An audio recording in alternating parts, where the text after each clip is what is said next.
lose him. Hey, the other brother, day you was talking about. The other day you said you'd like to hang out with Zanuck, and I was thinking, fuck hey, that no dude. way. No, see, if I was face to face, he'd be like using his hands. I'd be able to know what he's talking about. I didn't know what you're talking about. Thanks for the compliment, though, Rakia, but I didn't know where you were going with that, and I assumed some things I shouldn't have. Sorry. All right, just relax. Yeah, just relax. Can we let Rakia explore this with somebody else, please? Can we let Rakia before he does?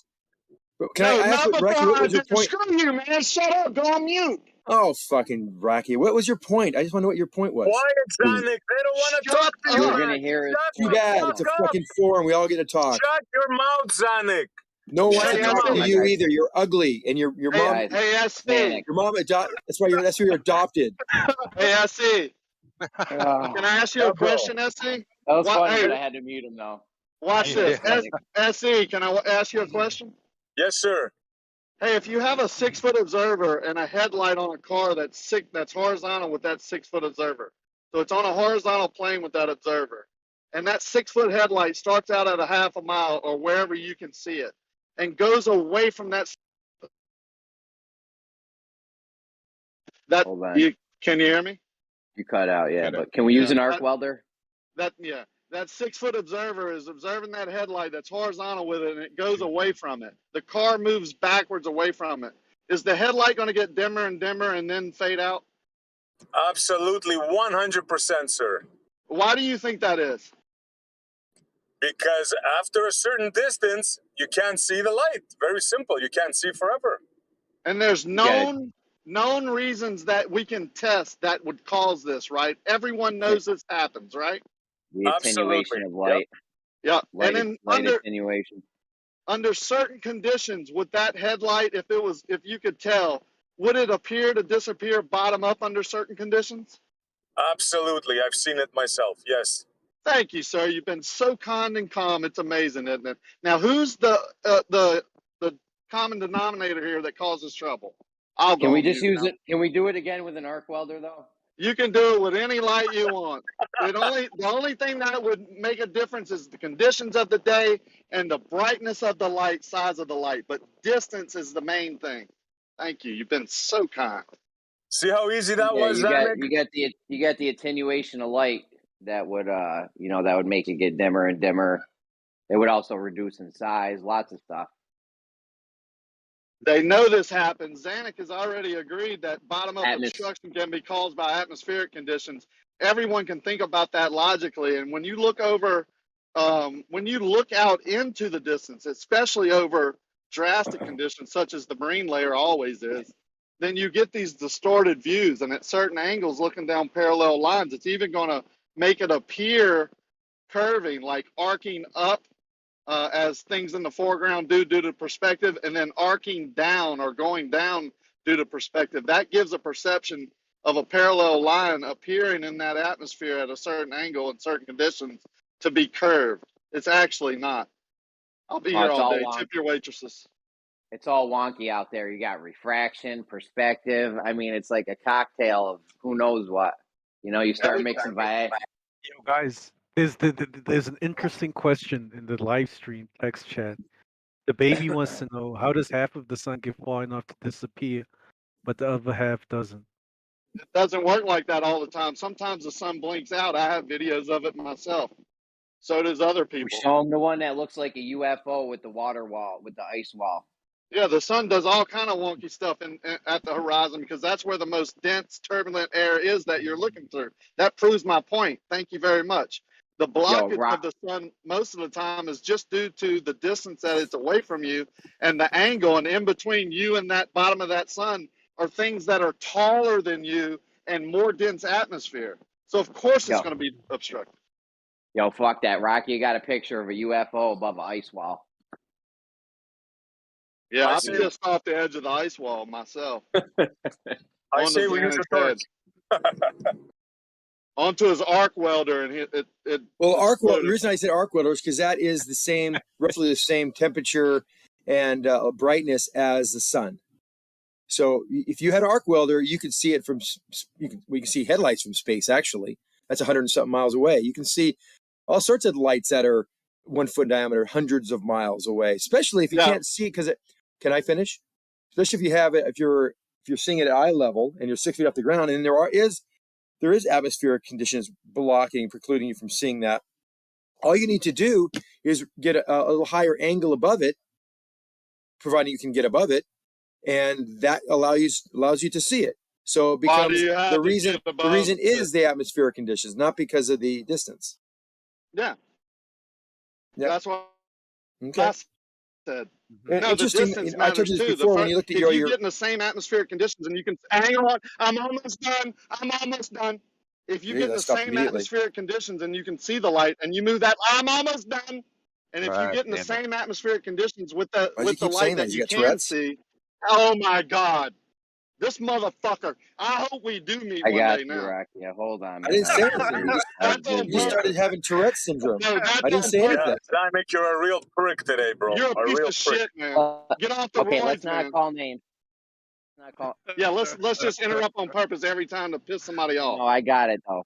No, I didn't It's say very anything. frustrating. Shut up. Let him finish, Zanuck. You did say stuff. Stop. So if you get the same light in the same atmospheric conditions and move it away, which would be more distance in the same atmospheric conditions, that light will eventually fade out. Even the sun, it's the brightest thing we know of that I mean, maybe that's wrong, but it's really bright. But as it gets down to the layer that's really thick and it increases its distance, it also fades. I have a video of it. So do other people. Thanks for playing. Yeah, sun can go behind clouds. No, that's no secret. Can't see it. Yeah, and go into the atmosphere and get thicker and thicker. You're looking through more Like a and cloud. more atmosphere. Yeah, like a cloud in the Yeah, distance. goes away. Or No, like no argument there. trees, or like trees and buildings that you know are higher than your observation point. If the sun goes beyond them, then those trees and buildings and mountains in the distance are going to obstruct the bottom of the sun too. Right, Zanuck? I.e. sunset. You lying piece of junk. You don't need to You call know me that names. happens. That doesn't do anything. I'll take that It one doesn't back. make your case any stronger. It don't make my Zanuck- feelings any Zanuck, less you- strong.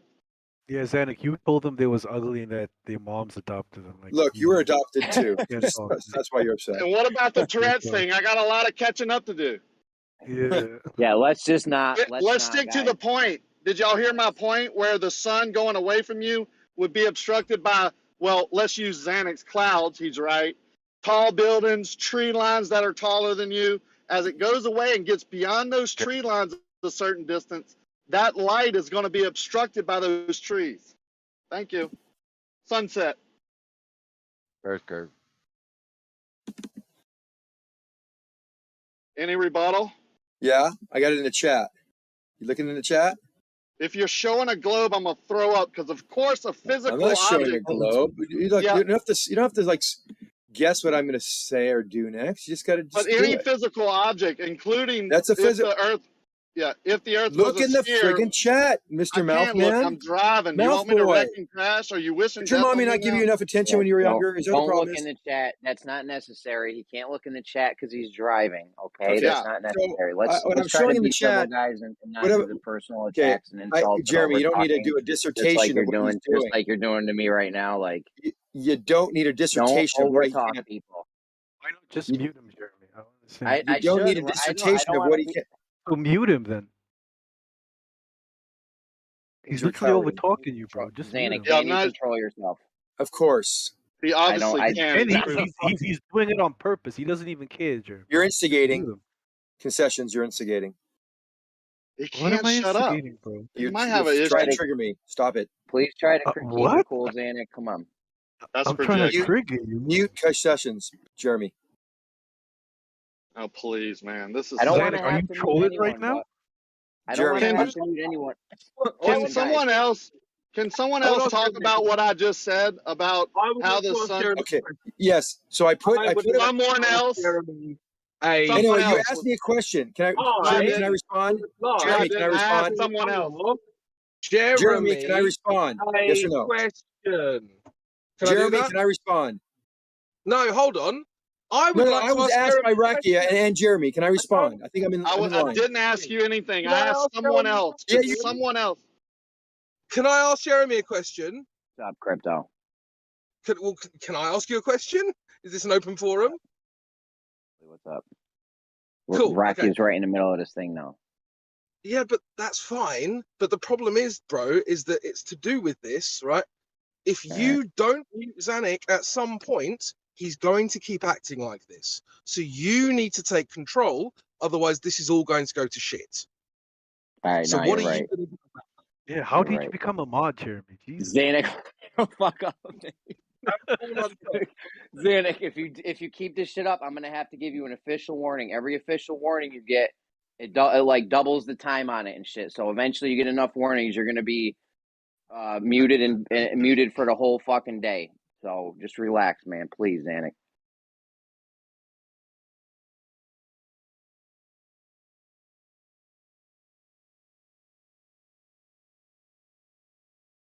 No, he asked if there was a physical object, and I posted a picture. You said you couldn't see it in his car. Then he went into a dissertation of why he couldn't see it in his car. And crypto, that's bullshit. I'm not the problem here. All right. I'll take that bet.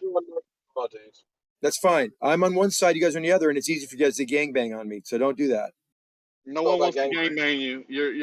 You're really reaching now. Fantasy. Listen. Okay, listen. I put an object in the. You wanted an object? I got buildings where all you can see is the top 2 floors of a 150-foot building. You're near a lake in Pontchartrain. You're saying that the bottom's being hidden by atmospheric conditions, although normally, and you can see by the picture, that building is below the water level. Now, why is it? It's not being squished. It's not being distorted. Not doing anything other than being missing. Why is that happening, Rakia? This is your lake, Pontchartrain. Is that the Marriott? I'm not able to look now. Hang on. The Marriott, yes, the Marriott. Just you know, there's a big fucking levee in front of that building, right? You idiot. Yeah. Sorry about the but name. Why is it? It's 200 foot of the building is missing. Because you're lower than the levee and you're looking at the building 24 miles away over the most toxic, turbulent medium that you could possibly choose. Well, if you look at the picture, I think everyone would agree that doesn't seem like it washes in as a reason, but go ahead with that if you like it so much. There's no atmosphere that's doing this. You can see clearly that's not an atmospheric problem. Remove the atmosphere, those buildings are still going to be missing. Well, that's my contention, but it could be something, you know, might have some other idea. The boat, the 300 foot of the boat missing. Why is that? I'm fine with you removing the atmosphere. Go ahead. Yeah, that's exactly what you'd see. You'd see that 3 floors of a 200-foot building missing.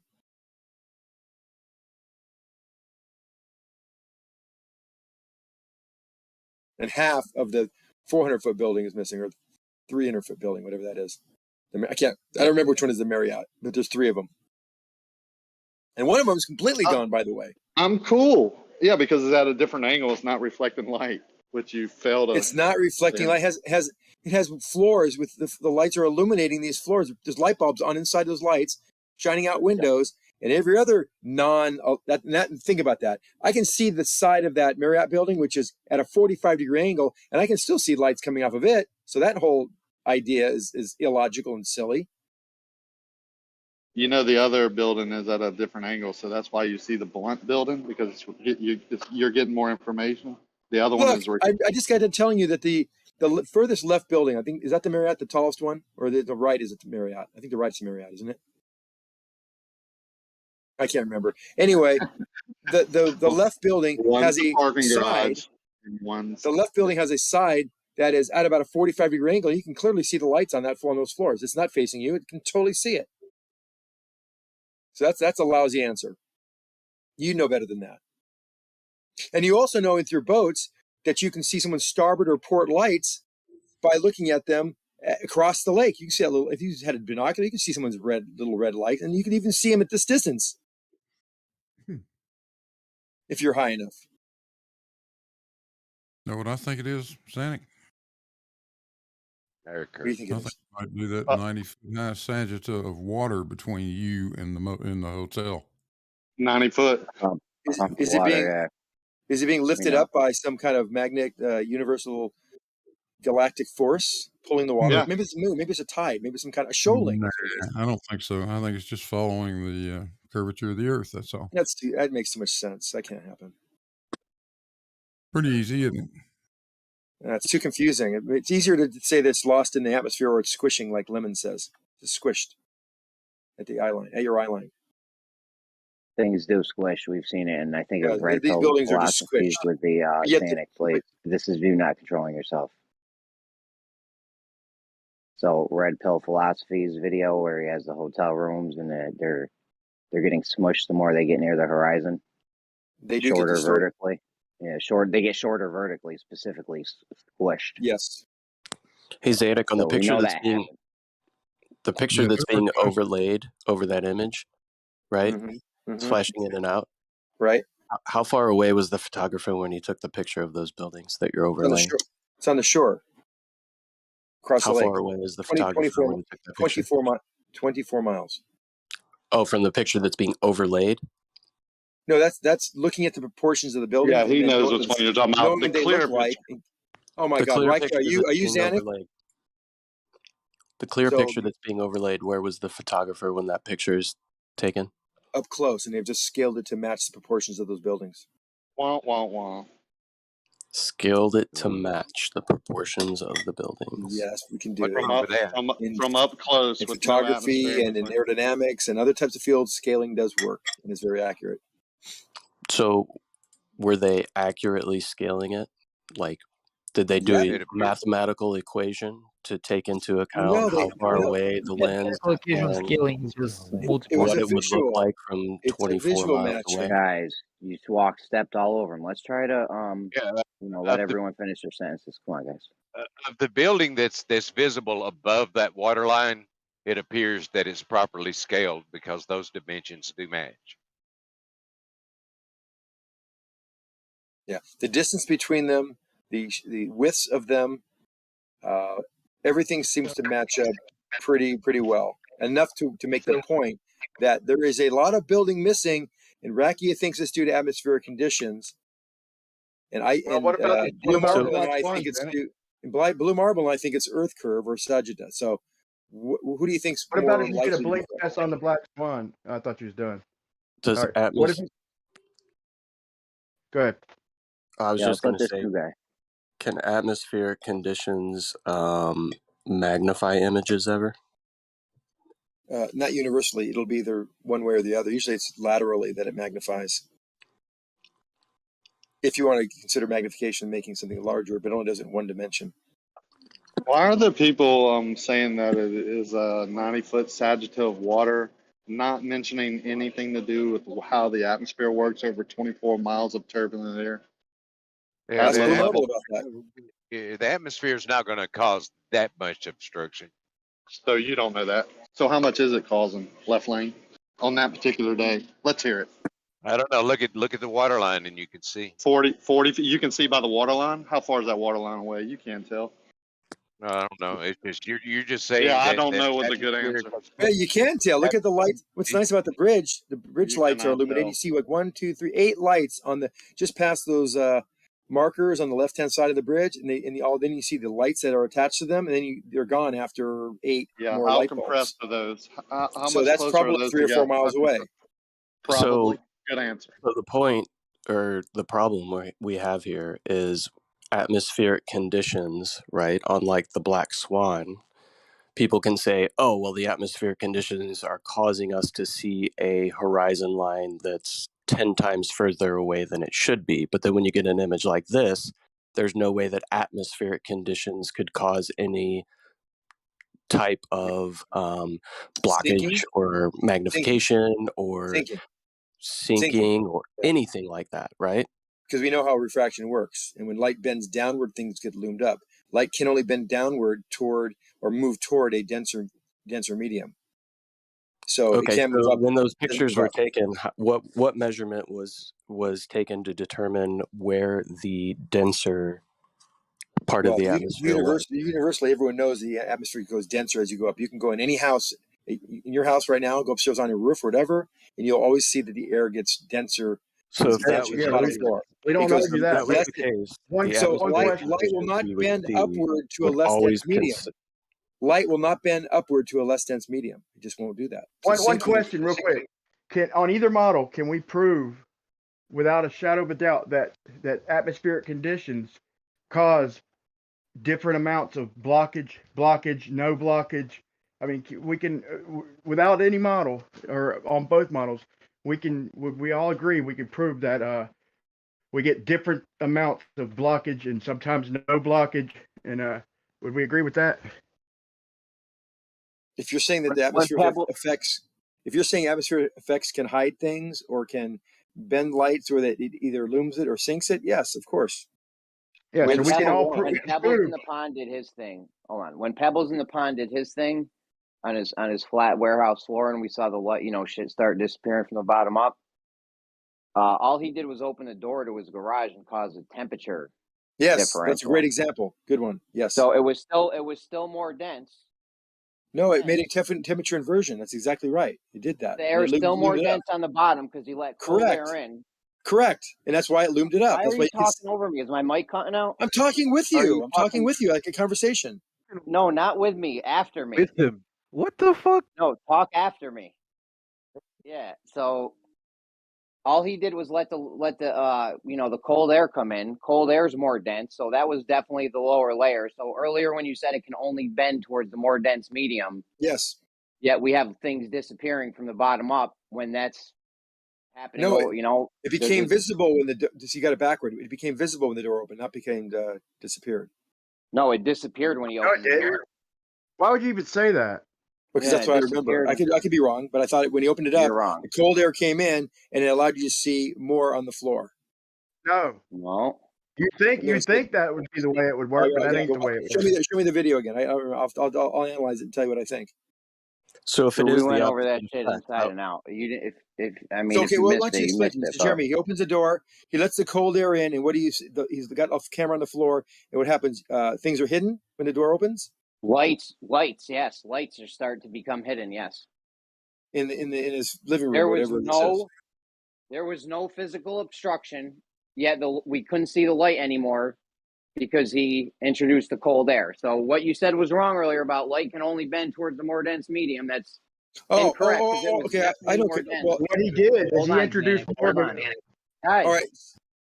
hold on. So I'm all not the done. light. So maybe all the air that came in was No. Why don't Finish? you mute him, Jeremy? Why don't you mute him? Dude, I'm doing shit. I don't have like. Oh, left lane. Then someone mute the guy. Jesus. I'll mute him. Zanuck, you're being an asshole and you know it.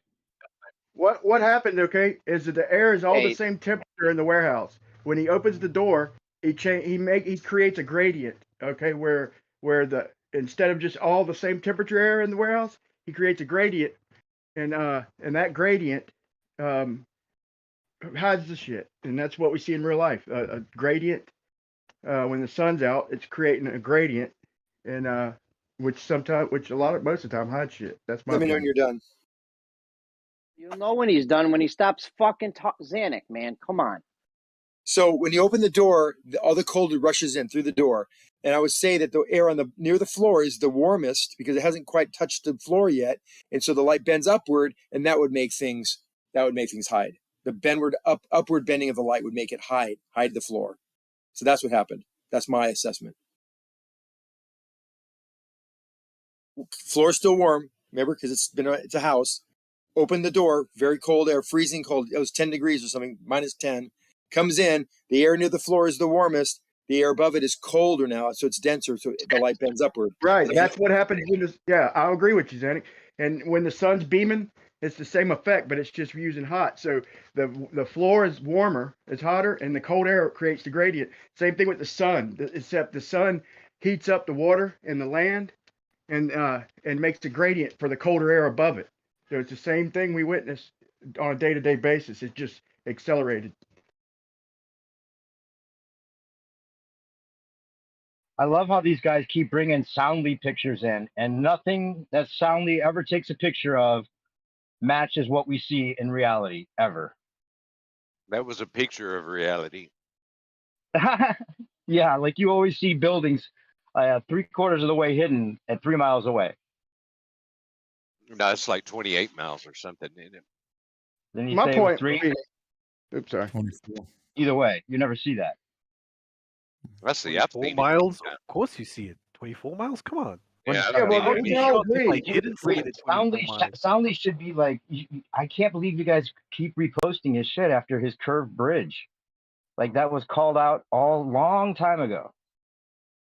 Well, he's not credible any longer. Okay, he's not credible. It's in disagreement. He knows how to use the camera to make it look like it's like a golf ball size fucking Earth. He just zoomed in on it. It's just photos of reality.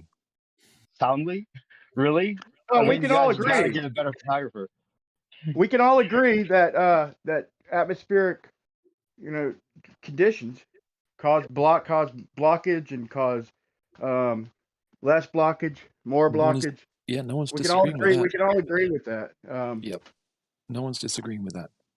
Right. So our contention is that you don't need Earth curve to have this blockage. It can be demonstrated on short distances, on flat floors, warehouses, out in fields. All we need is temperature gradients, and we get the blockage that y'all claim is Earth curvature. In y'all's model, you need the Earth curvature and all these effects, and it's just an unnecessary assumption, possibly. Something that is not affected by atmospheric conditions is GPS, and the GPS elevations clearly show that curvature.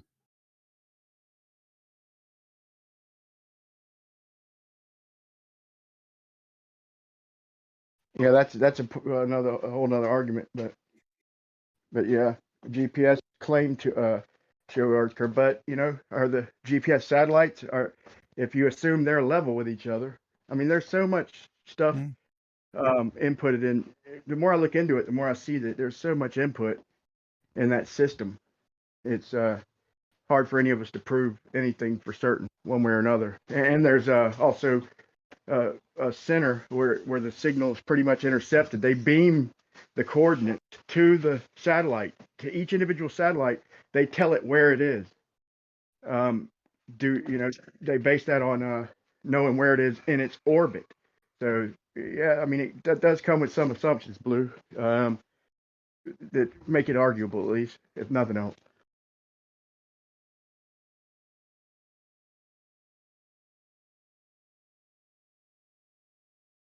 Well, I haven't heard a credible argument yet to refute that GPS data.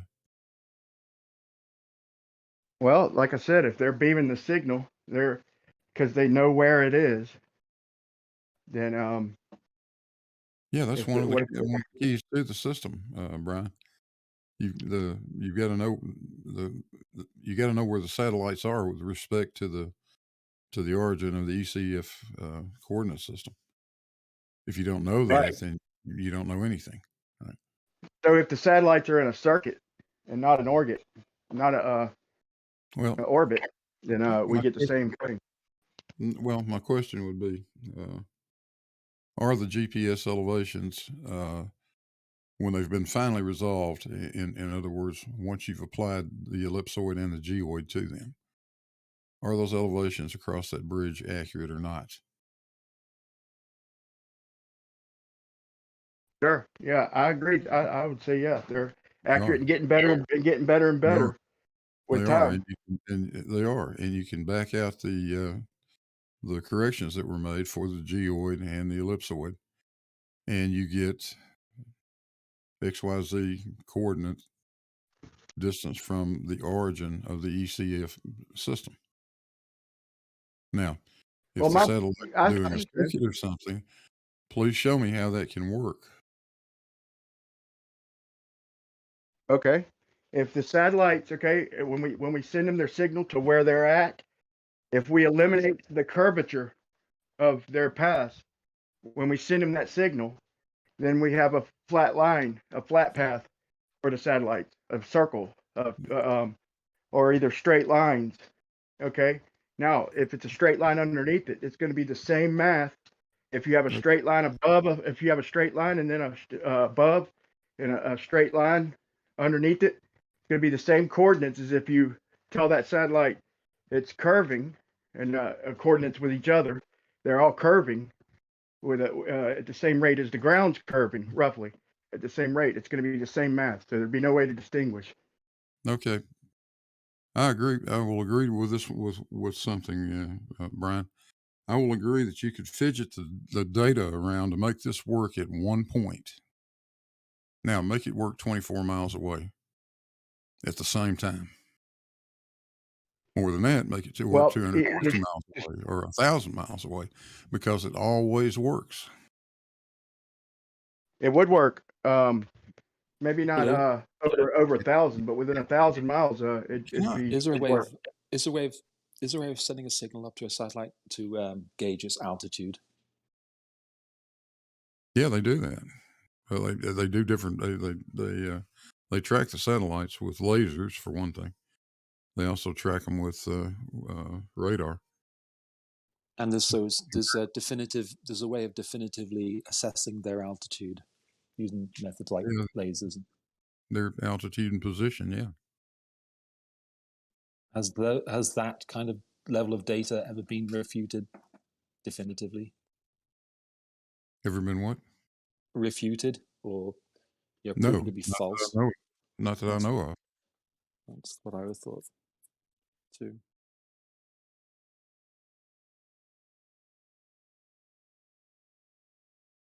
Is there anyone that is attempting to do that? That's what I'd like to know. Any of the flat earthers would like to try to do that.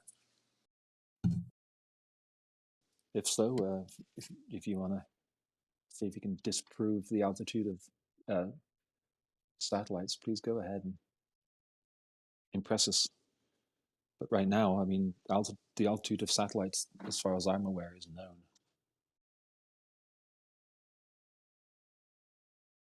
And it's certainly not in the atmosphere, and not in the level balloons could go to.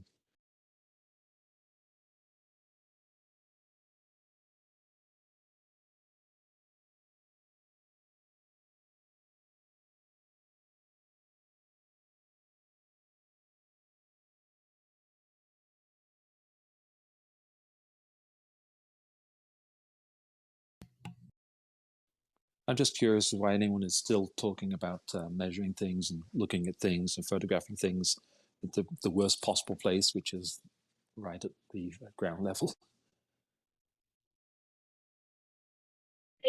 Not according to B-Ball and Blue, apparently, and Well, Xanax. that's exactly where you see the most amount of error. Why would you want to take measurements where there's the most amount of error? You just posted a low-level observation 24 miles and agreed that's that was... what I'm asking then. Yeah, you That's cut what me I'm off. asking. You cut me I'm off. asking- I mean, just to know. I'm You asking did cut why me that- off, right in the middle of my sentence. I'm asking why the... You're asking why you wouldn't take low-level observations over long distance over the marine layer? You really have to ask that question? I don't think Is you're that why asking things are hidden right No, here? that's Really? not what I'm asking. I'm asking is why that is still being discussed. Because Xanax and Blue think that that's the reason that those buildings are obstructed? No, that's not what Blue said. Yeah, Blue thinks it's water 90 feet higher No. and That's doesn't talk about the low-level observation that is showing the building being obstructed. That's wonder not why. what Blue said either. Thank you for misrepresenting me. I personally don't care much for these observations because of all the vagaries involved. You Because used them. in the atmosphere, I've never cared for it. You diagrammed it. I You didn't spent time doing it. Yes, you did. Your diagram is showing that without atmosphere. It's showing a 90-foot sagittary. I was not diagramming an observation, Rakia. I was Yes, you are. diagramming. You are. The observation 24 The miles over Lake GPS. Pontchartrain. You want me to bring it up? Yeah, bring it up. Yeah. Bring it up. My point about my statement was that the point I was trying to make is that in all the time this has been a debate or been a discussion, the arguments don't seem to have progressed with any level of increased sophistication. It's all Well, actually, it has. We pointing started. That's not true. Yes, it has. We've learned a lot started about taking observation. observations much higher in the sky. In fact, very high, 30, 40,000 feet. And we see the horizon line well below level. In fact, the sun, the moon, Yeah, and other now things you're just below level. introducing Okay, more I distance. thought I was talking, Rakia.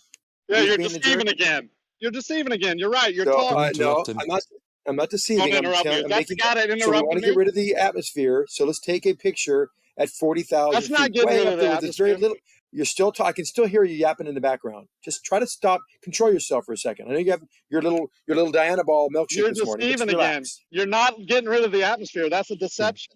Yeah, no, I'd like I'm to not. hear what I'm not Zanuck saying has I'm. to say. I'd like to hear what Zanuck has to say, please.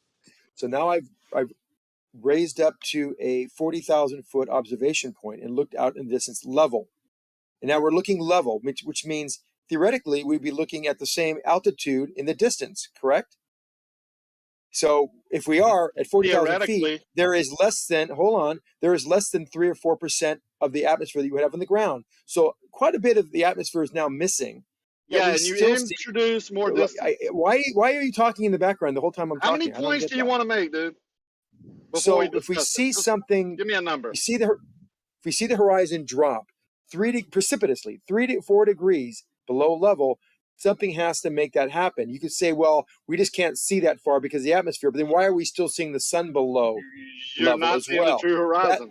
Okay, I still hear you talking in the background. I'll Yeah, I'm finish with trying to one answer small every point. point as you go because One there's no point. way to I'll finish answer with all one of them point. at the Well, I'll end say because you're one point making where like atmosphere is not a 20. problem. Why Can we is discuss Racky allowed one to talk point? over me and I'm not even Zanuck, finished with my sentence? Zanuck Can isn't we the problem discuss here. one point? Zanuck is definitely the problem. One No, point I'm at a trying. time, He was trying Zanuck. to Right make a now, point. He wasn't trying to make a point. Who's that low See, talker here that's he's yelling. lying? He's gonna Getting he's going to roid hysterical. rage. Let him get to the point. He made like 30 points, you Listen to him yelling. jackass. He's yelling again. Guys, Yeah, I'm Okay, allowed Brian. when people are lying. They're lying. First thing he Rocky, does is start screaming abuse. don't I'm the talk. one who lying. I'm said, a let's make deceiver. one I'm a point. liar. Temporarily muted. Temporarily mutes. Good. Temporary mutes, guys. That's what you Whoever's get. talking right now, I'm trying to gain control of the room. You're just going to get temporarily muted, Yeah. and we'll be right. You're definitely getting muted, Xander, because I know you have no self control. So listen, guys, no name calling. Seriously, we got to start giving like 5-minute timeouts or something for the name calling. Let's let people finish their sentences too. We got to let them finish. Zanuck makes 100 points in one sentence. Just point out to the audience that he's just made a bunch of different points, and to please make 1 point at a time after he's done. Just let him finish so we don't add to the chaos. Jeremy, right? with respect, Brian does this. It's not out of disrespect. I'm saying this about Brian. I'm not saying that Brian's wrong or rambles or anything like that. I'm saying that Brian has his thoughts, and it takes him a while to get the thoughts out, and he makes multiple thoughts and says them, and it takes about a minute, and we listen, and everyone listens. That's the way cool. Brian Everybody delivers his stuff. interrupts. That's I another sometimes run lie. the same way. There he goes again. It takes me a while to collect my thoughts. Another lie. Y'all interrupt him Okay. all the time. Can But I can we finish my talk about thought Zanuck? in my sentence, Can we Jeremy, talk about your without first Racky point, talking over Zanuck? me? Your first point? That I'm we're the one who wants to have a conversation. Can we talk about your first point? I don't think he ever finished making his point. He was making, yeah, his first point was, let me describe it. As you go up, you get out of the atmosphere, so it gets into clearer view. But you also increase your distance. That was his first point, right, left lane? Now that was part of it. That was part of his point. So You couldn't hear any of it because you're talking over me. That's a Hey lie. guys, don't let flat Earth get you down or gravity keep you down. How did I hear the point if I was talking over it? That was your first point. Let's just let him make his point, and then you can address it after. If there's too many points, just point out to the audience you made too many There's fucking no points. points. I already pointed out he made too many points. He was There's on not like too many his 8th. points. Oh my I god. make 2 points here. I have 2 points to That's make. lie. Jeremy, if he talks again while I'm in the middle of a sentence, just mute him, okay? So guys, we have seriously, let's not interrupt. Zanuck, go ahead. And So we after you're have done. an observer who's raising his position above the ground level and gets up to 40,000 feet and looks outward at directly horizontal level with respect to perpendicular to plumb being level. And we see the sun below level, we see the clouds below level, we see the ground and the horizon below level. That there has to be a reason for that. And it can't be the atmosphere, because the atmosphere is still allowing us to see objects like the sun in the distance, which are supposedly at least more than 3,000 or 4,000 miles away, below level as well. Then on top of that, we can actually see lights on the ground 200 miles away. That it would be right at the horizon at 200 miles. Because we see this when we're flying and we're looking at an airport and it has a green and white flashing light. If that's 3 miles, if that's 3 degrees down, that should be 100 miles away on a flat surface, yet it is 200 miles away. So we see too far, but that's works inverse to your points about the Earth being flat. If it was flat, we would only see a 3-degree drop showing a 100-mile away object, not a 200-mile away object. You're 100% off there. There's got to be a reason for that too. I don't think that can be atmosphere. What do you think? Oh, this is that crazy one where their claim is we see too far. Yeah, this is weird. Yeah, No, and horizon drop is not Earth curve. Well, then why do we see the object? We know it's blinking. We know the airport is 200 miles away. We see it, yet it shouldn't be 3-degree drop. It should be much more. Are you above the airport? We're above the airport. Hallelujah. No, so why at 3 degrees we should see that airport at 3 degrees should be 100 miles away? If we really thought the Earth was flat, and I was as a pilot, and I looked down 3 degrees, I'd say that airport is 100 miles. I have gas to get there, and I would I would run out of gas because it's 200 miles away. Okay, when you're on ground level and you set up No, just answer that question.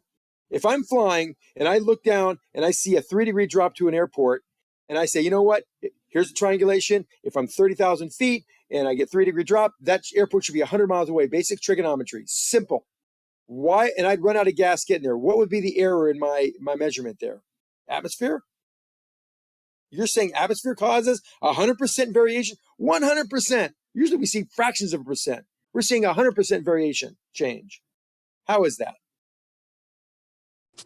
You can't answer because you're wrong. Do you have a video with all of these claims that you're making that shows exactly what you're talking about? Oh, geez. Next time I go, believe me, next time I go up in the airplane, I'll do the video for you. Please do. Otherwise you're just talking out of your We're ass. We're still working on the Cessna. It's going to get rolling here pretty soon. We got a 210. We're going to get rolling. We'll get up there, and I'll look at an airport 200 miles away. I'll look at Redding Airport flying up around Sacramento, and we'll see. And I'll get a theodolite or get some kind of bottle, anything to show that there's a drop like we see in these videos. That's not a heads display. You can argue that, and we'll see that. Wow, that is a 3-degree drop to that airport in Redding. I can see the blinking light. We know how far it is away, and yet it should be 50 miles away or 100 miles away, and it's 200 miles away. Yeah, I have a question from Blue. Call. Can I make my point? Because we've talked about this before, and I don't know why he keeps bringing this up as horizon drop or dip or whatever they call it now, being earth curve. If you set up a theodolite 6 foot off the ground and you just shoot it out over the ocean, which is stupid. The horizon is going to be in one position. Now take that horizontal line 30,000 feet up. Of course, there's going to be a point where the horizon, the crosshairs are right at the horizon, and then there's going to be a point where it can be below, it can be higher, it just depends. He's making things up now. No, I'm not. Richard, that's a lie. That is you're just making things up. Again. Yeah, no, that's a lie. actually. Quit lying about me. No, you don't go. There's never been ever a theodolite at 5,000 feet that looks out over the ocean that shows the horizon above level. I never said that, liar. You said it could be anywhere. You said above it. You said it could be above it, below it. I said, yeah. The horizon can appear above. He said that. I'm just reporting. I'm just reflecting. I never said anything about at 5,000 feet. All those observations where the horizon was above the crosshairs, which for years y'all said was impossible, called me a liar then. George showed it. I never said anything about 5,000 feet. Liar. 6 feet when there's refraction. Please don't with the liars. Just say, I know he's just calling me. Every other thing he says is lying. He's just calling people liars. Then. Yeah. So the black swan is an example of where the horizon is above level. Well, I'll continue with my point. As you go up, there's going to be a place with the current conditions and altitude where the horizontal line crosshairs will be exactly where the horizon is. And as you go higher, why wouldn't you expect? Because you can't see forever. So the false horizon is in one position. The true horizon that you can't see because you can't see forever is going to give you a dip. Why is the sun below level at that point? It's not. Yeah, you can measure it. It's below level. It's not below. It is. I only need a half a degree. I only need a half a degree. I only need a half a degree dip to show the sun below level. Sun and that happens at 1,000 feet. below your eyes. Never. Yes, at 1,000 feet. No, it just appears. 1,000 feet, a big building. The sun will be below eye level. So that throws out your I can't see that far bullshit. Because you can still see the sun. And the sun is below level. So the sun why are you talking over me? Hold on. It's not in its actual position. Let him finish like in your model. Finish his point. So yes, come on, guys. Yo, seriously, it's not me. Trust me. Unmuting people all day. Just stop. I went on mute. I don't know what's going on. I know. Yeah, what is the sun's actual position? The sun's actual position is a half a degree below level at 1,000 feet. No, I was asking. That's its apparent position. Sorry, somebody's low there. What is its actual position then, Rakia? Who knows? That's what you would need to know to make a geometric. That's what you would need to know. Yeah. Yeah. And you how need do an you know actual position. That's literally our argument: is you don't have an actual position. Even in your own model, when the sun sets, that's not its actual position. It's already set. So why? That's not this happen? No, that's your claim. Half the Excuse me. sun No, or a third of the sun is still showing, and y'all say it's already set. It's just being refracted up, not actual position. Correct, because we Apparent know what position. its actual position is. What I'm asking you now No, is, you don't know. if you don't know what the sun's actual position is, then how do you know that what you're seeing is not the sun's actual position? How do you know it's just an apparent position? I'll answer, because we know things in the atmosphere, especially at great distances through the atmosphere, are not in their actual position, even in your model, sir. I'm using your own logic.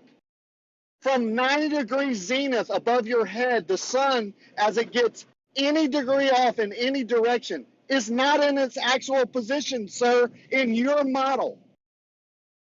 Yes, very, very I'm simple. done with this guy. I mean, yeah, it's not Rocky making that up that it's not in its actual position. You guys are the ones saying it's not in its actual position. But then here Zanuck fighting me against it. But then here Zanuck is trying to use this horizon or whatever we're looking at in the distance, or airport, as its actual position. Why? Why would Well, you if it do isn't, that? then why do we run out of gas and not We get know there? it's not. What do you mean if it isn't? We know it's not. So you're saying that the light is bent 100%, 100% change in angle Didn't because say of that. refraction. Never We know said how that. refraction works. We know all the things that happen with refraction, and nothing has ever been shown, mathematically modeled, or even imagined that can make light bend a 100% deviation from its originating direction. Dude, Nothing. you're so full of It shit, can't man. happen. It's not possible. There's Things coming out of your probability, ears, you're so full of and shit. there is it possible. Possibly.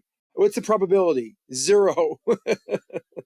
Well, why are you laughing at Because there's no possibility. It can't. That was a It's never been laughable shown. statement. Light doesn't bend like that because we know how light bends through mediums, through differential mediums based on the angle of incidence. Yeah, and when we you're looking at heard. now to say something bends looking straight up, and 1 degree off of zenith, you're saying some refractions occurring.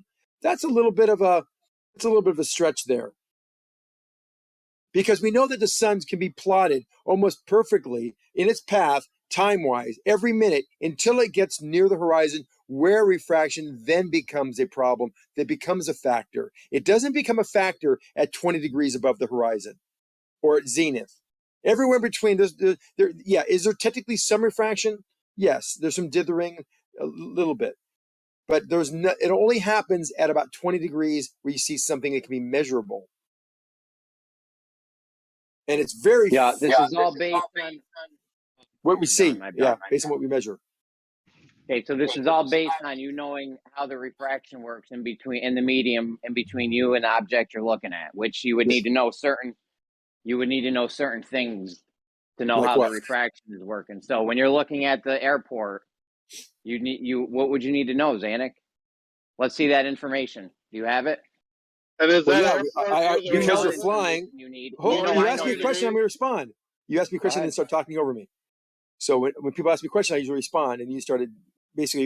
You thought it was rhetorical. You didn't expect me to answer you, I guess. Oh my God!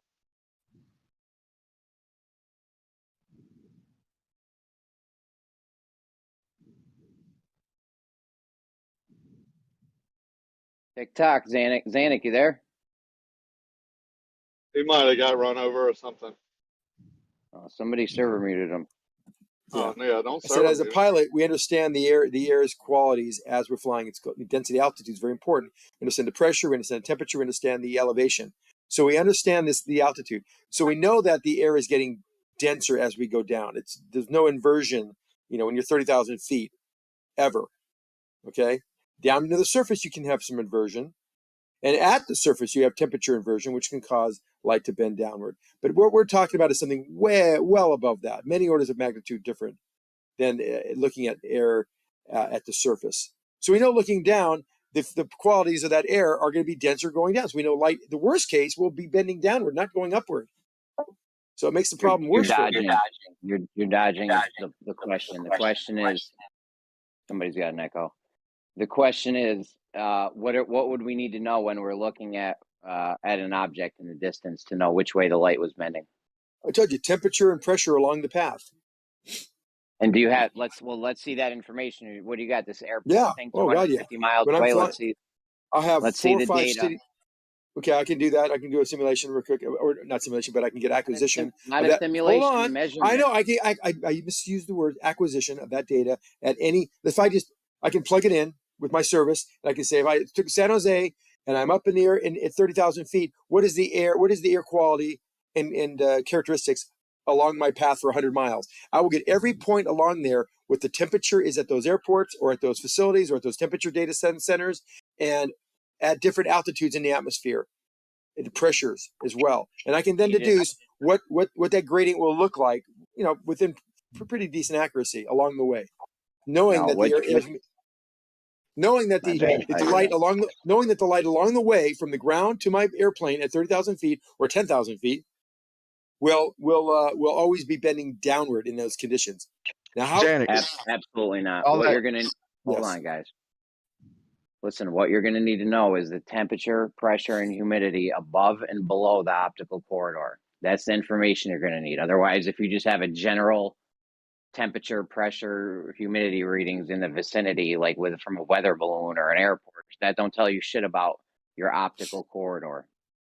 Yes, all from every altitude above ground level, I can then approximate, because the pressure will be known. They have a pressure at the airport, and above it, because how the atmospheric laws work, what that gradient, what that gradient's going to look like. You have a temperature gradient. He's not hearing me, right? Like you can't hear me. Yeah, I hear you. I hear everyone. You're just trying to let you know how we know the corridor. The corridor is fairly apparent, and light can only bend downward. It's observer dependent, though, Zanuck. It's all observer dependent. If I'm on a lake and I'm looking across a 10-mile lake in the middle of it, if there's a bright spot in the middle of the lake, and I'm looking at it, the sun cutting through the clouds, and if somebody's on the other side of the lake looking at the middle, they're not going to see that. They're going to see the sun behind them. It's all observer dependent. Because the light source is at a different angle, and if Zanuck says light can only bend upwards one more time, I'm going to scream. Downward in the atmosphere, downward. Whatever. Stop. Whichever That's way not you true. say it. When you're anything above 1,000 feet, light will always bend downward. There's no possibility ever of it bending upward, ever. You don't know that. I do know that because you know how your refraction works. In order to know that, you would need an actual position on something, and then you would have to see where that object is in relation to that position. We know, no matter you.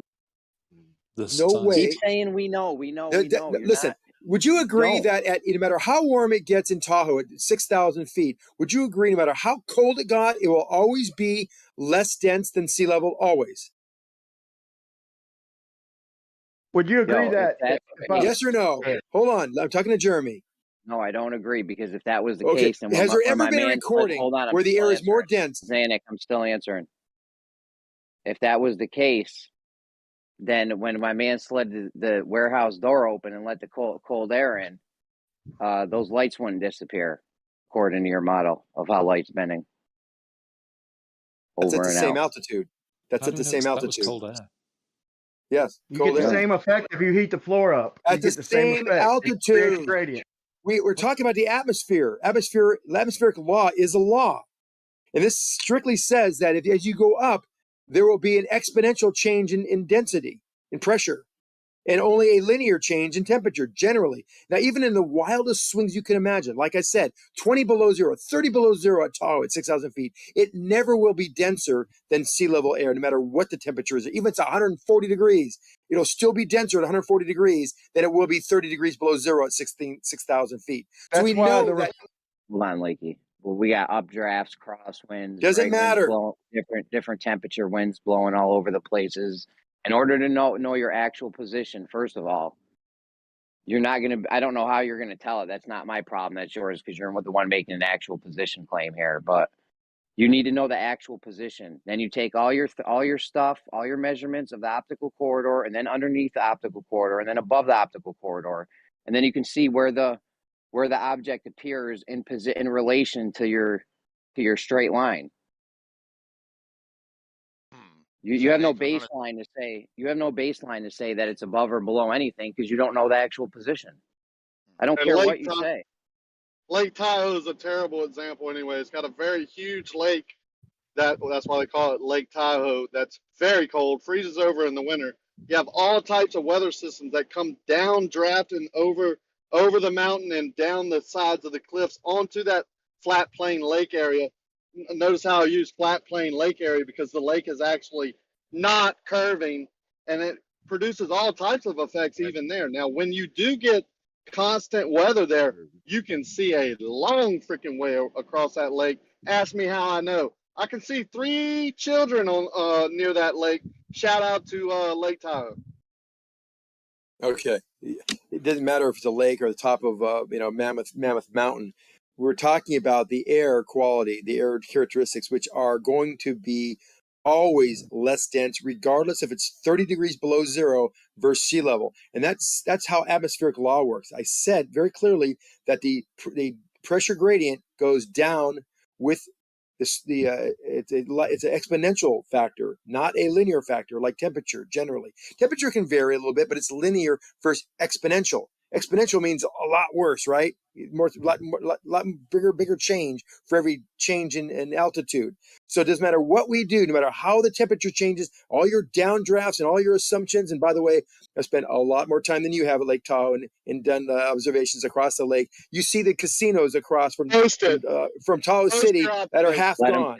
Those are 200 foot, 300 foot, 400, 500 foot, 1,000 foot buildings over there, and they are half gone across the lake over 12 miles. Yeah, every day, all day, at every time period, every time of the year, I'll take that bet. Listen, Okay. the bottom I'll line, take the that bet bottom right line. now. Hold on. Yes, The bottom I'll line take the of this bet. is No, the you won't be able to take that bet because the water is always cold. The bottom line of this is, though, that you're telling me that something is higher or lower than another spot, but you don't know where that spot is. Does it matter? It doesn't even make sense. Yes, it does. If it's higher, in order we for know you to tell me, in order for you to tell me something is lower than higher than another spot, you need to know where that other spot is. You can't skate around that or get past that. I don't give a fuck. There's nothing you can say. Post your Lake Tahoe pictures that you've taken since you spent.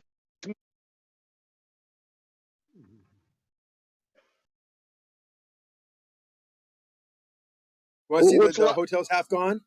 No, I want to see your pictures over Lake Tahoe that you said you had. I tried to simulate those pictures. I have to see if I can dig them up.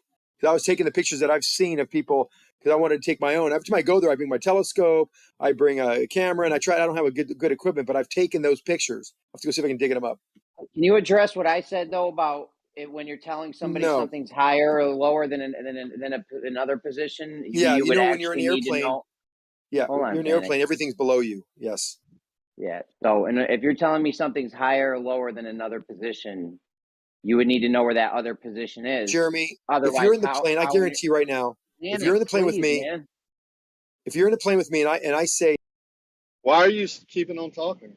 I don't know. I went to server mute him. Someone beat me to it.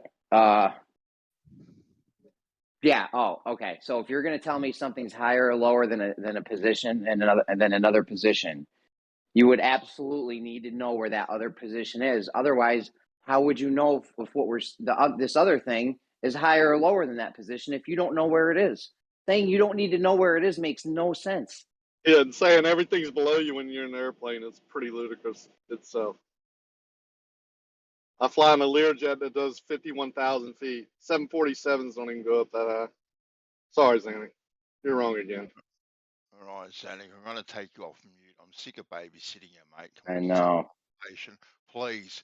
Right, I'm going to take you off mute. Right, this is the third time I put you on mute.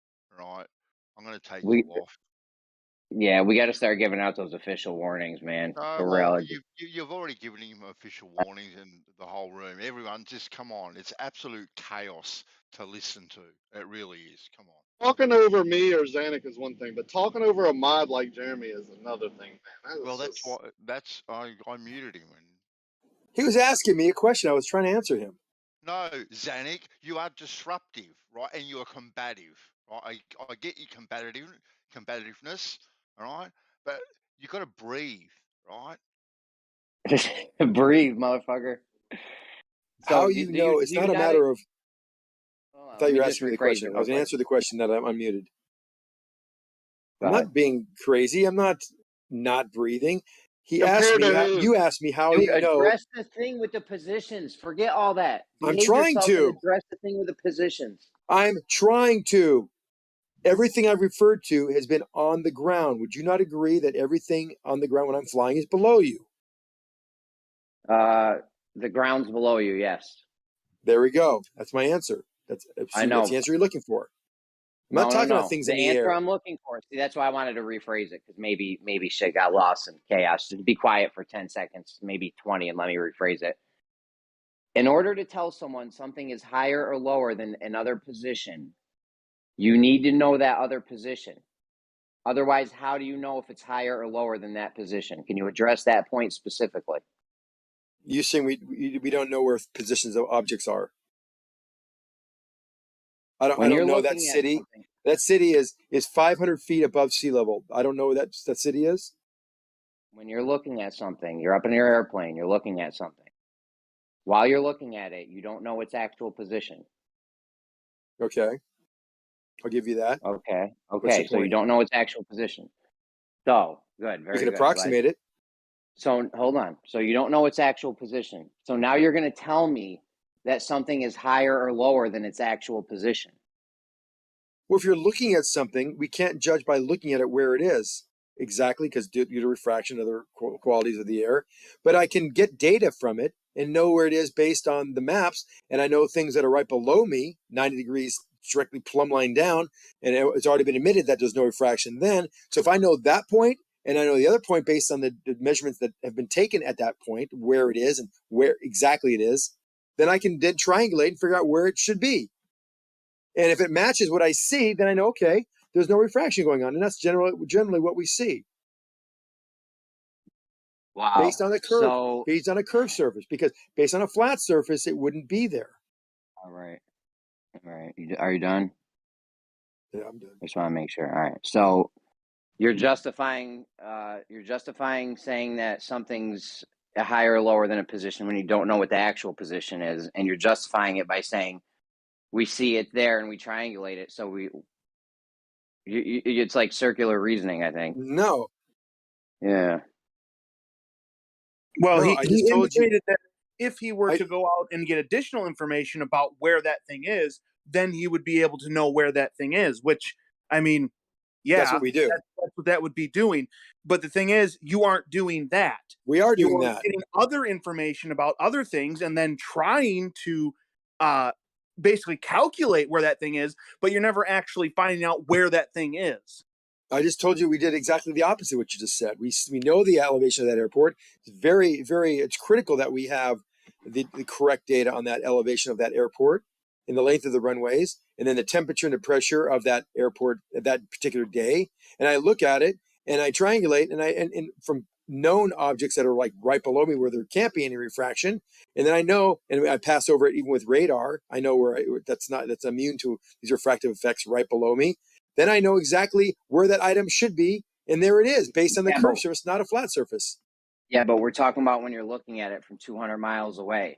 When you're looking at it from 200 miles away, you're not doing none of that stuff. You're just looking at it from 200 miles away.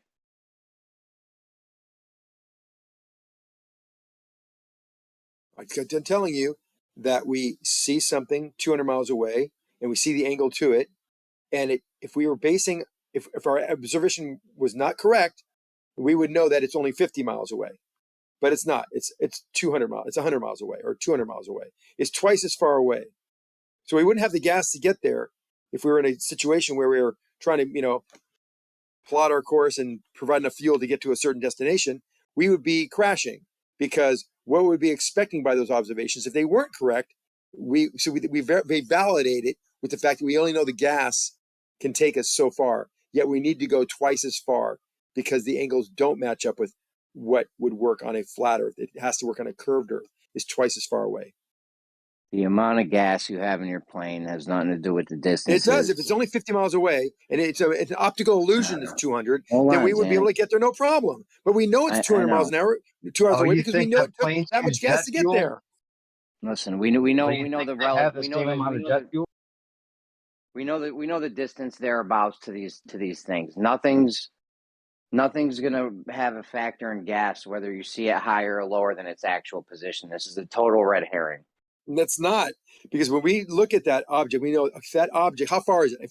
If I'm the co-pilot, I'm talking to the pilot, he goes, hey, how far away do you think that airport is? We're running low on fuel. I say 3-degree drop. I'd say it's 200 miles away based on curvature.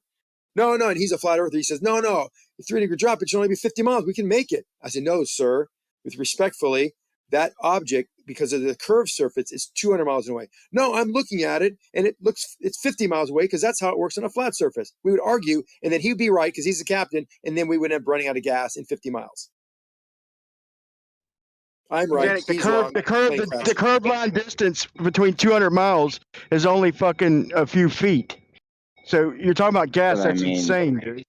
It's ridiculous. So you're jumping, this argument is a total red herring. The arc length. It's not a red herring. It's reality. I'm going to explain why it's a red herring. Maybe I wasn't clear earlier. The difference between an arc length and chord is next to nothing over 100 or 200 miles or something. So you wouldn't be able to judge the.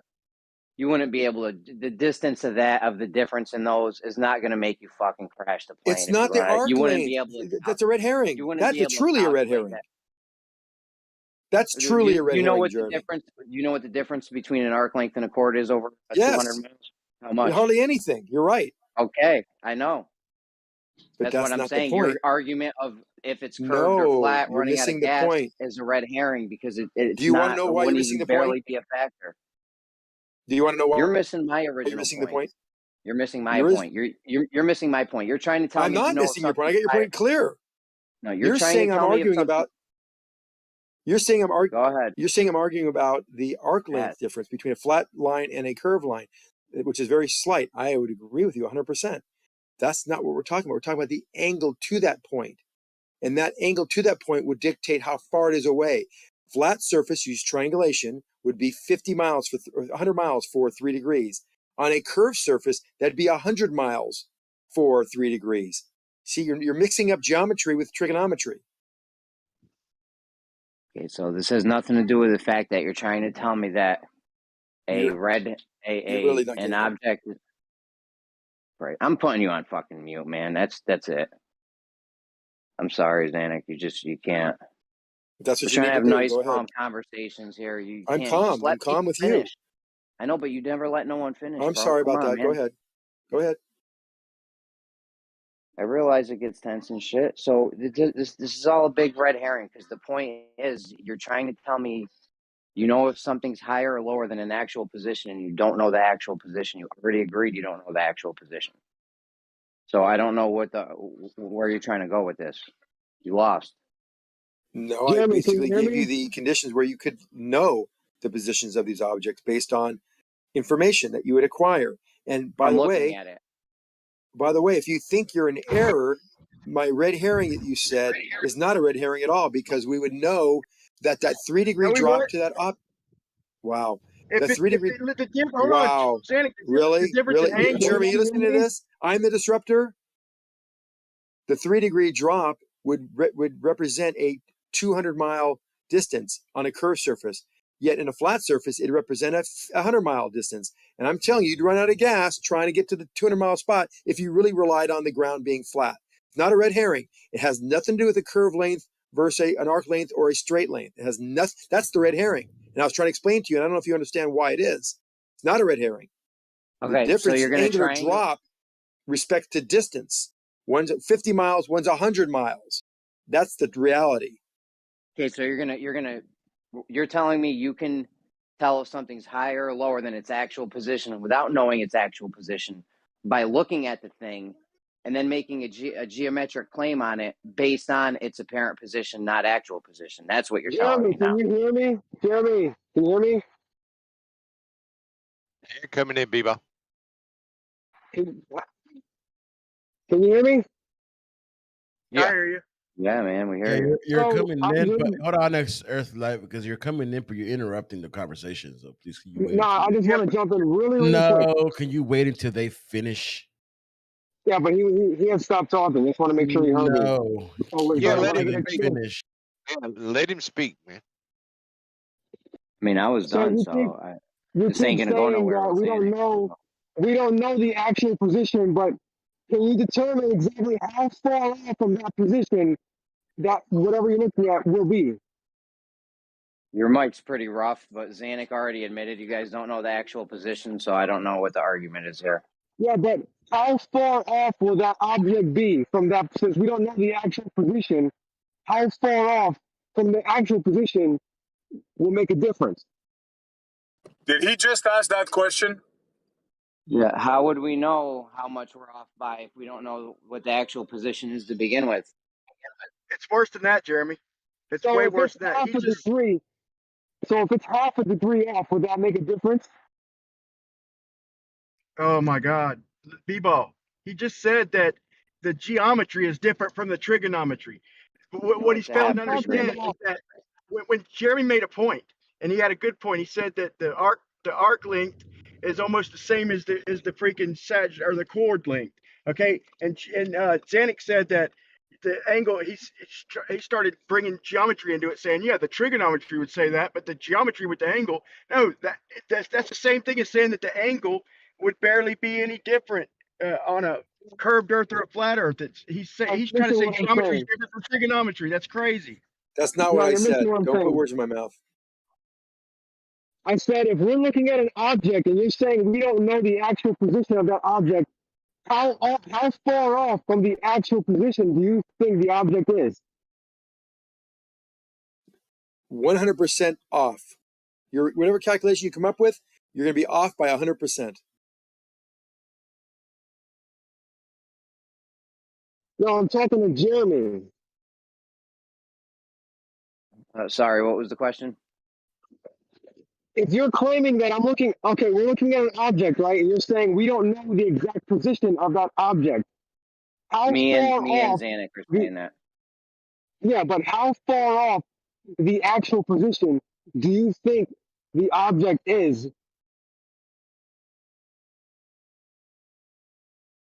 I don't know. Do we have an actual position to judge it off of? Yeah, but do you think it's going to be more than half a degree or 2 I don't or 3 know. degrees? We need to know it. We would need. Hey, we would need to know an actual. We would need to know an actual position to know how much we're off by, right?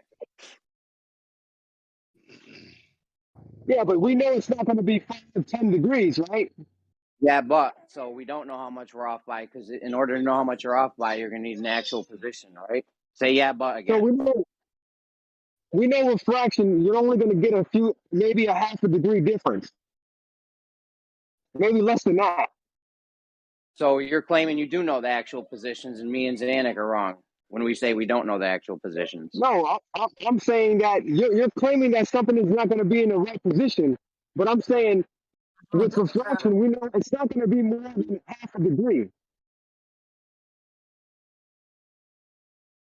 Probably less than that. Right.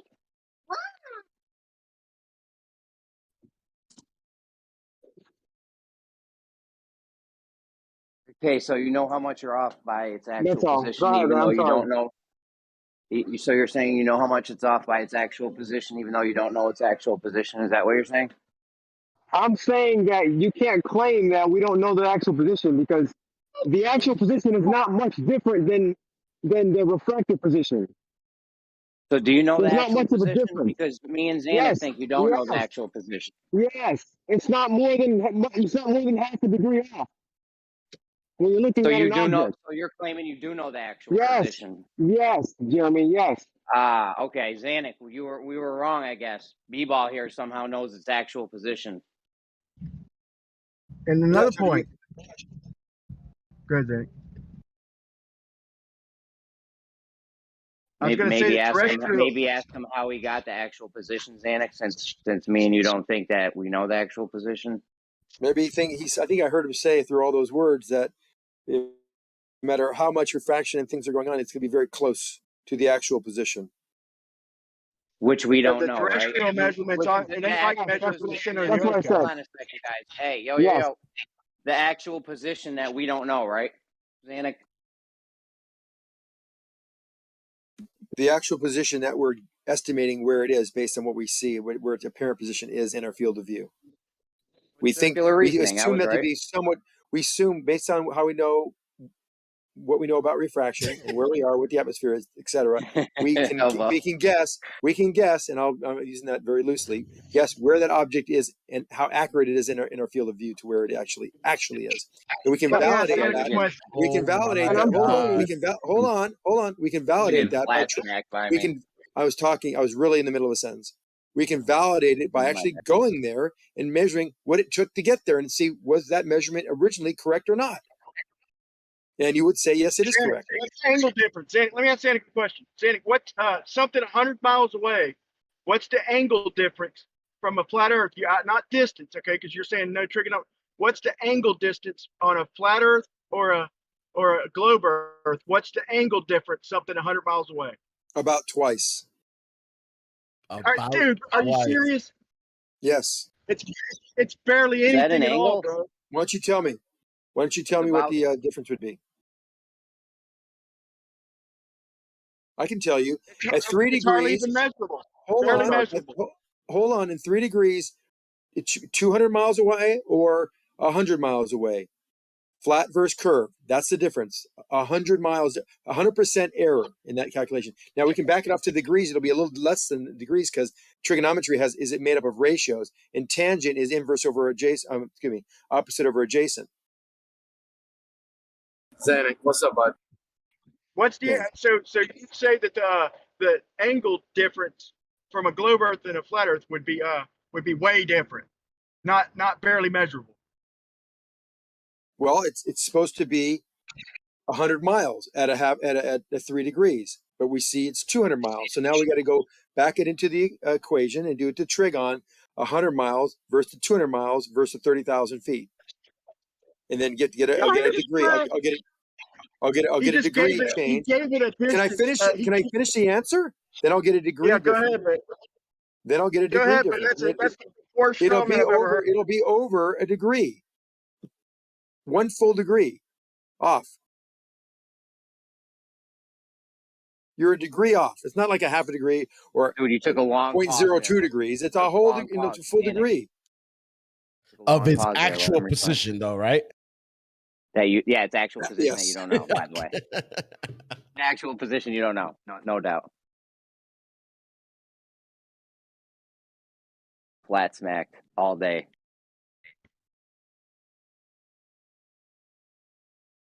I mean, this argument is dumb. You really have no argument here.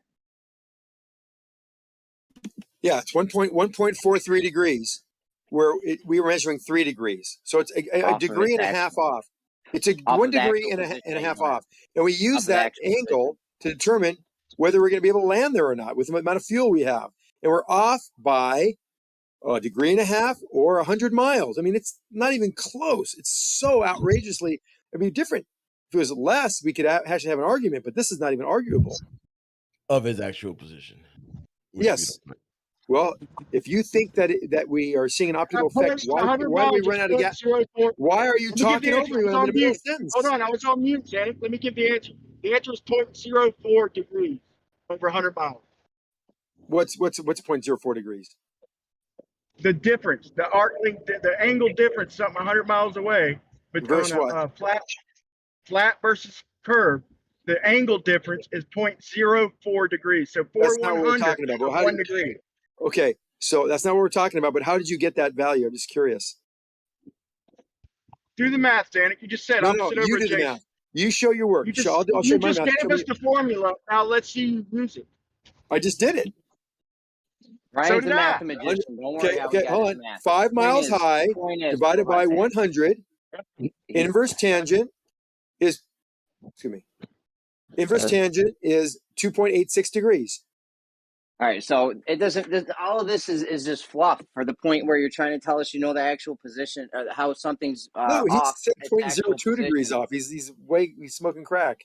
No, this is all a big joke though, because in the meantime, during all this, you're telling me something's higher or lower than its actual position that you don't know.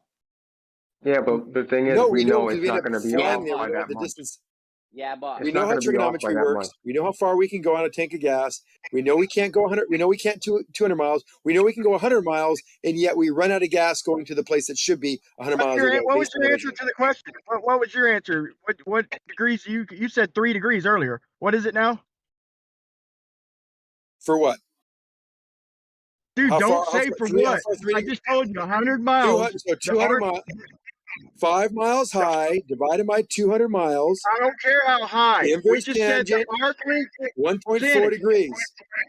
Sanic, It we should just said the arc. It should be Listen, we just said 1.4 the degrees. arc We see length 3 degrees. distance.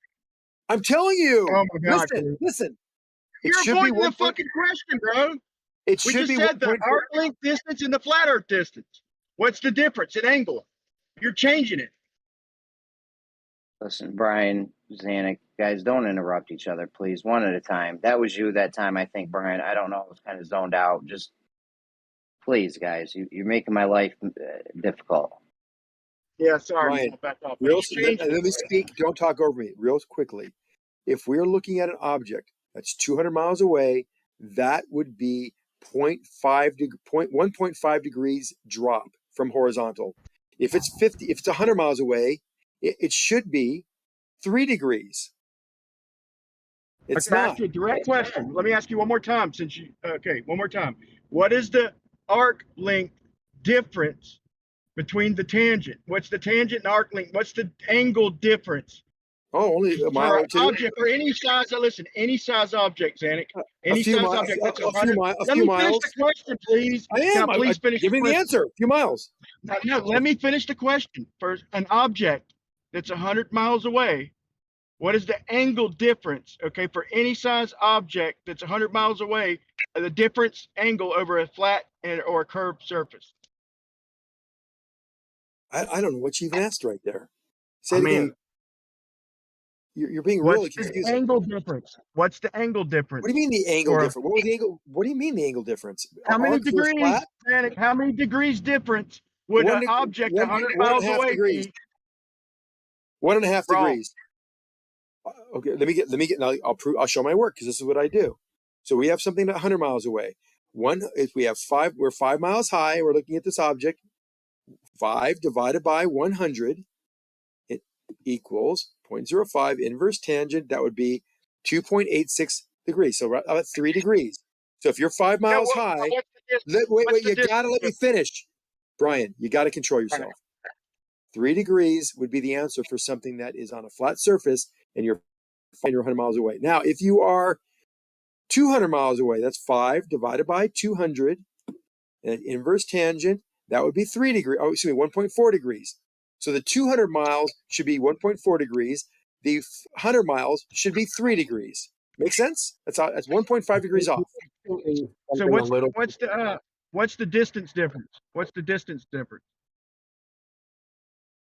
100 miles. It's like that girl in the car that says, "You're going 60 miles an hour, and you go for an hour. How far do you go?" And again, the girl can't figure it out. Is that what you're doing? No. I'm asking you, what's the distance? Is 100 the whole miles. point is you were saying you run out of gas. 100 miles difference. So the 100 miles difference between something 100 miles away on a flat Earth, that would be 100 miles difference. For 1.4 degrees, 1.4 degrees versus 3 degrees is 100 miles difference. Are you trying, Brian? Are you trying to get him to contrast? He's using these measurements from the center of the Earth. That's the problem. No, I'm not. I'm giving you flat. I'm giving you flat measurements. Yet we don't see it. He's giving you what we see. He's going off what we see. He's not going by what the difference would actually be with the globe math. I'm giving everything. You're giving all points. Flat Earth math. Man, we can obviously hear Brian's not getting what he's asking for. So if we could help assist Brian on clarifying, okay, that's where I see we're at.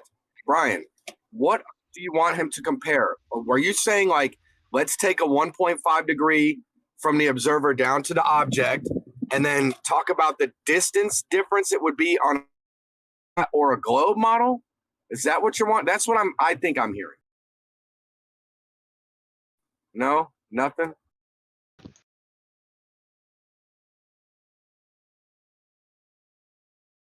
What the fuck? Seriously. The question just is kind of Like malformed, silence. or at least we're getting different like different interpretation of the question itself. So you need to reword the question. Yeah, like Brian, draw it, and then say, Xanax, what's measured it? I mean, it's not because the dude will do the math. I don't know what the problem is. Why the fighting all the time?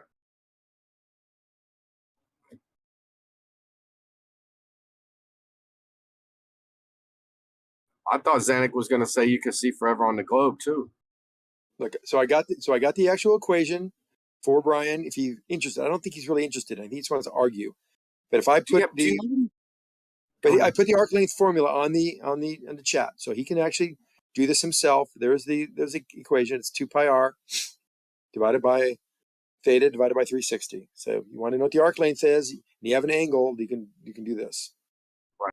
I hear them wanting to get some position of commonality where it's saying some measurement wouldn't be that much different on two models or something, and you're presenting that it is a big difference, I guess, right? And somebody wanted that not to be the case. Listen, I know, I can tell you what the problem is. Xanax doing trig, thinking that we see in straight lines. I think I'm doing trig to show you don't see in straight lines. I'm showing you that. Oh, wait, sorry, I didn't mean to say that. I'm using trig to show that if we are on a flat surface, that where these objects are should be relatively close to where we see them to be, even if it's without refracted or reflected. In a vacuum. But what we're seeing, we have 100% error. We are 100% off. If we use trigonometry, which we all know works, and we see something in the distance, either it's got to be wildly refracted to where that object is twice as far or half the angle that we should be, and that just doesn't happen. Normal refraction can make you off 360%. What are you talking about? You can see around the globe your own ass with normal refraction. Come on. It's not a claim anyone should ever make. That's a claim that Rumpus makes. If you had a big enough telescope, refraction will let you see your own ass. Under abnormal circumstances, fine, but under under no realistic circumstances is that true. Yeah, I agree. Reality, it isn't true, but with your globe math, it is true. Ridiculous, right?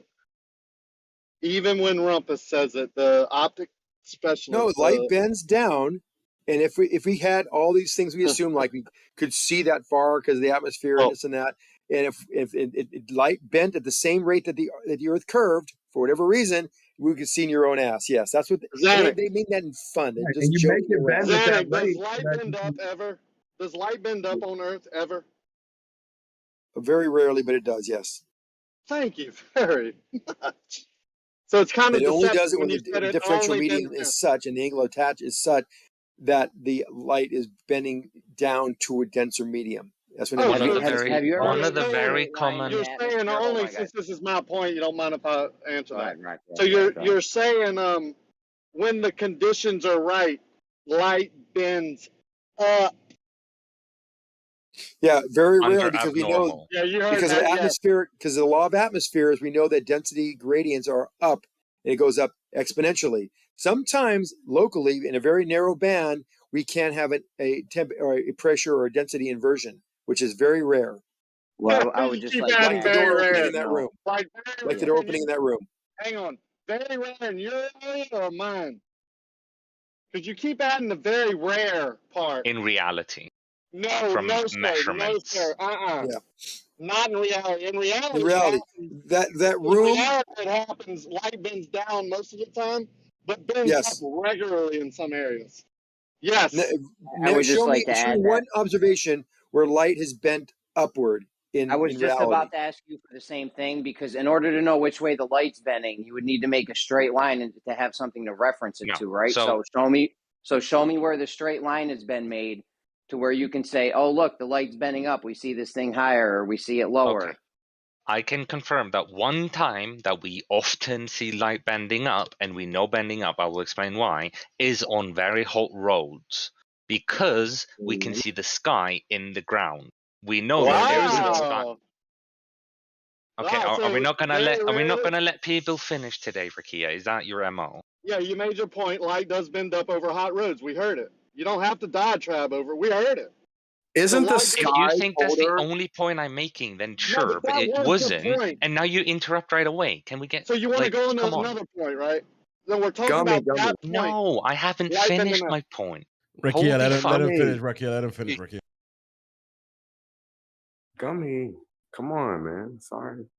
What do you mean? He's gonna completely interrupt, finish make your me point. completely Finish. off. Okay, Well, I'm he's completely off kilter now. I don't freaking. Okay, well then go on mute. We understand that light bends up, especially over hot roads. That was a great point. Thanks for agreeing And it bends with up me. like, isn't the ground air like hotter than the air up above it? So wouldn't it bend up towards that air up in the sky also? Correct. That's all why. the time. All the time. Not all the time, colder no. air is above you. Even at like 7 feet or above 7 feet, the air starts decreasing in temperature. The ground is usually always warmer. So wouldn't light bend up all the time, you mean? That's because the way sunlight works, it doesn't really interact with the atmosphere that much. What it does is it radiates, or the sun hits the ground and then that heat radiates into the atmosphere. So yeah, it's generally going to always be hotter at the bottom. And what about the point that there's always going to be evaporation going on over water? Thank So that, you. that I've been selling them that point for years. Years I've been selling them. That evaporation is going to make it consistently bend upwards instead of down. Yes, sir. Consistently. So you are correct that directly above the area, directly above the water, directly above the roads, yes, we often have a very very extreme difference there. Turbulent. However, Not often, but there's always going to be evaporation. Let them finish, guys. As you move upwards, it becomes more regular. And that's why it's recommended not to take pictures super close to the surface. You mean Rocky, let me sell them this. Let me sell them. Let me sell them.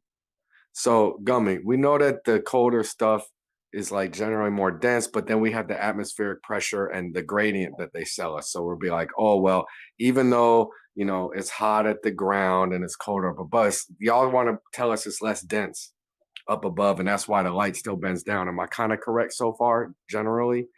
Right. So then, just correct me, just stop me if I'm wrong. But then, so think about this though. What if, okay, that's true. Like, obviously, like, there's a gradient, right? But what if there's this cycle where like this hot, excited atmosphere at the ground level is constantly, like is lifting, and so it helps float that denser material up there. It goes up, it gets dense, and it cools, and it's coming down. Like, we know you want to sell us this atmospheric pressure gradient, but what if is what I'm trying to say?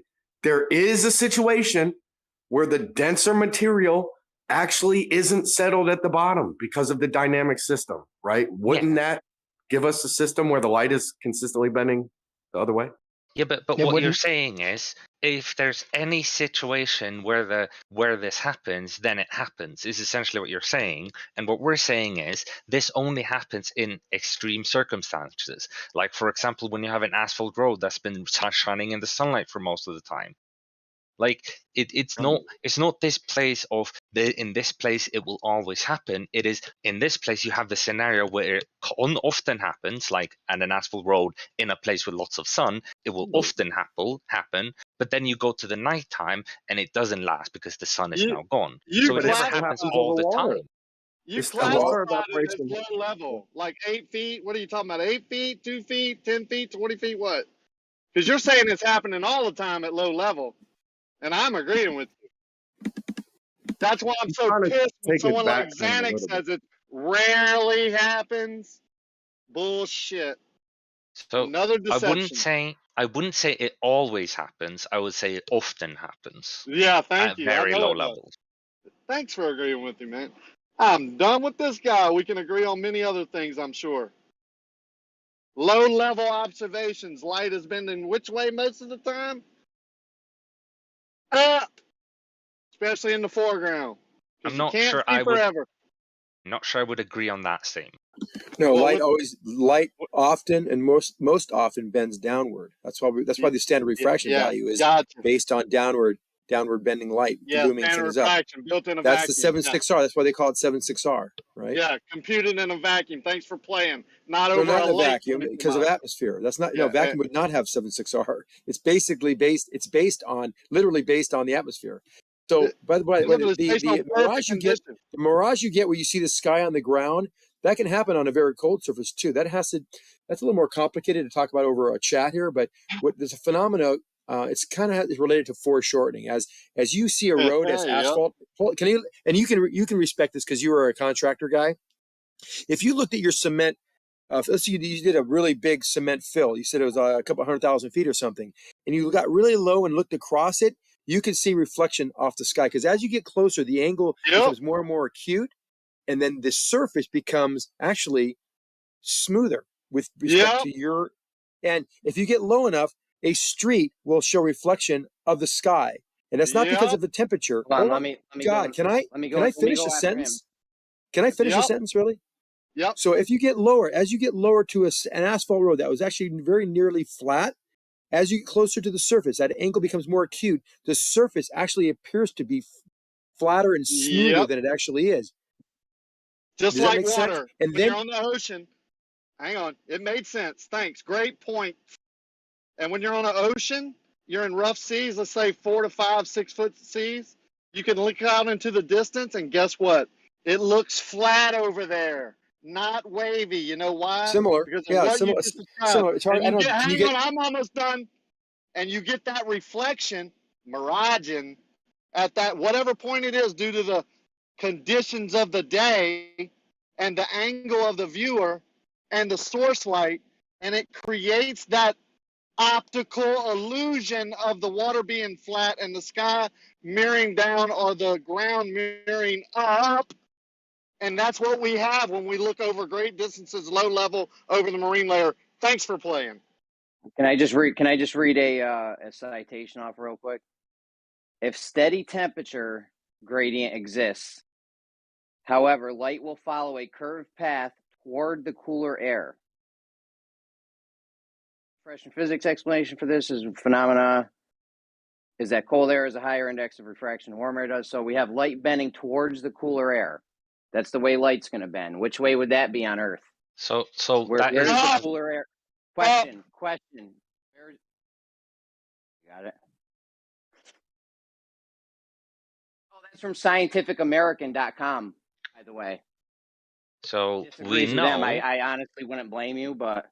So while we know that it will often travel towards colder air because colder air is often denser, we know that the density of air doesn't just depend on temperature. It also depends on pressure. So we can't look at it as this only temperature thing. We have to look at it as all the variables thing. Going against Scientific American, that's fine. I mean, I've gone against them on many things myself. I understand if you would want to go against one of the mainstream scientific journals. Are they That's saying fine. that it always goes towards colder air? Or is that what they're saying? Even if that colder air is at a higher gradient exists. Oh, my bad. After. Clarify what they said exactly. A steady temperature gradient exists. However, light will follow a curved path toward the cooler air.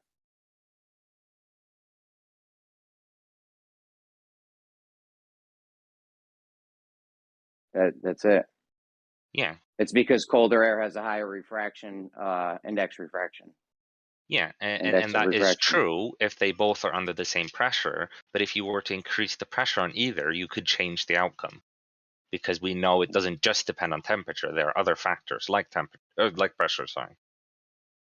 So Scientific American is wrong. I hear you, bud. I disagree with them on a lot of things. A lot of things I disagree with them guys on. I don't blame you for disagreeing with the mainstream narrative of how light bends from hot air to cold air.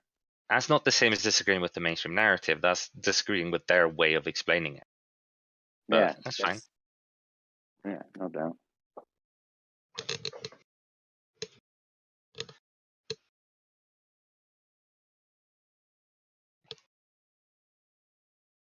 That was rich. Nobody caught that. I'm not disagreeing with the mainstream, but I'm just disagreeing on the way they explain it. Nobody caught that one? Not how the mainstream explained it, how Scientific American explained it. Because I wouldn't agree that that's how the mainstream explains it. The mainstream understands what I said, not what they said. So Scientific America is wrong then? If what Jeremy read out is what they've written, then yes, in that scenario they would be kind of wrong. Noted.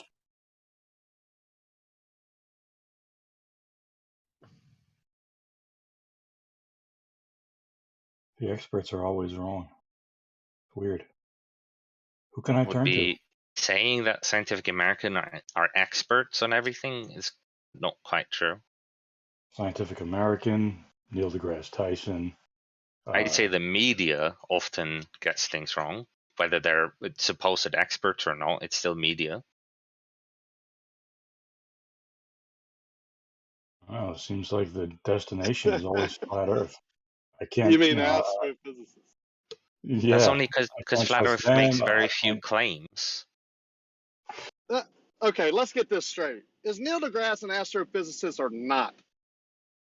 He Because is, yeah. I've been told these guys that say they're astrophysicists had to go through a lot of schooling and are very smart.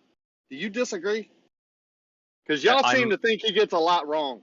As far as I'm aware, he has a degree, like a PhD in astrophysics.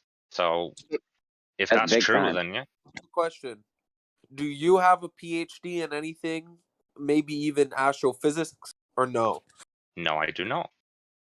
Okay, so why are you schooling Neil deGrasse Tyson on astrophysics then? Am I? Well, sorta. You kind of disagree with him. So are you saying that having a PhD means you can never make a bad simplification? Nah, it just means he's smarter than you in the area. Okay, but does that still mean that he can make a bad simplification? Of No, course it just does. means he's on national TV all the time, and you're on Discord. Really dumb and argument. GMs. It doesn't Which mean means he's smarter than you in that area at all. What it means That is he that has a he has enough money to PhD? get a piece of paper on his wall. That's what it means. Do you know what's required to get a PhD? You have It to have doesn't matter. knowledge of the subject and be right about it. Yeah, right. According to who, buddy? The people that are teaching. People that him. are teaching. That's right. The people that are Wait a teaching. minute, Bob Dole. What it means is Bob that he Dole. answered correctly Bob and Dole. paid enough money. Bob That's what it Dole. means. Listen up. Wow. Bob Dole. Listen up, Bob Dole. No. They're the Globers. They believe in this PhD nonsense. If they're going to go against their own nonsense, we got to point it out and let them. You going against their nonsense makes sense. Yeah, we're all going against their nonsense. But the point is, he's not. He's on their side, and he's going against their nonsense. I don't think Neil deGrasse is right. I think a lot of this shit is wrong. Okay, And I say what we're I trying to make is agree. that argument isn't valid. That the PhD makes him anyway. smarter in that area. It doesn't. It means that he answered correctly and paid enough money. That's all that paper means. Yeah, but it's on the subject of astrophysics. This guy is arguing against that. What was the dispute? Rocky, what was the dispute? I missed it. What did Neil deGrasse Tyson say? No, I made the statement that sometimes Neil deGrasse Tyson makes kind of incorrect simplifications. That's not the same as me saying I'm more correct than or more smarter or anything of that. I'm saying that sometimes he makes a bad simplification and I quote unquote correct I him. agree. Totally. Well, he's correcting himself. That's all right. If you're going to correct yourself and change the story a little bit, I'm fine with that. So I think how Neil have is how out for have I? entertainment No, sometimes. if you're gonna claim that I changed my story, what have I changed about my story? Well, You said that he's not incorrect. You said the. Yeah, he You tried clarified to your double speak it. misunderstanding. He just clarified a misunderstanding what he said. Right, and we said right, okay, and I said, fine. okay, we're fine with that. Yeah. But that's not what he said earlier. He's clarifying. Clarifying means So what? he kind of said something different earlier. Now he's saying clarifying. And so I'm asking. You're saying I changed my position, and I'm trying to figure out what did you think my position was before? That isn't the thing now. Not Because I don't think. think I've You changed said that anything. he's wrong on some things, and then you said it's the explanation of how he explains it. Don't try to double talk. So And I'm wouldn't you on your say that side, that is the Fonda. same as being wrong? Yeah. Anyway, You can argue I feel like anything, you're right? I feel like you guys You are have just a making a PhD in semantic argument. argument No, right it now. sounds like you just want to argue. You know, you already admitted you said something different, but that's all Says right. I says think you Neil. who only Can I makes a say that you're semantic right? argument. Can I tell you you're right? And let's move on, because that's what I'm trying to do, and you can't shut up enough to hear it. Rakia. I mean, come But on, man. who are He's you to arguing say against me that? now. Yeah, Well, I man. go on mute Really, when all I'm I hear cut. is Rakia yelling in the background. That's all I hear. That's all I hear, Rakia. Right. So I think Neil deGrasse sometimes gets caught up in the entertainment. He's on shows to entertain, and he's probably talking down a little bit. I agree. I will agree with you on that point. But he just doesn't, like, some of the things he says is so far off. Like, that's how we agree again. You're saying he's off on a lot of Such things. as So what? do I. The football thing was totally stupid. No. Yeah. No. Yeah. He said He didn't. Earth Well, let me explain. turned Let me underneath explain. it. I'm not smarter than Neil deGrasse Tyson, but I know what he meant.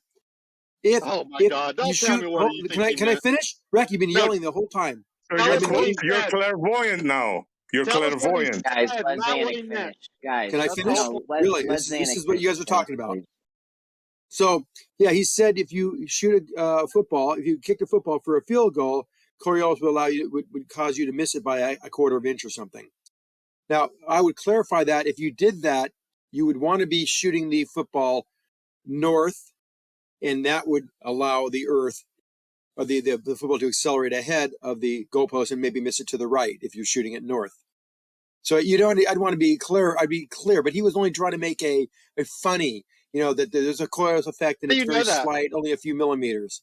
That's Wait, what that's he not was He was doing. trying funny. to You make it missed the funny. field goal. That's not funny. They should be While informing all I these football players He's about this deceiving you. Coriolis effect. And while I don't All you the think field agree he would with goals, know what you you need to said, be kicking they the should know ball where north? they're facing. Yeah. The field He's goal an kicker should astrophysicist. know all these things. I mean, it's not a joke. As an 7 astrophysicist, he a would few know that you would millimeters, have a to kick few the millimeters. football We're talking north. about, like less than an eighth of an inch, right? so Zanuck, while I agree with What's you, your I point, don't man? actually. That wasn't actually what Neil said. He said that it was Yeah. about a specific game and a specific shot that And was the off Earth by a moved under. specific amount. Yeah, And he he missed the made a field bit goal more because of a the Earth different. moved under. While I agree that kind of is probably what he was going for, of that like little funny Coriolis, he actually did make a bit of a claim about a specific shot at a specific game, which Right. is where I would disagree with the way he. Well, what about when he says you can't see curvature from an airplane because you're only so many millimeters above a beach ball? Correct. Correct. So you can't see curvature from the airplane? Correct. So when Doofus says the top of the haze and top of the clouds are curved because of the curvature, they're following the curvature of the Earth, so that in reference is Earth curve, then he's wrong because he took the picture from an airplane? I never heard anyone say they can see curvature at the Doofus top of the says mountain. it. I just told you who says it. Doofus. Well, let him Not only speak for that, himself. you could have. My bad. Go ahead, Zanuck. What? You can see the effective curvature, but you can't see its curvature itself. It's too slight. Effective What curvature. the fuck? What would What the the fuck effective does curvature that be? mean? Yeah. That means the effects of the things.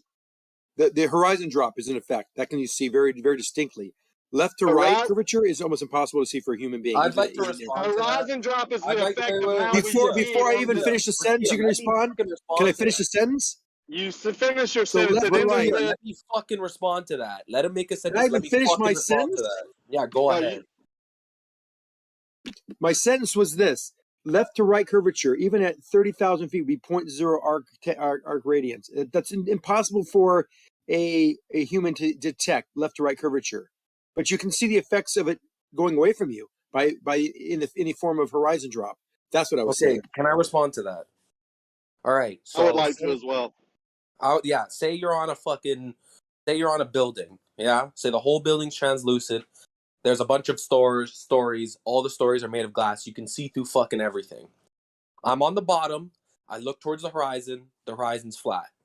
I go up to the 50th floor. I look to the horizon. I see the floor of the 50th floor, and I see the bottom floor below that. So me looking at the Earth, the bottom floor, and seeing that below doesn't fucking preclude you. That doesn't mean the horizon's dropping away from you. That just means you're at a higher elevation. At the horizon, you should Let's see. let Rocky You should finish see his at point. the fucking horizon. You should see at the fucking horizon what level you're on. If you're not on the ground shouldn't be at the horizon because there's something called the fucking inverse square law of light. And the farther away you go, the less Everything you'll you said fucking is just see. complete nonsense, by the way. Hold on. Let's Go ahead. let Rocky finish his point with the airplane curvature thing. Yeah, I mean, there's a limit to everything we see, including out of an airplane window through that plastic curved glass. I won't even go into that, but let's just say you're seeing the apparent horizon, which is the not actual position of the horizon. It's just the horizon on that day because of the conditions and the optics and the angle of the light. I hope we all agree on that and drop from that as you go up isn't Earth curve ever. It wouldn't even be Earth curve if the Earth was curved because we all know we have a limit to our how far we see through the what? Medium, which is the atmosphere, which controls the position of the horizon. Jesus, man. I have to say one thing though. No matter what the day, no matter where you are on the planet, no matter where you're in the ocean, if you're looking at an airplane and you can see the horizon, you can see it, it'll always be exactly where we're saying it's going to be. 3 or No 4 one degrees says it's below not. level. It's Always. not, but The that's level wrong you're though, at, because on the level different you're days, on, the you're level looking you're at on in the tops of plane, clouds. the level you're on in the plane should extend to the horizon. The level below you, the ground, should not extend all the way to the horizon because you're above that level. Oh boy. You I can't can't even see address you. You're forever. too far gone. No, what he's saying is you can't see forever, and you think you should be able to. You're not even seeing You as see the far. sun. You see Hang the sun on. below level. Hold on a minute there. Wait a minute. Non sequitur. The Earth is not the sun. The Earth does not produce as No, much you're light saying as you the can't sun. see about the forever, but I'm seeing the horizon. sun. So how far is the sun? Talking 3,000 miles about away? Right, but the 1,000,000 non miles away? sequitur, the Earth does 100 not million miles produce away? light like the sun. No, he made that as part of his The Earth is not. foundation. It You was seeing the I'm not, sun is Numpty, I'm not different talking to from you the for Earth. sure. You are You way seeing the off. sun is You different from interrupted you me, seeing the Earth, Xanax. Zanuck. Guys, If you see the the sun, mutes are just temporary. Have to start. I don't know. You guys All got right, to calm it down, I'll please, be guys. quick. I'll be quick. He brought in the sun because he has to. That's a total different thing. We're talking about the horizon, not things that get obstructed by the apparent horizon. We can talk right? about that too because hang on. So as we're talking about the horizon, that horizon is dictated by a lot of different things, not just it's there all the time in the same position. Bullshit. That's another lie by you. I'm not calling you a liar. I'm just saying you just lied. So whatever that means. It's due to the atmospheric conditions and how high you are, your angle, the light source, if it's cloudy or not, if there's mountains in your way. The horizon is many different things. Now, well, basically, Zanuck is asking why we see something that's supposedly further as opposed to seeing stuff over the ground that's supposedly closer. That's because of compressed viewing angles, Zanuck. It's closer on the ground, yes, but it's at a narrower viewing angle off of the surface. It's so compressed you cannot see behind the horizon that forms in the foreground. You only see the stuff that's at a wider viewing angle up off of the ground at greater distance, like the sun. Right, and also his whole thing. Oh, why can't you see the sun? Is begging the question of a sun that's 93 million miles away, whereas on this model that we're fighting for, it's supposed to be a local sun. So he's begging the question of his model first off, and even in his model, you would obviously see the sun from farther than the Earth because the sun produces the light which you see. The Earth only reflects it.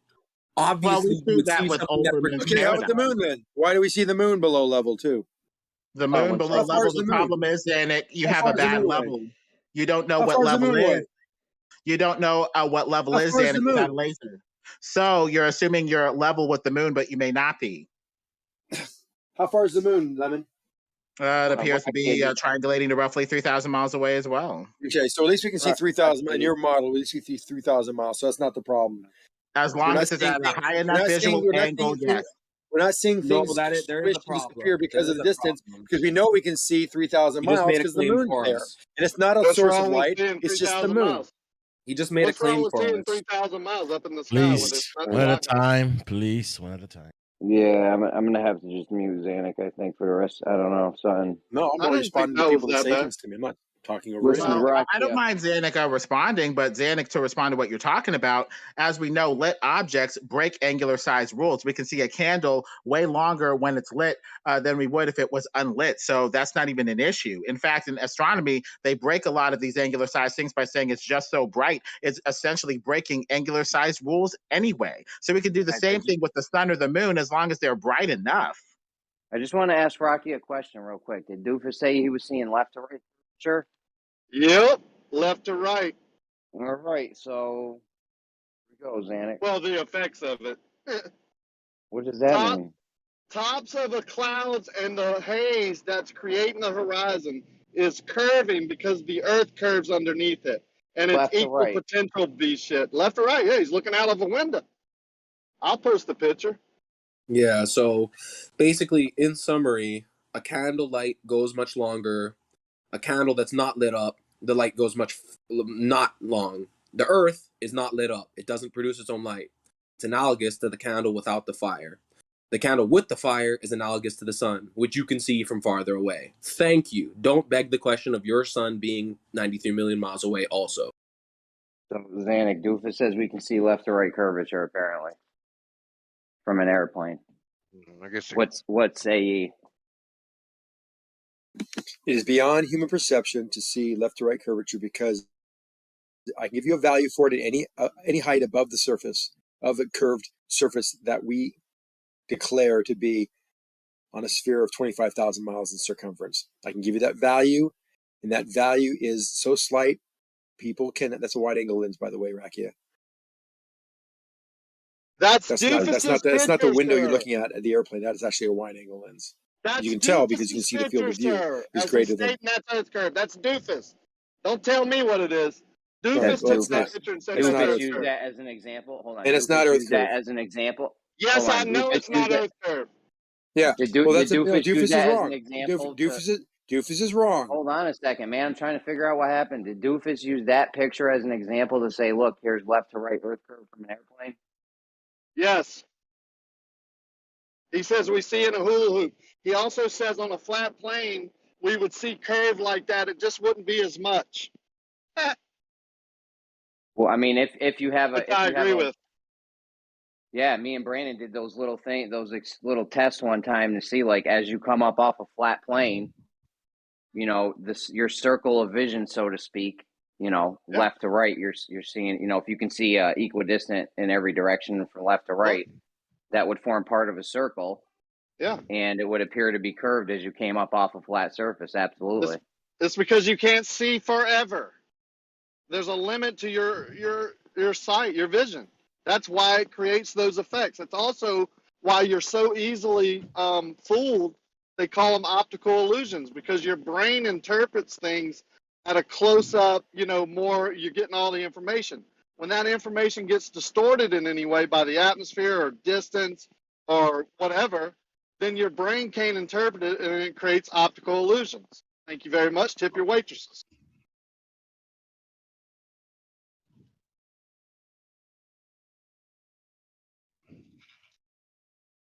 I don't know why people are denying this. I mean, it doesn't take away the ball, right? But this is logical information that I'm giving out. I don't have to come up with some special formula. Matter of fact, I will never give you a mathematical equation. What I will tell you to do is go out into reality and observe reality. If there's no formula, how do we know it's reality if there's no like math to it? Because it slaps you right in the face, no matter whether you believe it or not. Science doesn't care. Speaking of reality, Rakia, does the Earth appear flat and motionless? Yes. It does not. It does to me. Dude, wait. How does it not, though? When you're standing on the ground and you don't feel yourself moving, and then you look up at the sky. Wait. You look up at the sky. Who said it didn't? Wait, hold I'm trying on to a second. respond to Gummy. Hey, good luck, Jeremy. I'm know. headed out, man. All right, you know what? I give it up. Later, Rakia. Just to make a point, just to kind of close the loop on Rakia. Zanuck, 1 second, please. Zanuck, 1 second. Data, you've been in here 5 seconds. Let's let other people finish their sentences, please, man. Come on, dude. So right now. Just to close the loop on what Rakia had said, you have an arc radian length of or value of 0.05 arc radians. That is beyond human perception at 30,000 feet. So you cannot see a curved line with that subtle change in the radian value. It's not possible.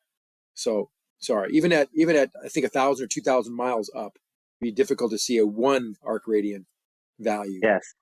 So if somebody claimed they were seeing left to right curvature from an airplane, they would be they'd be wrong. mistaken. Yeah. Yep. Okay. We'll close that Hey, argument Zanuck. out later when Doofus gets here. Go ahead, Data. Does the Earth appear flat and motionless, Zanuck?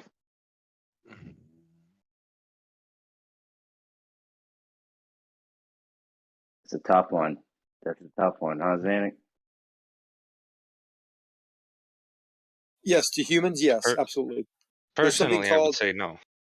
there's something I would that appear at maybe at first glance, because without doing testing and experimentation, you would then say yes, the Earth is flat and motionless. But once you start digging and do some experimentation, you can say otherwise. But let me just make one last point.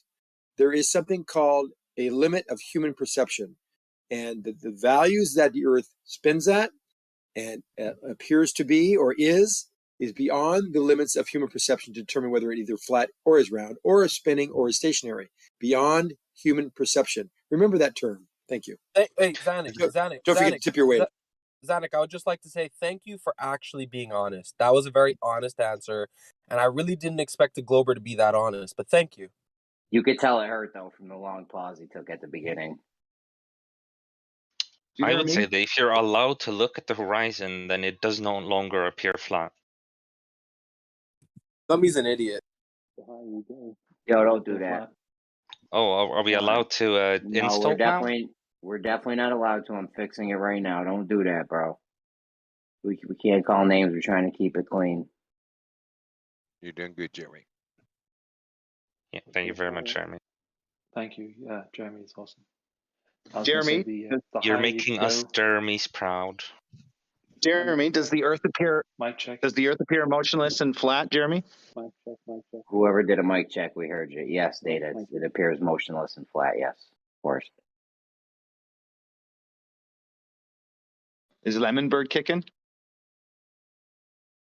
Data, you know I'm a flat earther. Why would you even ask me that? Is Lemon Bird kicking around? I don't know. He's not in here right now, but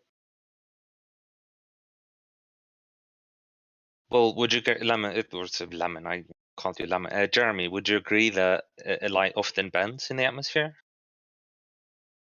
Yeah, you just heard me Yeah. read the Scientific American citation off of how it bends towards cold air. Yeah, but I was just gonna say, well, if we know that light usually bends, then how can it appear flat? It should appear bendy, and that's what I'm saying. It appears bendy. It should appear concave, if anything. If Earth is flat, it should appear concave. Sometimes it does. It appears. That's to what I'm be saying. It flat. doesn't, because light Depending on how bends, the whether light's bending. Yeah. Depending on how the light's bending, it sometimes does appear concave. They've viewed the horizon above horizontal before. But all I'm saying, Jeremy, is whether it's flat or curved, because light curves, it should always appear curved. And that's what I'm saying. It does appear curved. Doesn't mean that it's round, but it does appear curved. Doesn't appear flat. That's my point. All I see is things, things dropping with distance. That doesn't tell me that the Earth is curved. That just tells me the light's bending some sort of way. Well, no, that tells me that it's not flat. It's curving, but I'm not saying that the ground is curving. I'm saying that it is appearing curved. Now, that could be simply because of light curving and the ground being flat, but I still see curving. Yeah, it was saying something appears some way because there's an illusion going on. Most of the time doesn't mean that it's doing that. Oh yeah, but wouldn't you agree with my statement then that it doesn't look flat. It looks curving, but that's not me saying it looks like the ground is curving. It just looks curving. It could be just light curving. It still does look curving, and Johnny, you should agree with that. Does water always appear to be level? Yeah. Until you measure it. Level by horizontal, I mean. I wouldn't use the word level, It always appears level, yeah. All of He these thinks things. level's curving and you think level's horizontal, there, so there's there, going to be a communication issue. Go ahead, Does you. the horizon always appear horizontal? There's a two level perspective.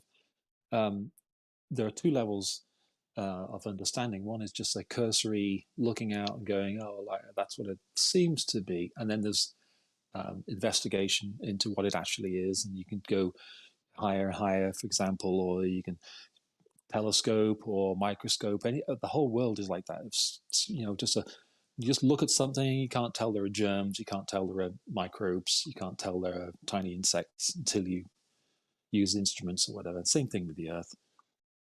That's basically it. It's if you look up at the sky, there's little stars, little twinkly little lights. Get a telescope, yeah, you can see what they actually are. Same thing with microscopes. But even then, I don't believe that the statement that it looks flat as you standing on Earth is true. I say that it looks curved, especially the horizon. It looks curved. The contention should be whether it's light curving or ground curving or light and ground curving. But either way, it does appear curved. So no, it does not appear flat. That is my honest answer, and I've explained why it's my honest answer. In that case, then you should have no opinion. If it's like saying, are there germs or are there not germs? Well, if I don't investigate whether there are germs or not, and just look at my hand, I can't see any germs on my hand, so it wouldn't appear so. But that's very, that's not a very good way of finding out whether things right or not. I could say, well, I don't know. I can't. I look at my hand, I don't see anything, but I don't know if I should even have an opinion on that. If something that I, by definition, can't see because they're too small, then why would I have an opinion on whether they're there or not? I'd have to find out, wouldn't I? Same thing with the shape of the Earth. So people are just going these cursory, it looks flat, and then that's it? That's as far as you're going to go? Of course not. You're going to learn. And as soon as anyone learns, as soon as anyone tries to find out what the shape is, well, they get the results they get. Well, Hugh, you were telling us about your friends that you were trying to tell about the thing that we've been put through the last couple of years. And you were saying that the look on their face was just kind of like a don't ask, not really know. And then we had somebody in here named Shines that was talking about her relatives that work for aerospace places. And she got the same looks for the same reason, it seems. If you have special instruments, the only people with the special instruments can create a lot of fallacies, as you know, for certain reasons. So I think if we're just going to claim that we just can't know anything because we don't have the special instruments, so we might as well just not guess at anything or not try to figure out anything on our own because we don't have these special instruments. I mean, that's just really going against your own words. That's the something polar about opposite the of what I'm whole, suggesting. horizon I'm suggesting that you do get those instruments and find out. And unless you do that, you should have no opinion. Okay, I'd like to talk about the horizon appearing to curve. So we were making an argument how the Earth appears to be motionless, right? None of us can perceive its motion. It appears to be flat. You look at the horizon, same perspective. It seems like the sun is moving over us. We don't feel gravity of the sun pulling on us. You guys say that, it does appear curved at the horizon because boats go over the horizon, things go over the horizon. But the problem with that is that at the point at which those things go over the horizon is constantly changing. That distance is constantly changing. Therefore, the geometry of the curve on this ball that you presuppose has to be constantly changing, which, then you would have a constantly contracting and expanding ball, which makes no sense. But now you're going from just the observation to interpreting different observations, which isn't what we're talking about. We're talking purely about your instant observation on it, like during a day, and that is that the horizon appears curved. Now, I agree that we can investigate that further to see if it's actually curving, like physically, like the ground, or not.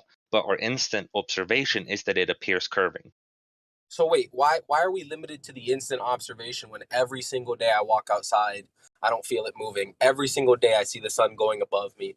Yet every single day we see a different distance to the horizon, but now we're gonna now limit it to the instant observation what you're saying because your rule. Wait, no, because hold what? on. Because what? You guys made rules now that it has No. to be an instant observation? Because I Let didn't me remember that answer. being part of the thing, the qualifier. It has to be an instant observation. I just Okay. heard observations. So maybe I Let heard it. me answer then. You saying the feel like same you're thing changing over and your over. posi- Come I on. just feel like Let him finish you're changing your position, moving the goalpost thing.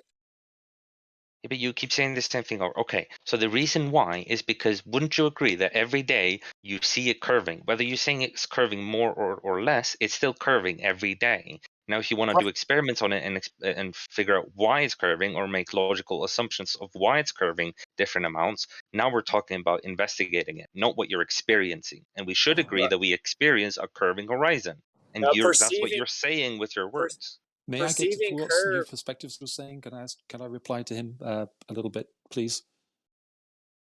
Sorry, Austin. I think you were jumping in as well. I apologize. But I got to get the thought out, otherwise I'll just forget. If I haven't already, hang on. Let me see if I can get it. Good grief. The point of it is, if you make cursory observation just walking outside your door, you can make conclusions.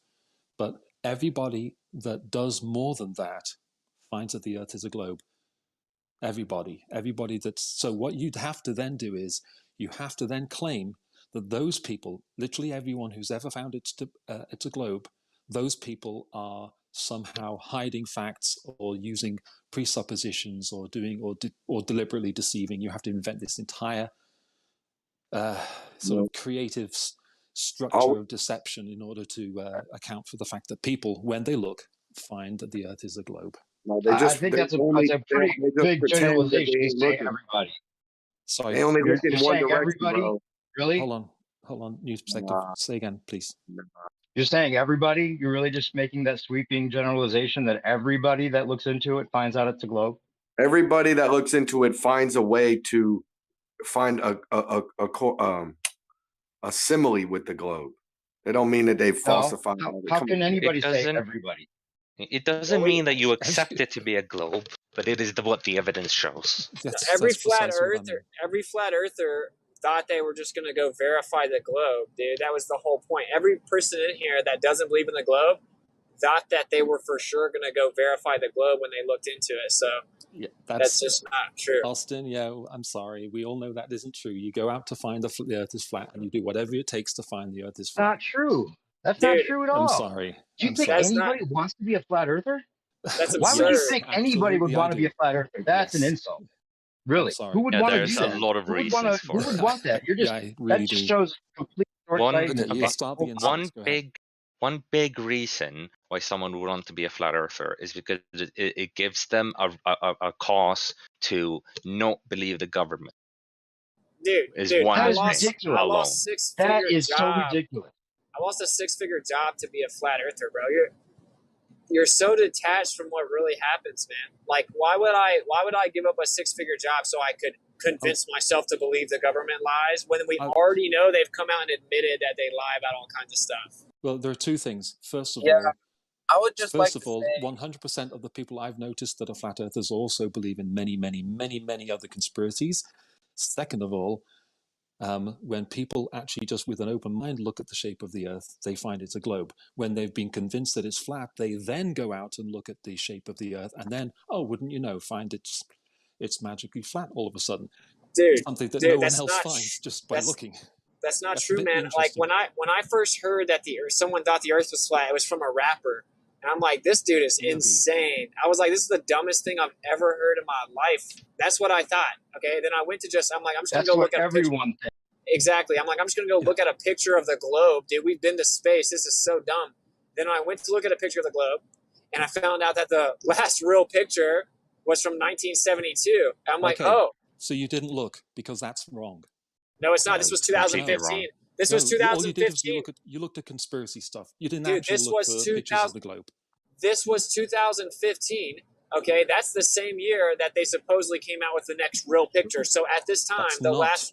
Yes, it is. Okay, That's so not name the other one. Name the other one. No, hold on. When you're saying real, holy hold on, smokes, there are thousands of Hugh. them. 1 second. He's talking about the full view of Earth real pictures is what he's talking about. Like the Yeah, duh. popular full Yeah. view of Earth real pictures is the only that. Obviously we're not talking about the composites that are fucking computer generated and stitched together. He's talking about one photo, one snapshot. You're far enough away from Earth, just take a snapshot. And guess what? The ISS is not far enough to do that. So was it it has taking to be photographs something other of? than the ISS in your globe model. Thank you. What is the ISS photographing then? Fisheye lens from high altitude. Fisheye lens? That's what I said, yeah. So that didn't take long. If you're on the Again, ISS, I'm on my phone, so I can't look up. Listen, look buddy, up if you're on the ISS, you take your fucking Kodak camera or whatever, and you fucking snap a picture, you're not going to see the horizon if you're facing directly to the Earth. You're not far enough to see the whole ball. You understand that, right? Under your geometry and mathematics in your model. Yeah, I'm aware, but what I'm saying is they've taken thousands and thousands of photos of the Earth. If you want full photos of the Earth, there's a list of them, a long list of them. No, you see what you're doing? You self-projected because what you're doing is Not you're trying to... self-projecting. I'm giving you Listen, evidence, Austin. Well, listen. You're the one that's looking at it with a bias, because what I did was I thought that the flat Earth was the dumbest thing I've ever heard. And I'm like, all I have to do is see a picture of the globe in entirety from space. And then I went to look for that because I thought there were millions of them. I thought that they've been taking them since the moon landing. And yet you find out they don't even claim they have one entire real picture of the Earth since 1972. So that's what started me, because I knew the moon landing was fake. So there is a full photo of the Earth then. Okay. You don't have photos of the Earth from the Earth we need? I was going to make a point before Austin fucking started speaking. Sorry, Numpty, go ahead. Yeah, okay, I was just going to say, like, if I got in a helicopter, I drove around the Earth on the helicopter and took a bunch of pictures of the Earth and then stitched it together into a ball form, that would not prove the ball Earth. That would not be a picture of the ball Earth. We're talking about a picture, not a composite. So please stay on pictures, not composites. So what is your photo of? If you take a photo from a satellite, for example, well, first of all, so never mind. Yeah, you don't do that. You don't do that? Okay. No. So you know how many photos of the Earth, full photographs of the Earth, that we need to prove it's a globe? One. Yeah, but none of the real ones exist. Like, that's the whole point. So I knew the moon landing was. I knew the moon landing was fake. So I found out that they claimed that in 1972 that was the real picture. Now I thought that the Earth was a globe, man. So I thought that I was just going to go confirm that it was a globe. So your idea that I wanted to believe it was flat is stupid. I lost a six-figure job. I lost a six-figure job, dude. A six-figure job with incentives. So that's a base six-figure salary with incentives and commission, and I lost the job to be a flat earther. Did you believe? Did you believe the moon landing was fake before you believed in flat Earth? How could you not be? How could you not have a six-figure job and still be a flat earther? What kind of job did you have that they wouldn't let you be a flat earther? Hold on, wait a minute. Hey, wait a minute. I have to say something to Hugh. I just have to say, and I'm sorry for bringing up something you disclosed before about the thing that they've been putting on us, and how you were skeptical of it, and how it's made you feel with some of the people in your life that are not on the same page with you, and you know how uncomfortable that feels. I'm really surprised to hear this kind of commentary coming from you, no matter which position of this argument you're on, because it just shows that you just have no idea. You've been in this conversation for how long, and you think people want to have this identity of being so off base with everyone in their life? Why would you think any of these people that you're talking to that are rational, intelligent, that are looking for reasons to think things are true or not true, not just hoping something's one way or another? I am really surprised to hear that from you. I actually hope that I'm wrong. You know what I mean? For my kids' sake. Like, we got enough problems with the world today, let alone if the world's flat, that's a whole nother fucking thing. I think we're past that point, Jeremy, aren't we? Aren't we past that point? I didn't mean to be what I said to be insulting or disparaging. I really didn't mean that. But can you? The thing is, everyone. It's just an incorrect generalization, and maybe you shouldn't do those things, right?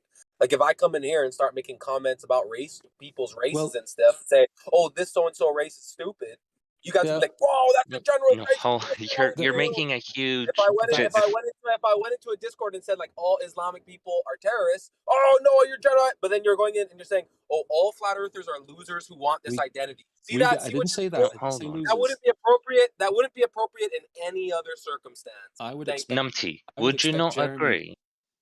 Hold on, you just quickly. I would expect Jeremy to mute me if I was insulted. Go ahead. So wouldn't people here agree that everyone wants to be correct? You have an idea, a different idea of what is correct, but everyone still wants to be correct. So you're a flat earther because you want to be. You want to be correct, and your idea of correct is flat earth. That is true. I literally just hold on perspective. 1 second. I literally just hold on perspective. I literally just told you I want to be wrong. I want to be incorrect. Right. Okay. I literally just and you guys, okay. So how, if that is and true, the absurdity then of how it come is every like single pink time unicorn, someone's invited down to watch a launch or to do experiments together, for example, track the ISS and its altitude and speed, every single time anyone ever offers to do that, no flat earther ever takes them up on that I've done offer? it. I've done it. Yeah. I have done it. I have done it. It's just like I've taken actual time lapse over marine horizons, just like I've taken time lapse to the sky, just like I'm making long distance observations. Globers don't do any of that. None of that is going to prove the shape. Things that prove the shape of the Earth. Yeah. When For I can example, see 300 miles away, that debunks the globe. For example, the trip to Antarctica that none of you have ever done, or sending up a high, not just a balloon, for pity's sake, a balloon, come on, a rocket. That's illegal. Both of the things that you just said are illegal. Yes, you No, can't it's just dude, you can't just shoot a rocket into space. In fact, into the air. In fact, you have to have a certain type of fuel that has to be approved by the government to even get high altitude rockets. It's illegal to do it without permission. Secondly, you can't go to Antarctica without permission. So your 2 points that you've made. You need permission to go to Antarctica. So it's not impossible to go to Antarctica. You can't go unattended. You can't just freely, you know this. You've been in this argument long enough here. Why do you know that you can't just go wherever you want. And that's not even the point. Also, if you look at the launches, they're all parabolic arches. It doesn't even look like they go to space. You know this. So why are you making that as an example? Curvature of the Earth. I know you that don't they know follow that. the curvature. You believe Yes, that. I do. You believe that. You believe they fall back into the ocean. So I'd like to see footage of them falling back into the ocean. And then you're going to bring up the ISS as some kind of proof when we see all the antics going on the ISS that just put it back in your face. You guys. What about the people that found the rockets in the ocean? Sometimes have at least a year notice. You can rocket and find it going into and see if it goes into the ocean, and you don't do that. What about the people that found the rockets in the ocean? I'm talking about the ones that make it into space. Well, what about the people that found all the rockets in the ocean, though? Who are those people? Were those flat earthers? It's just no. Point taken. Yeah. So my point is that I pointed out that you can go do actual observations, try to test the story. They said only one side of this conversation actually does that, right? I do it. No. I know Globers don't do it. So I just said I have tested. You're doing literally nothing to actually test the shape of the Earth. You're doing things that you know can be taken both ways. You can try to prove that all you're doing is trying to prove flat Earth. You're not trying to debunk the globe. That's all I'm doing. I'm Globers who spend money on doing experiments to test these. Dude. Yeah. Again, you guys. BOB. Let me say something. Let me just say something real quick. We all know that it sounds like pink unicorns are real when we hear the Earth is flat for the first time. Everybody feels the same way. Nobody's just going to start getting on a bandwagon of pink unicorns are real and being like, oh, I want to be the pink unicorn guy. That's what it's like. Nobody wants that. You guys got to drop that argument or that way of looking at it because it's just wrong on all levels. It's just which is why they won't acknowledge what I said, which is that I lost a 6-figure job to do it because that just shatters their whole little narrative there. No, it doesn't. Yes, it does. Basically, no one takes that seriously. That does. No one takes it. No, it means you're an idiot for losing a job or something so stupid. The insults. Okay, so if I wanted to convince you that I was right, would I insult you? Well, how come all I ever get from flat earthers is insults? Zenik just said I was an idiot. So why would you do that? There's no reason to insult people. For losing your job over flat Earth. That's being an idiot. Yeah, they told me I had to take. That is really dumb. Zanuck, That's not necessary. But dude. my IQ would shatter yours, so you're funny to me. But the point is that the point is very simple. Actually, that- it wouldn't. But go ahead. It's okay. Yes, it would. Yes, it You would. can't. You can tell you what. You can't fault Austin for.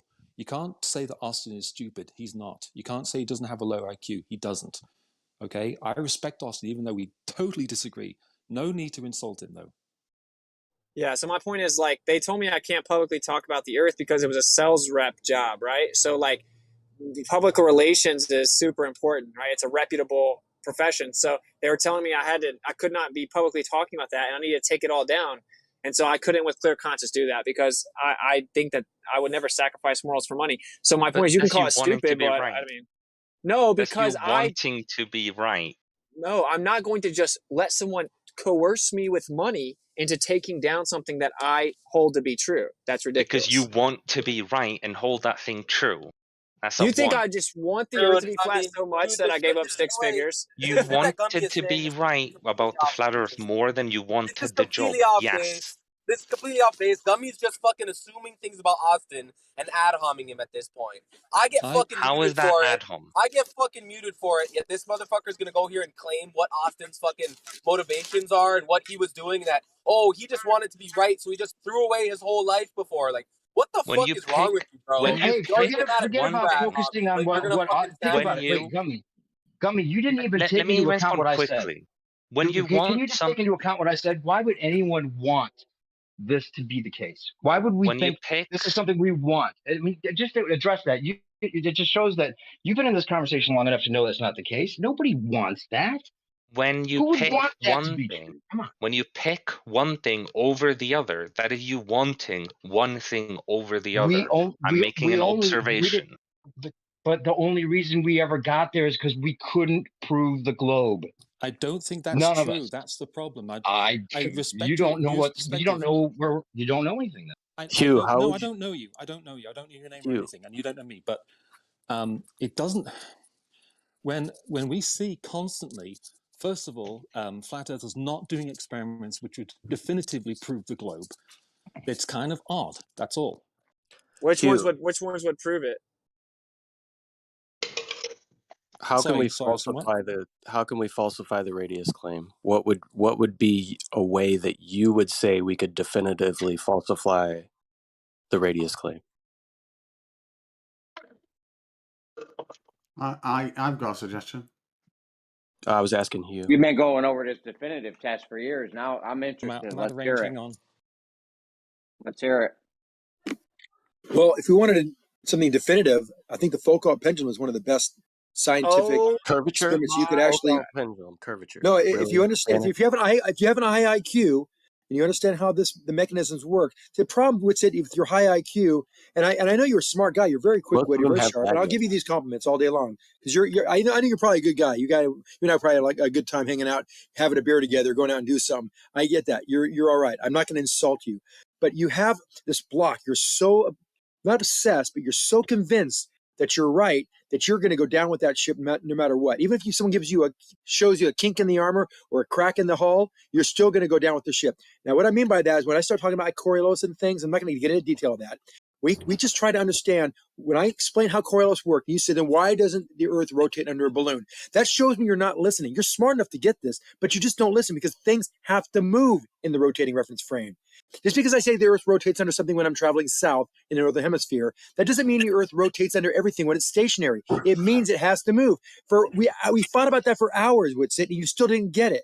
Stingray had an input. Wait, can you let him respond real quick? Because he talks about his IQ and how smart and sharp he is. Because I know he is. I think he's just got a mental block. But He's it sounds like you're just going to make it personal. You're really bringing Coriolis and as no. It's just an example of his logic. It's just a real brief example of his logic. Because I never ever said the Earth just rotates under things. It has to have a specific set of conditions that he just ignored, and this is what he's doing through a lot of our discussions. And that's all I wanted to say. Everyone, let Austin reply. Let Austin respond to that, please. Okay, yeah. So I still think the same thing, that either you want to have it both ways, where you act like the atmosphere moves with the Earth, but it also moves separate from the Earth, and they can't both be true. So, sorry. So again, you're ignoring. Wait, hold on. He's ignoring everything I said. He's Yeah, ignoring he's ignoring everything I you. So said. what, Zanuck? It has Accept it, nothing to bro. do with the Accept it. atmosphere. It has only everything to do with Can I make something a comment moving on the in a pendulum? rotating reference frame. Thanks for Yeah, talking over me. Zanuck, he's clearly ignoring you. Let it go. Someone wants to answer a question that was asked. You know, come Yeah, on. I want to make a comment on the pendulum. So first off, the pendulum is not a test of the Earth's round or ballness. It's actually a test that presumes the Earth is a ball and then proves the Earth is moving. So that is not a test of movement. That's not a test of shape. That's a test of movement. Actually, it Already is a taste of presuming shape. a globe. Yeah. So before How do you have before rotation in you, all before directions you, but Yes, not before revolution? it is a test of shape. All right, I'm done. I can't make my comment. Bye. Let him finish. No, I got Yeah, you. you Go guys are ahead. crazy. You guys Anyone are that's fucking crazy. anyone that's talking right now, you're gonna get muted till he finishes his point. Yeah, I'm ashamed to be a Glober right now. Got me He and left. Zanuck. Come on, man. All right, you're muted, So, Nate. Go so ahead. Are anyway, you gonna finish your point? he left. All right. So yeah, but it doesn't matter. I don't want to get into the debate with Zanuck about Coriolis. Nothing to do with being afraid of the conversation. I just want to. The overarching part of the idea is that to paint the narrative that we just want to believe the Earth is flat and that we have cognitus and that we just ignore all evidence to the contrary is just patently absurd, dude. That's all I'm saying. Like, and every real flat earther knows that because they had to fall out with their friends and their family. They had to deal with public relations. I had to lose a job. My parents thought I was crazy when I told them. It's all these things that are super inconvenient to your life. That's why some of us hold on to it for months. I'm 7 years in. So yeah, that's right. I'm not going to just go back because I've looked into it for 7 years. But that's you wanting to follow flat Earth more than wanting the other things. I didn't want flat Earth to be true, dude. I think it sounds so absurd. The reason I didn't want to be a flat earther is because when I first heard it, and I was a conspiracy theorist, quote unquote, when I first heard it, I thought it was the craziest thing I've ever heard, and that rapper was incredibly stupid. So I would never want to put myself in that group of people that even I judged. But if you didn't want any of it, but hold on, if you didn't want any of that, then why didn't you just ignore the shape of Earth and continue with your job, continue with your family, and all of that? Well, why just choose the other thing? I just pursued truth, so I kept looking exactly. into it. You want truth more than you wanted the other things. That's right. I'd rather stand for exactly. truth. That's a want. No, okay, it's okay. That's totally different than saying that he wanted it and it's fallacious at the same time. If it's the truth, it's the truth. You can't just say that we're hoping for it and it's not the truth and we don't care if it's the truth or not. We just want it to be flat. That's ridiculous. Couldn't be any further from the truth. You guys got to give that up. You guys just got to give that up. Whatever you can do, give that up at least. I would like to hear from Stingray But about his input on the how we can tell if the Earth is definitively a globe or not. Yes, please. Yes, please, man. Hi guys. love to So there's just two really quick points. One is I have tested the images from the ISS. Lens distortion of known cameras can be taken out incredibly easy. You can do it with XML profiles that are all open source. You can do it in Photoshop, and you can have a look and see what happens with no lens distortion. That's one thing. The second thing is I did build for a completely different purpose. A model of the Earth in the way in the solar system with the sizes and distances only and the angles to see if it could to see if the globe model allows me to predict where the sun is through my sky. I thought it'd be quite useful because of two reasons. I want to know how sun would transition through a new extension that I'm having built and whether I could have solar panels. And it does seasons as well. And I've yet to find a flat earther to help me falsify it in any way at all, because it just seems to work for any location, everywhere, every day of the year. Now, there is one observation which I would love to see, which actually would bring everything into question. Even what I've just said, it would bring slightly into question.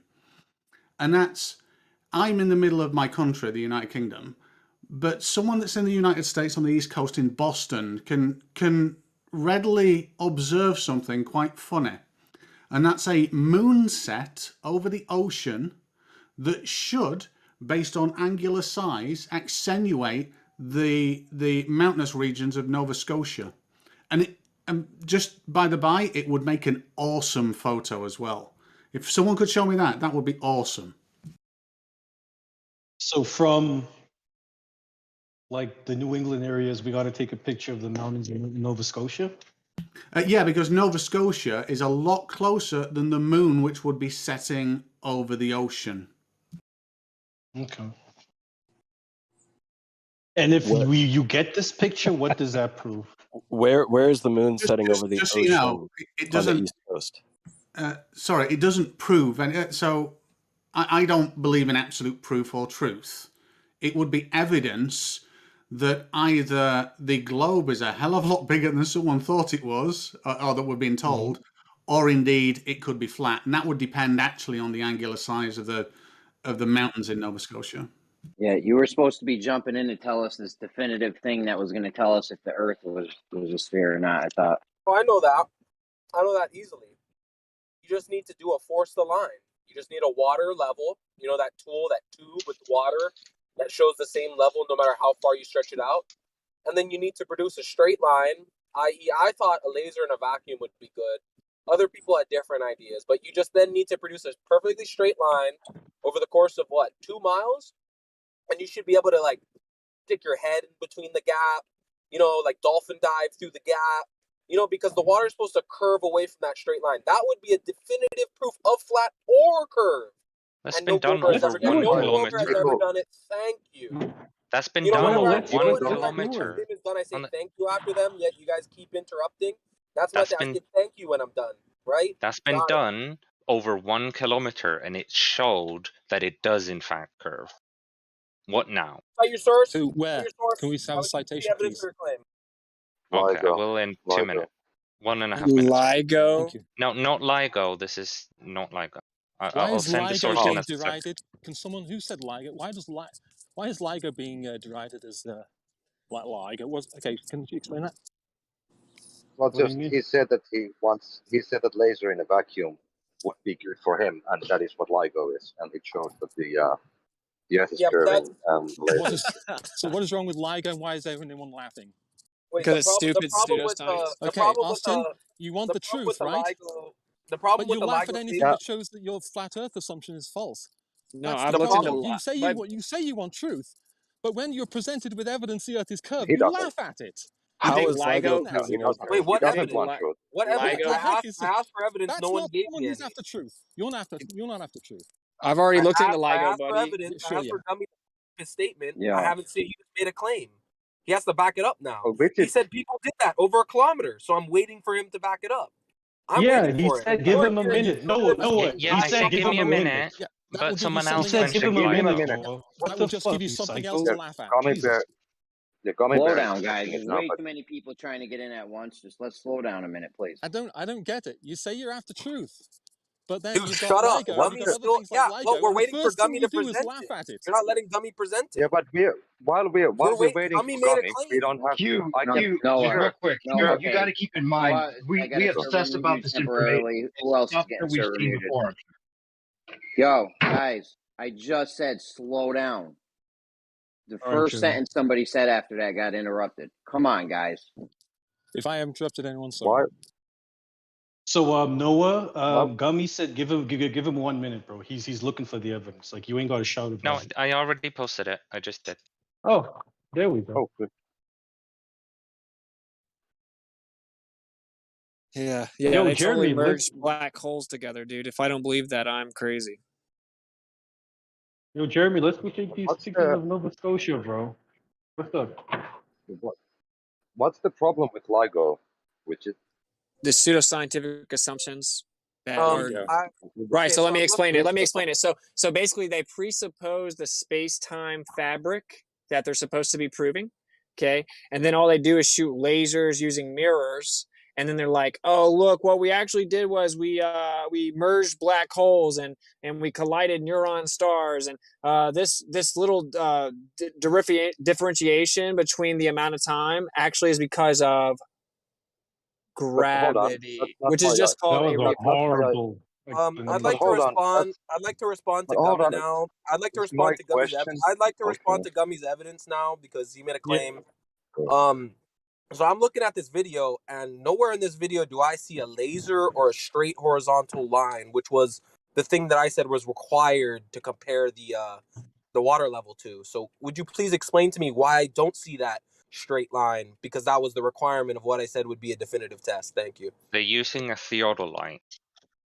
Oh, they're using a visual. They're not using a straight line. They're using a. Okay, I got it. So that doesn't qualify and meet my conditions. Thank you.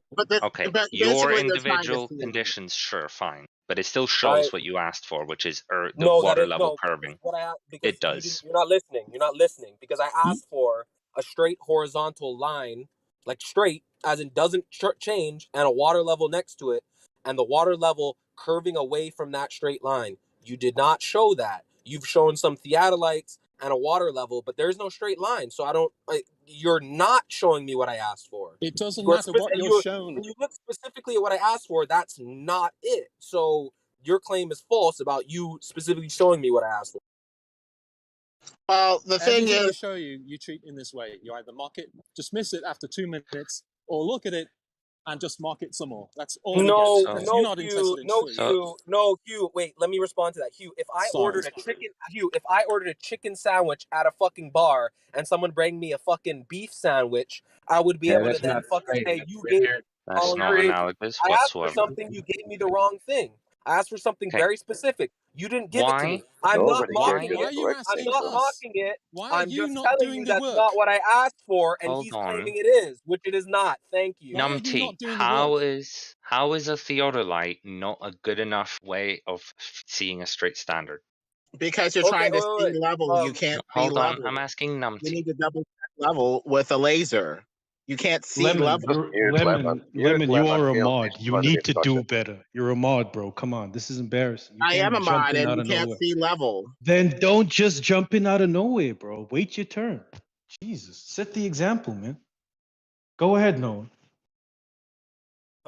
What am I going head about? So I you're think asking, Dummy said something to you. So you're asking about using a laser. How come a theodolite is not good enough when it also sees light, just like what laser is? Does a theodolite see in straight direct lines, like perfectly, like a laser does? Lasers aren't perfect direct. Does light curve between Lasers you and the are object? lasers is light. You know this, right? Right, and it shoots in a straight line to a certain tolerance, sometimes just as millimeters. straight as light does, yeah. Right, Because and it if it's is in a light. vacuum, it'd be perfectly straight. You're using Okay. something in the atmosphere where we've already proven things curve and the Earth curves. Anyways, someone else has to pick up where I left off because I have to fucking drive, and my fucking mom's getting in the car. Lemon, jump in, man. Lemon, jump in. Anyway, you can't see level because all the light that reaches your eye is not interpreted as a 2D image. So effectively, you cannot see level. You see stuff above you in the hallway that appears to ramp down toward the level of the eyes and be level with the level of the eyes, showing that visual cues by a theodolite are not sufficient to prove level. You need a laser. So why do surveyors use theodolite? Mailman's been waiting, guys. Mailman, go ahead. For the Lemon, come on, guys. All right, I'm gonna start muting it. I don't know. Is my mic broke? No, we hear you. We can hear you, Chair. Mailman, go ahead, man. I am modding this thing. You are not modding this shit. You ain't doing nothing, Jeremy. Come on. What? Chaos, bro. I almost muted you. Then take control of the situation. I'm Come trying on, to, bro. but you won't shut the fuck All right, I'm gonna keep quiet, but take control, bro. up. Control. I spoke up right from the jump. I said, Moleman's trying to get in. You overtalked the shit out of me and didn't stop talking when 4 other My people were bad. talking at the same time, dude. All right, I'm sorry, Don't man. tell I'm me sorry. to take control when I can't take control because you're being a fucking spaz. All right, I'm sorry, Jeremy. Jeez. Go ahead, Moleman, go. Okay, suck dicks and yeah. So kiss and makeup. So I only brought up the LIGO just to have a straight standard. Nothing about black holes or anything like that. Just a straight standard. Because that's what was asked. And now that's what you wanted to say, man. Black holes and gravity. Yeah. Essentially, whether you believe LIGO detects gravitational waves or not is completely irrelevant to the fact that the building itself is a straight vacuum structure.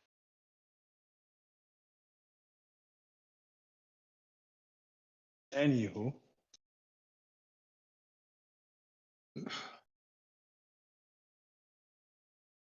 You make me yell, Nate. Come on, man. Come on, it hurts me more than it hurts you, bro. Word, my bad, man. My bad. But how come all of a sudden you can mute people? What happened like 2 hours ago when you couldn't mute anyone? Sometimes I can get at the phone, sometimes I can't, dude. I don't know what to tell you. I spoke up right away. I was like, "Hey guys, Mo Man's trying to get in." Like 4 people talk because you were one of the people. You're trying to like mod the shit when I'm right here. Yeah, but I I mean, got you, I could bro. hardly hear you, bro. Like, you know. Is my I don't know. mic I fucked just up? thought I you know weren't. this trick. I know this trick. My mic's fucked up. No, I can hear you we now. heard It's you. just. I mean, Yeah, you I can hear thought you me weren't now. going to do anything. Yeah, I thought you weren't I going to never do had anything. problem hearing you, Jeremy. To be honest. I know Nate's But you were full of it. talking. You're Yeah, but full of everyone poop. overtalks him though. I mean, we can all hear you. It was just, I don't know, Jeremy. I just thought you weren't going to do anything, so I thought I needed to step in because Lemon, who's the mod, was also wilding the fuck out. So I don't know, man. My bad, bro. Lemon's fine. Lemon's fine. We're all fine. We gotta all just slow down, man. Everyone's so quick. The second someone stops talking, the other person starts talking. Like, yo, take a breath, man. Everyone's gonna get to say what we gotta say. Man, Mike We've Pine been doing valuable this though, shit for bro. years. We've been doing this shit for years, bro. We got plenty of time. I don't see an end to this in sight. Because we don't Would have it that be definitive test. I thought this guy had a definitive test for us. Would it be a good test to just fly around the Earth? Or just Yes, go it to would. the equator and see the sun traveling in straight line all around the equator? Yeah, I've asked people to show. I've asked her people plenty of times. I'm like, yo, just show the sun moving in a straight line. No, that's not how this works. If you want to prove the Earth is not a globe, prove the Earth is not a globe. Yeah, we should all be doing that, right? Isn't that what science does? It tries to falsify things. And we have, and it didn't work out. Exactly. Well, this comes Austin? back to what I asked you previously, Hugh. How would you falsify the globe? How would you propose we do that? Prove that the sun go with doesn't the set. measurement. Prove that the Earth it has no radius. There's so many different things. Go to Antarctica and prove that the sun does not set or doesn't not set. Measure the distance to the moon. Prove it's not the distance we say. Prove that Measure there the aren't distance two to the celestial stars. poles. So nothing to do with So the many surface things. at all whatsoever, just presuppositions of the things So in the many sky. things. Do you You're not have doing any? anything. And all you do is you sit in a chat room and say presuppositions. If someone does a test and they Excuse me. presuppose the globe to prove I the just globe, sit you in the say, oh, chat you room, presuppose the globe. just That saying doesn't count. You presuppositions. presuppose the globe. Guys, hold Bro, on, you're man. That's talking not how all this over me. works. Sorry about that. That was funny though. That was funny. Am I just sitting in the chat room right now, or am I using my voice? We hear you. We can hear Okay, your. cool. We can hear your voice. Come on, that was Beautiful. funny though. That was funny. Don't be mad about it. That was funny. Instead of just saying I'm not mad about it. presuppose, do something. So the falsification of the globe needs to come from lights in the sky. What do we know about the lights in the sky definitively? And how would No we one said falsify the claims of the lights in the sky? No one said that I that's a already said that need. you can I was talking to you. falsify the measurements, the distances. You Hold can on, guys. falsify those on the surface. Yeah, why don't we let him and Hugh go back and forth for a little bit, guys? Let's all back off. Give me a second, chaps. Oh, okay. He needs a second. But either way, Hugh Oh, never shit, even said Travis that is either. here. You don't need to use the sky to do this. It's just What one can of we the use ways. that's definitive? That's definitive. What can we use? It's lots of things. So name one. Name one. Well, you don't agree that they're definitive. That's the problem. Gummy Bear, you posted a video that you claimed they were using theodolites to get these measurements, right? Sure. So can you timestamp me where we see all of the images from the theodolites in that video? What timestamp? The images from the theodolites are not in the timestamp, or are not in the video, I mean. So what is the video proving? It is showing that the setup has been made and the water has the water level has a higher elevation in the center than on the sides, which is what happens on a curved water level. If the water level is curved, sorry. So if there was a bump in that road, water levels aren't affected by bumps in the road. They are affected by surface tension, though. Well, no, what I'm saying is if they just measure from the road upwards and they claim that it's higher. That's not what they did, though. So if there's a dip in the road, so if there's a dip like down, I said, that's not you what say they that's did. not what they did, but there's nothing in the video that shows any type of images from a theodolite. All they're doing is That's not how measuring you from the road use a up. theodolite. You don't use it from a local measurement. Like, why would you use a theodolite only to then use a local measurement? That's not how that works. You use a theodolite in order to have a base level. There's nothing in the video that shows a theodolite at all whatsoever. You don't see the theodolite he's using at the very start of the video and the setup they have there. Yeah, and you see I the see base setup, station they have. You see the visual how- targets they set up in order to line it up. Sure. You see the See water visual level. targets. We Like, do you see not all see of them it. through the theodolite. If you would let me finish talking, we do not see any of their setup through the theodolite. You're yeah, just you know- assuming that they have made correct observations through the theodolite. All they're doing in the video is they're just showing their setup. Okay, so what They you show would have nothing about the wanted, measurement. so what you wanted in order for this to convince you would be that they walk up to the theodolite and put the camera to look straight into the theodolite and then show the rest of it. And then you would have been no longer a flat earther. But because they didn't actually walk up to the theodolite and put the camera through the lens, you're gonna keep thinking it's flat. Is that what really you're doing, what you think? What you're doing is you're just taking at face value that all of the setup of this is done correctly. Ergo, Earth is a globe, even though it's not even shown in the video at all whatsoever. Any images through the theodolite on how these things were set up. So you're getting measurements off of what? They're not showing you what they're measuring off of. So to say it that is the correct. middle You has don't a large, always get everything from every perspective through every lens. You don't get that. That's So if what you is did this the video scientific showing? experiment. If you did that yourself, you could get that. So go and do it yourself. But since So you're if not I- doing that, if since I you're did it sitting here in myself- Discord, you're gonna have to rely on what Dummy. other people do. You know? So if I did this myself and I showed you absolutely no images from a theodolite, I just set things up, I put a theodolite there, and I can manipulate what appears to be the heights of my measuring from the theodolite, and I can show you that it's a flat surface, you would accept that? If the setup looks genuine, then yeah. Yeah. Are you Okay, saying when we as look long at as it something looks through genuine. Are you saying when we look at something through a theodolite, that's its actual position? No. Oh, so then what are we doing with the theodolite?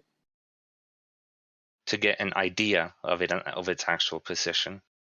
Theodolites have a degree of accuracy, even with refraction into account. And we know that this measurement is beyond the theodolite's the degree of error, as in it is not accounted for by the theodolite's error.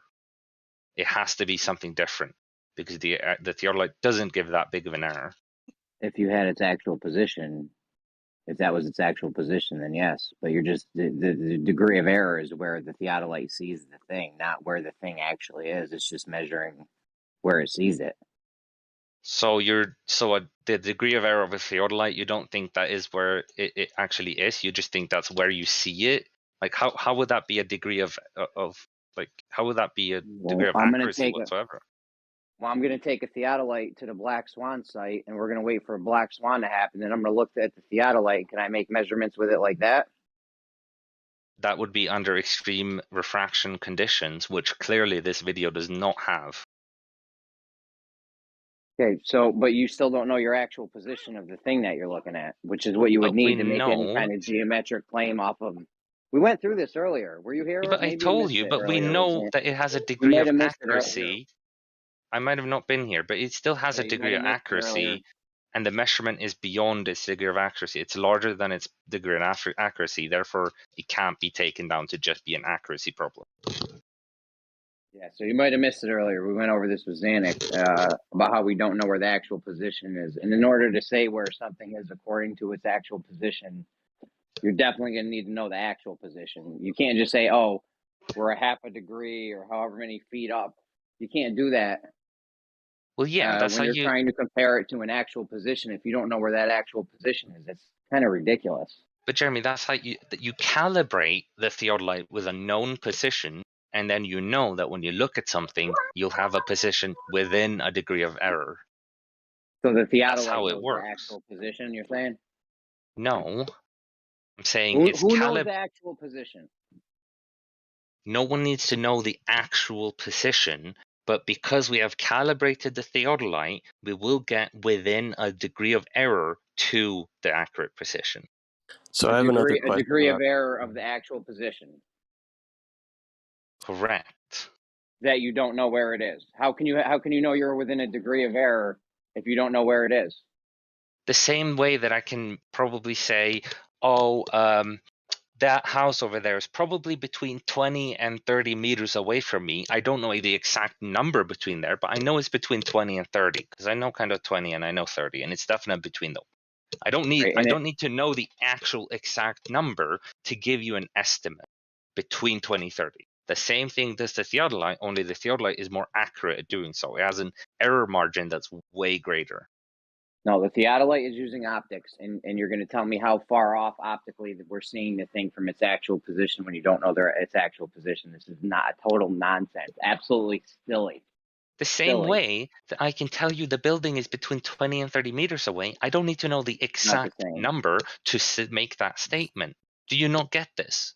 It's not the same because afterwards we can take a tape measure to the building 20 feet. Okay, yeah, it's 20 feet away. You have no idea to tell. You have no idea to tell with this thing because you still don't know the actual position in the end. So this is not analogous.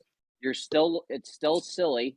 In fact, you've made it even more sillier now that you've added this analogy into it. We can still make that. We can do that exact thing with a theodolite. That's literally how you calibrate it using a known distance. I don't get what's so hard about this. You don't need to know the exact number to get an estimation for it. Like this isn't. I don't see how this is a problem.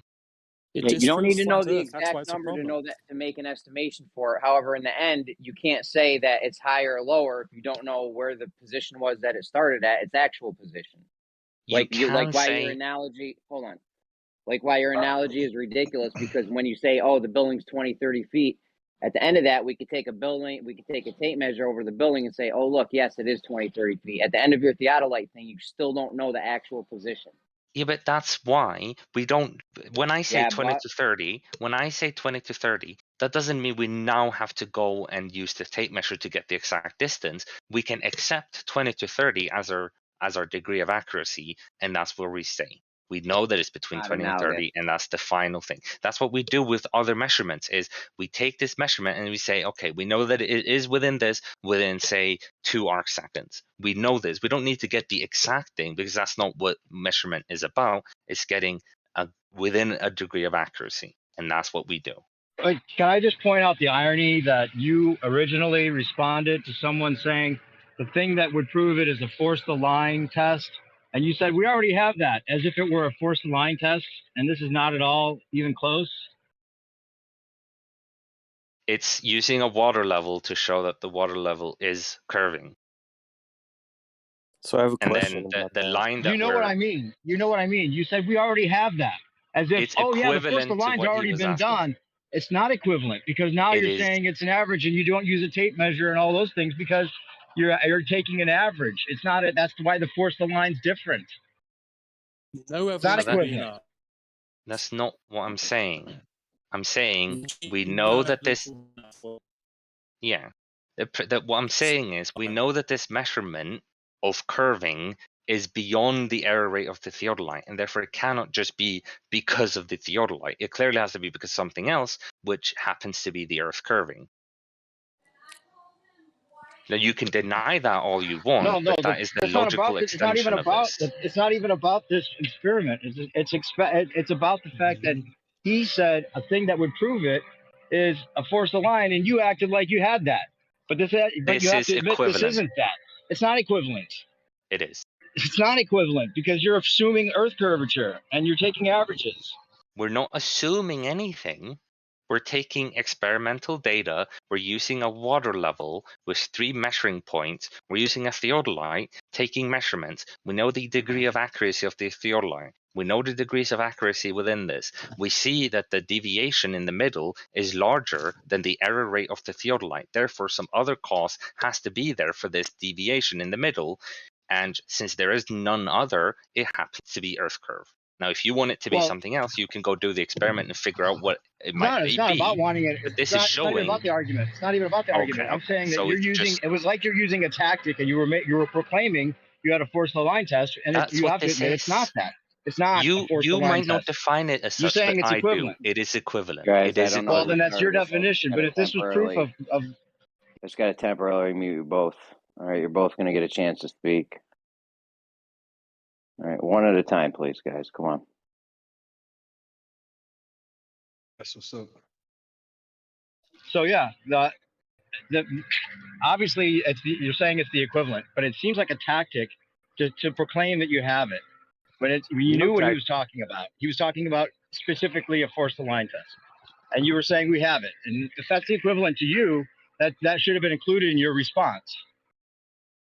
Well, how would I know that his definition was different than mine? That's how I did it. I presented the evidence. And if you then after want to say, I don't agree that that is equivalent to a forced line test, then fine, that's a criticism you can make. But as he presented what he asked for, I presented my understanding of something that fits within that criteria. But of course, if your criticism is that it doesn't fit within that criteria, that's a fine criticism. But then I would ask, so then why isn't this still a good enough test for you? What is the problem with it? I haven't even looked at it. I'm doing something else. I haven't even looked at your test. I'm just saying it. But obviously, it's not what he was asking for, and you proclaimed it was. It seemed like a tactic to proclaim you had something that wasn't really what he was asking for. And I think you know better. You know what he was asking for. The problem, the only thing that he gave as a problem was the fact that we use a theodolite and not a laser in a vacuum. If we constructed a vacuum chamber over that distance, then there is no point to making this observation to begin with. So if that really is his complete requirement is to have a vacuum with a laser through it, then that is an impossible standard to set, and I don't agree with that. So I gave him what is a realistic amount, which is a theodolite, not a vacuum chambered laser light. Well, and I'd say that is real. I haven't looked at the video or anything like that, but I'm asking is this something that's like a monumental test that a lot of globe earthers refer to, or is it just something you brought up that is kind of random? It's just something that I found that shows that water level isn't curving. I haven't seen anyone else present this. You mean it is curving? Yeah, but whatever. Yeah, I might have misspoken. But yeah, this is a test I found from someone on YouTube that did this test. I haven't seen any other glober present this. So this isn't like some sort of mainstream common thing. Okay. And it hasn't been verified or anything like that. Correct. It is based partly on trust. Yeah. Can we talk about this video that you presented? Right. So let's say where the theodolite is point A. Then you have point B in the middle, and then you have point C at the end. So when we're looking at this and we see the boards with the black and white squares, which I'm assuming is what they're shooting at with the theodolite. Yes. Am I correct? That is what they line up, yeah. Okay. So within this test that we're seeing, if all of those are on what we would call a horizontal, so all of those boards have been shot to be on a horizontal. Is that correct? Yeah. Yes. Okay. So from this horizontal, and we have these 3 points, we have a point in the middle that is higher. Would that be the expectation on a globe? Yeah, the water level would be a point higher. Right. So the water level from horizontal would be above. Yeah. So the expectation is that the first, at point A and point C. Let me finish real quick. Okay, sorry, real quick. So let's imagine this from another perspective. Let's say we're on a perfectly calm body of water, and we put a lens in the water, and the water is halfway covering the lens. Would we expect all points outward from that perspective to drop downwards on a ball?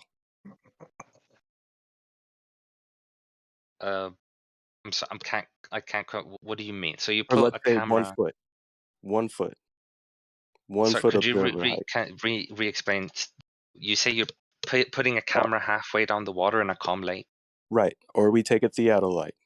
At what point do we expect on a ball, if we're getting a horizontal, which means perpendicular to plumb, would we expect the ball to be above that point?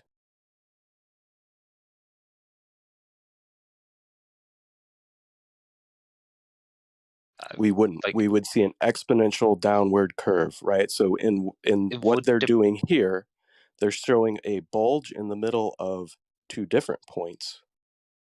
But the expectation from a globe would be that you would have a gradual decrease in water level, not a bump up in water level above your horizontal. No, Correct, no, that's correct not. me if I'm wrong. Yeah, that's not true. You would expect that water level curves downwardly. So it would begin at one level, then if you compare the first level, A and C, B must be higher than the two, horizontally. That is what the globe predicts. Then your horizontal would not be horizontal. It would be pointing downward. It would be off from plumb. No, if it is a globe, then that wouldn't be correct. I don't think you're following. If somebody else in the room can find Yeah, a I don't flaw know in if my I'm logic, not I'm following or what. Because as far as I'm aware, what you're saying is incorrect. That's not like what I'm saying is what the globe predicts for the one in the middle to be higher, and that is also what this experiment seems to be so showing. at a 1 foot observer height, and you're setting a horizontal with your theodolite, at what point do you expect the water level to be above your horizontal? If the horizontal was established such that it was tangent to the first point, then it would always be below. But that's not what it's doing here.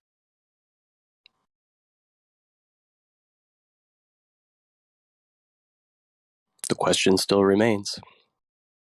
I'm pretty Not sure only I that, answered the question. I'm not sure what. What is the touching point of the tangent? Underneath your feet or at your horizon? That's what I'm saying is it's not underneath the feet of the theodolite at the start of this. Because that wouldn't be making a horizontal that would line up point A and C. So in this video, right, let's say that they have that first water level from their first point as they're shooting out towards the other 2 points. Let's say they have that water level at 5 feet, and you're getting a plumb line right there from that 5 foot water level, and you're shooting a theodolite directly horizontal or perpendicular to plumb. Your next point on a ball would be above or below that horizon. Would be above, yeah. But that's not what it would be above. It would be above if you do it like that, but that's not what they did. They didn't do plumb at the start. So they're not using plumb with their theodolite. No. Do you want me to explain how this setup was done? Yeah, because the video gives zero explanation, and nor does it show any of the theodolite. Yeah, so they bring the water level to point A and C, so the start and the finish, and they line them up so that they're equal elevation, which is what the water level does. They then set up the measuring stand or the visual age, the black and white bar thingy, at those heights that the water level is showing to be equal altitudes. Then from the A point, they line up the theodolite between the point A and the point C that they measured with the water level. Then they introduced point B and lined up the visual aid with the theodolite, and then the water level with the visual aid, and it can be seen to be deviating. So how are they establishing the elevation? From the theodolite. Right. How is the theodolite establishing elevation? Is establishing a horizontal from point A to C using the water level as the reference. Where do we see this in the video? It is not done in the video. It is done beforehand. I don't know. I mean, I'm following. And I see. I mean, I've got a mental picture of what this demonstration is, and I don't understand why all these questions about elevation and plumb and all that. I don't think that has anything to do with this. I agree. Yeah. I'm just trying to determine how they know that the point in the middle is above the other 2 points, right? How did they establish this? And in order to do that, they created a horizontal from A to C using the water level and a theodolite. Then they introduced the middle point, lined it up with the theodolite, and saw that the water level deviates from that horizontal that they created. And therefore the horizontal and the water level appears to deviate in the center, with the water level being higher up, which is correlated with what the globe predicted to happen here. But we see none of this at all whatsoever. So we can't see that point A and point C are horizontal and how that was established. Correct. This is the video is only showing the setup after it was done. Yes. So if you trust that, if you believe that they have faked the whole thing, word. Yes, if you believe that they The faked measurements the whole they're thing, doing with the rulers, we've already established elevation angles. We've already established that this is a perfectly flat road. the road's elevation wouldn't really matter, since all we're caring about are the water level and the theodolite. Well, they're measuring from the road up. That's what they're showing. No, they do not. Doesn't matter. The water level they do not. to be level regardless of the surface. Right. We have no reference in this video to even show that the middle is higher than the 2 opposing sides at all whatsoever. So you are correct in the sense that if you believe that this is all faked, then yes, all we can do now is just go, okay, then just throw it out, just ignore it. But if this is real, then it shows that Earth is a globe. So yeah, you can go and now go and say, okay, fine, this experiment or this shows us a globe if it's real, but I don't believe it's real. I believe they faked this, and then we'd have to just end it there. What is the distance of this? It is 1 kilometer. The middle point is 500 meters from the point A and C. Here's a question.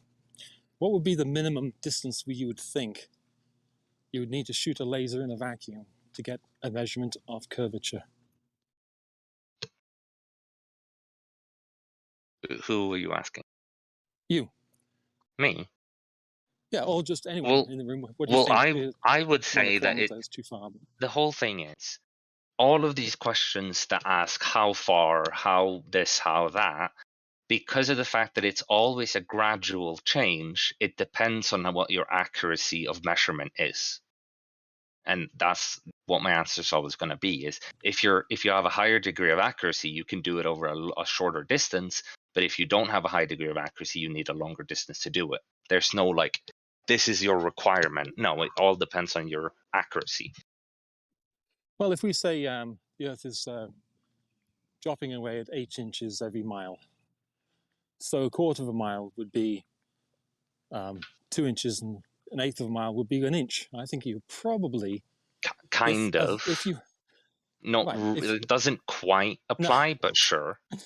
I mean, I'm trying to figure out, because there are so many different ways that we know that we live on a globe, but I'm looking for ways that 2 parties that have competing ideas can agree on a methodology of an experiment to prove it either way. And not without dealing with refraction and all of those different things. Well, so what I would say is, okay, so for example, as an example of what I'm trying to say here is, I'm just going to kind of make up some numbers because I don't know the exact, but say I have a theodolite with an accuracy of 3 arc seconds. Now, then I'd want to shoot over a distance of Earth that deviates by at least, I'd say, 30 arc seconds. I'd at least want 1 magnitude more of deviation than of the accuracy of my tool in order to be sure that it is actual deviation, not just an accuracy error. That would be kind of my own kind of idea. And so if I instead go a a perfect, or not a perfect, a better theodolite that instead has a degree of 1 arc second. Well, now I think I could do it over a distance that measures 10 arc seconds. So I can shorten my distance if I have a more accurate tool. That would be my statement.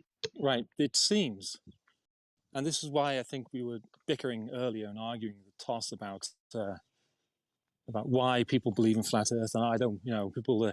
I don't want to believe in flat Earth. It's cost me this and that. But there seems to be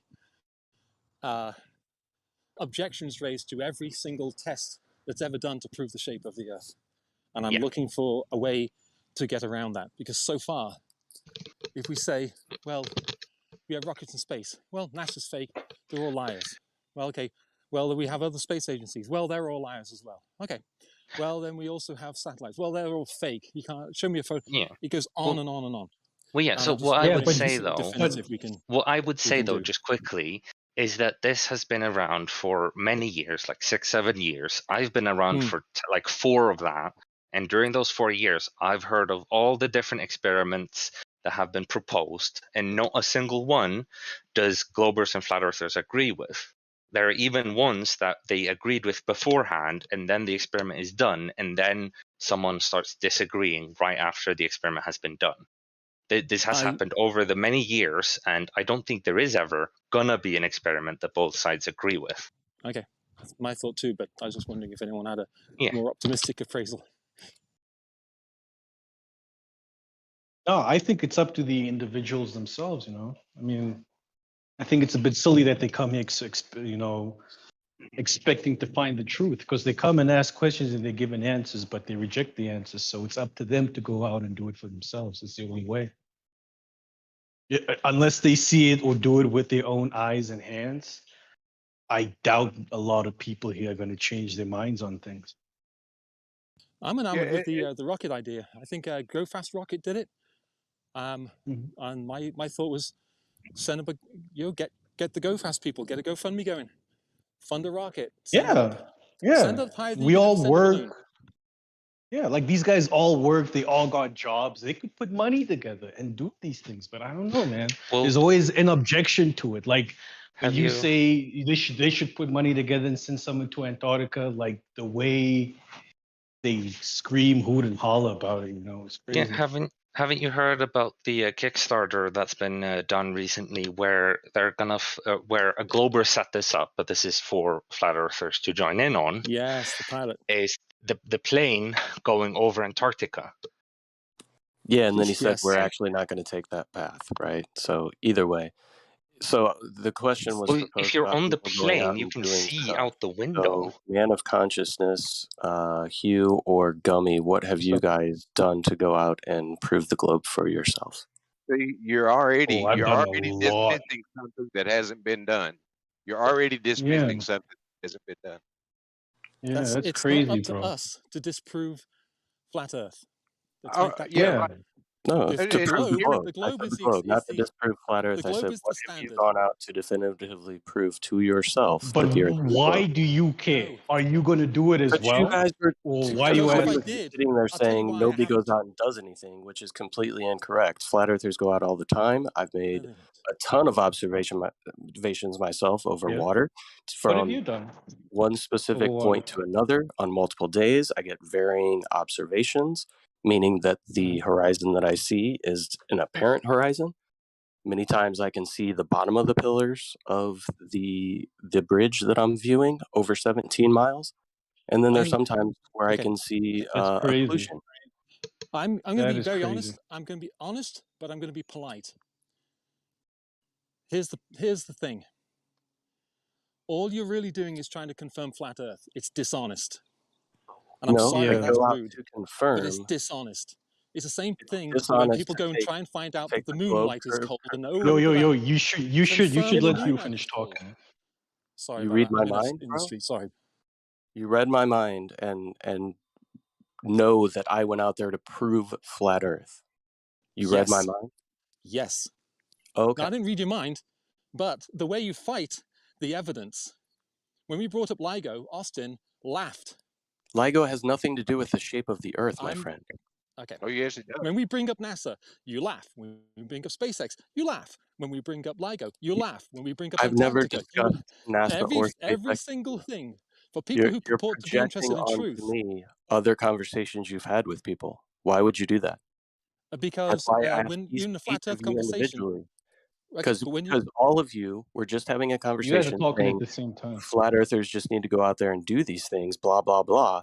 Well, we've yeah. gone out and do these things and done these things. What have you guys done? That's why I asked individually. You can answer Okay, here's the thing. what you've personally done to It's prove your globe. It's 2022. Okay, and you're taking a camera to a lake.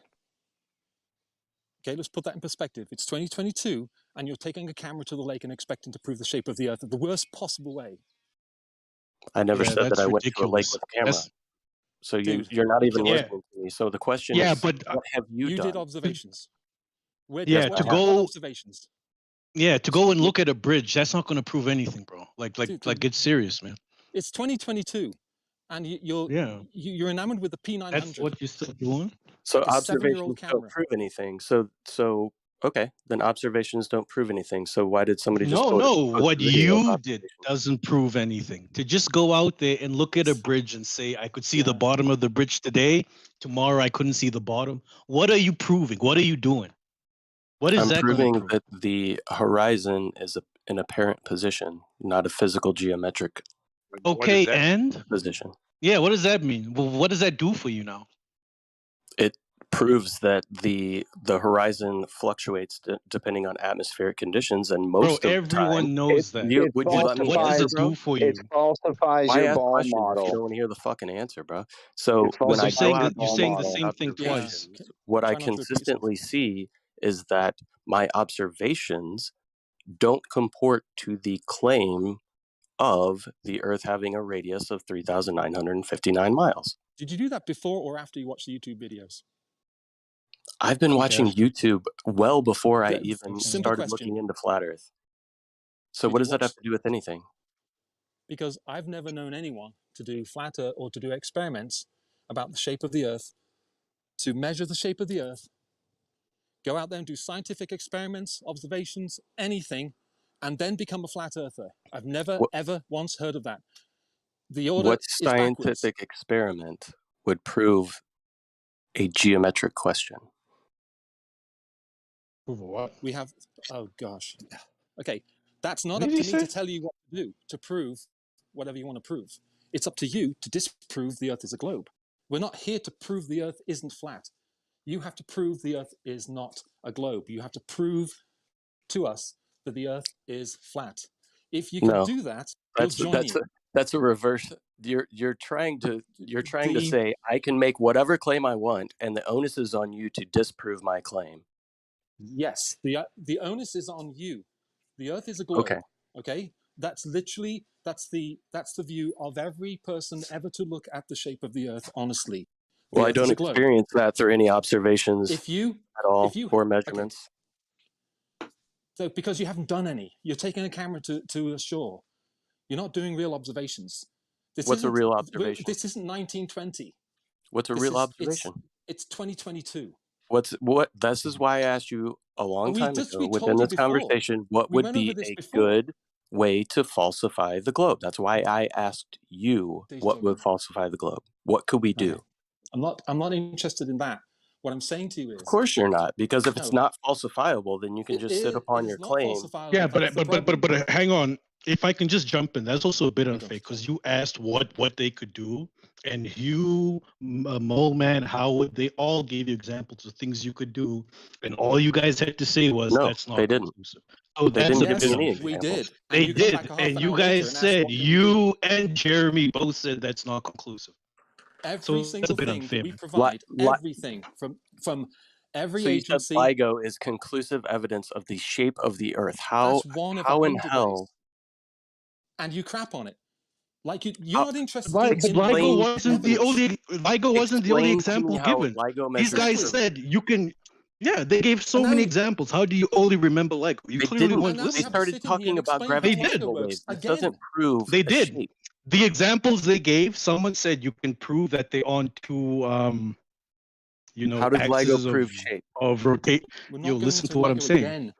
Shape, not Yeah, rotation. I'm giving you different examples that were given to you that you totally ignored. You were told you could prove there isn't a 24-hour sun. You were told you could prove that they aren't That has two nothing to polar do with shape. stars or Yes, it axis does. of rotations. It does. It has everything to do with shape. But for obviously aren't you, doing it's any not more research. conclusive. Good grief. First of all, You know, you're and going to have to that's the prove problem. distances to these objects, and you're going to have to prove the size of these objects, which hasn't been done. It has been done. You deny all the No, evidence, which it is not the has sign of a not. truth seeker at all, in any way. So give me Just the simply measurement, denying. or give me how was the distance to the sun measured? No. How did you Why measure? don't you figure that out? No. If you're a truth Not sitting seeker, here, hang on. idiot. If you're a truth seeker, and we make the claim the sun is 93 billion miles away, why don't you look into what we've done to validate that claim? You haven't at all. How did we figure out the sun is 93 billion miles away? Tell us. Let me tell you how I came into this topic. Okay. No, We we don't want to know your history. We don't want to know your history and your background and your life story. We want you Let him to tell answer the us. way he wants to answer, you guys. Let him answer. He's getting to it. He's gonna tell us his life story, bro. You don't want to hear the story of how No, I you used don't to know what believe he's in the gonna globe, say. and I was You a fan don't of know what he's NASA. gonna say. Let him answer. We want to hear evidence for the flat Earth, not his story. Go ahead. Tell us how you got into the flat. You don't have a right to say what he can and can't say. Let him say what he wants to say, please. Do. Yeah, go ahead, man. Okay, so in 2012, I was out surfing, and I was doing dawn patrol, which is basically right before the sun comes up, getting out into the water. And as the sun's coming up, I see the moon above me. I look at the phase of the moon, and I look at the sun. I say, that doesn't necessarily look right. I hadn't thought about any of this stuff since school. At this point in time, I was thinking that the moon phase was caused by the shadow of the Earth. Completely incorrect, right? Totally off base. So I didn't know that when I was out in the water. So when I got out of the water, I was thinking about it more. And then I went to do a little research, realized, oh God, I'm an idiot. I completely forgot the moon phases aren't caused by a shadow on the Earth. That's what an eclipse is, right? So then I started going into investigating, how do we know the distance to the moon? And then I figured out, how do we know the distance to the sun? How were these things measured? May I And interject? when I started to look into these measurements, I found that there were circular arguments. We knew the distance to the sun because of the transit of Venus. How do we know the transit of Venus would prove that? Because Venus is the same size of Earth. How do we know that Venus is the same size of Earth? Because the distance to the sun would lead us to believe that the size is the same. And it just became this whole circular argument. So that's how I first got into this, was trying to figure out how we determine the distances to the celestial objects. And how did we gauge the distance to the moon? Do you remember from your initial research? Wait, hold on, acknowledge that he knew what you were asking for. Right? Okay. All right, I'll acknowledge it. All right. Now you're going to go to the moon. Well, we said the sun and the moon.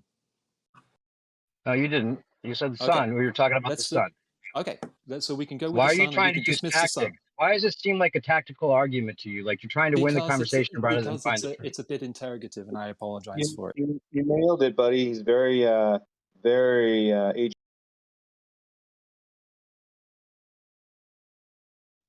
Okay, do you remember from your research how they gauge the distance to the moon?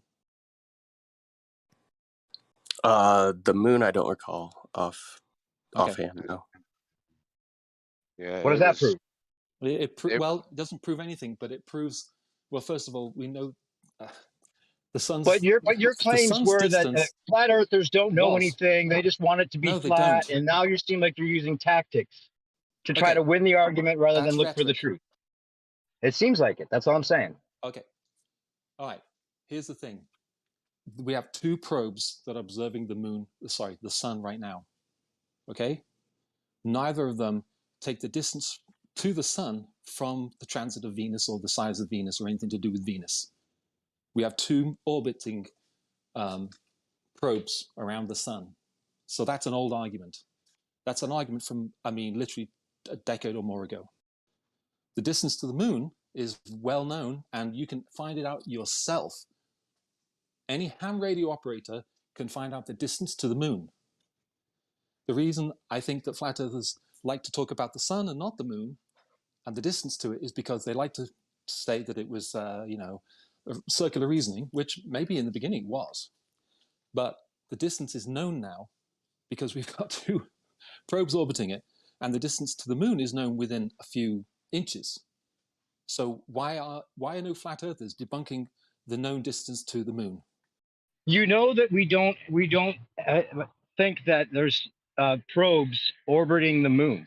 We have to accept that premise for what you're saying to be true. You know that. Okay. Well, you know the argument's gone on this long because it's obviously there's lots of things we could point out that show the whole thing's been reverse engineered to make it seem like it's a globe. If we deny enough reality, then we could go back to knowing nothing. That's basically where you're going. Yeah, this is I think always with the straw man. This is where I think where people get upset is because the direction this goes is back to the caves, where I don't know anything about anything. I don't know what that orange light not is. correct. That's the dumbest shit I ever heard. I'm sorry to break it up to you.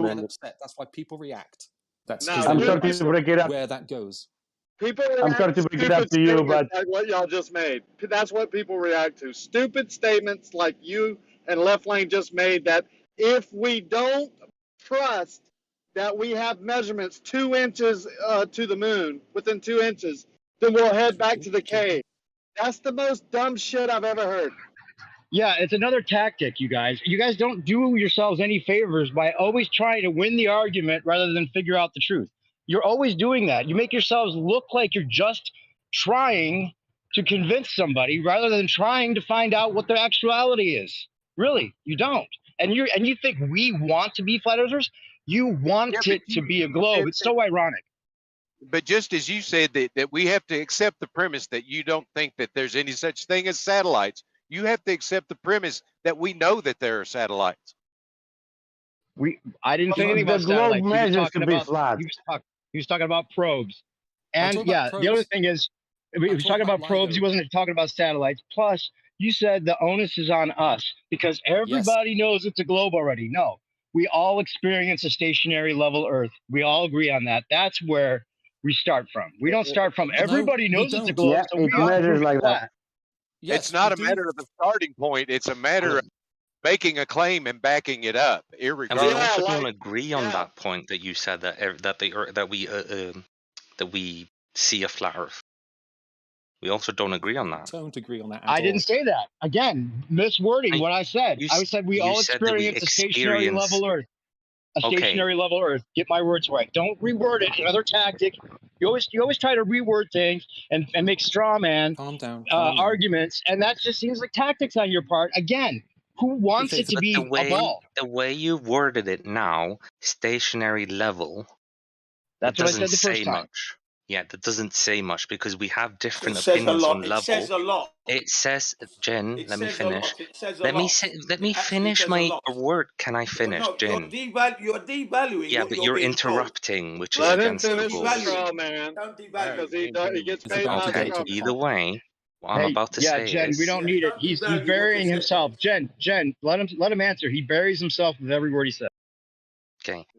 Problem is when you say level Earth is we have different opinions on what the word level means, and therefore it's kind of being hidden in the word level. If you were to say flat Earth, I would disagree with you. If you say level Earth, I agree with you. Now you're playing silly little. No, I know what level is. Even so, we could just go with stationary. So I would agree. It's not stationary. I would agree. Not stationary. Yeah, but I would agree that we feel it to be stationary because we don't have the sensory organs to feel normal velocity. Why do you keep saying that? That's not what we say. No one says we should feel spin. So why do you keep having to reiterate that we should feel spin? Who's no one? Who's no one? No one.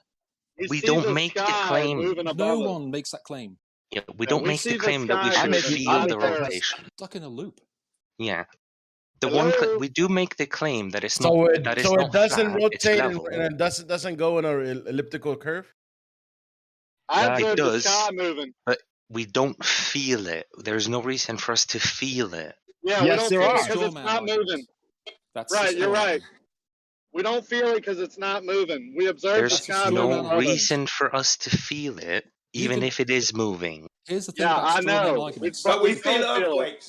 The But we lovely thing feel about straw man earthquakes arguments at is you can win magnitude every time. 5.7, 6.8, 7.9.0. Jen, We that's feel complete red earthquakes. herring. What are you on about? We feel earthquakes. Earthquakes are irrelevant to this. Come on, Look, they're Jen. very relevant to the You're flat better Earth. than this. You guys, No, I again, don't think okay, it you is. guys have been in this argument how long, and you don't know that it's debatable whether we would feel it or not. You don't It's think not that's a debatable. debatable thing?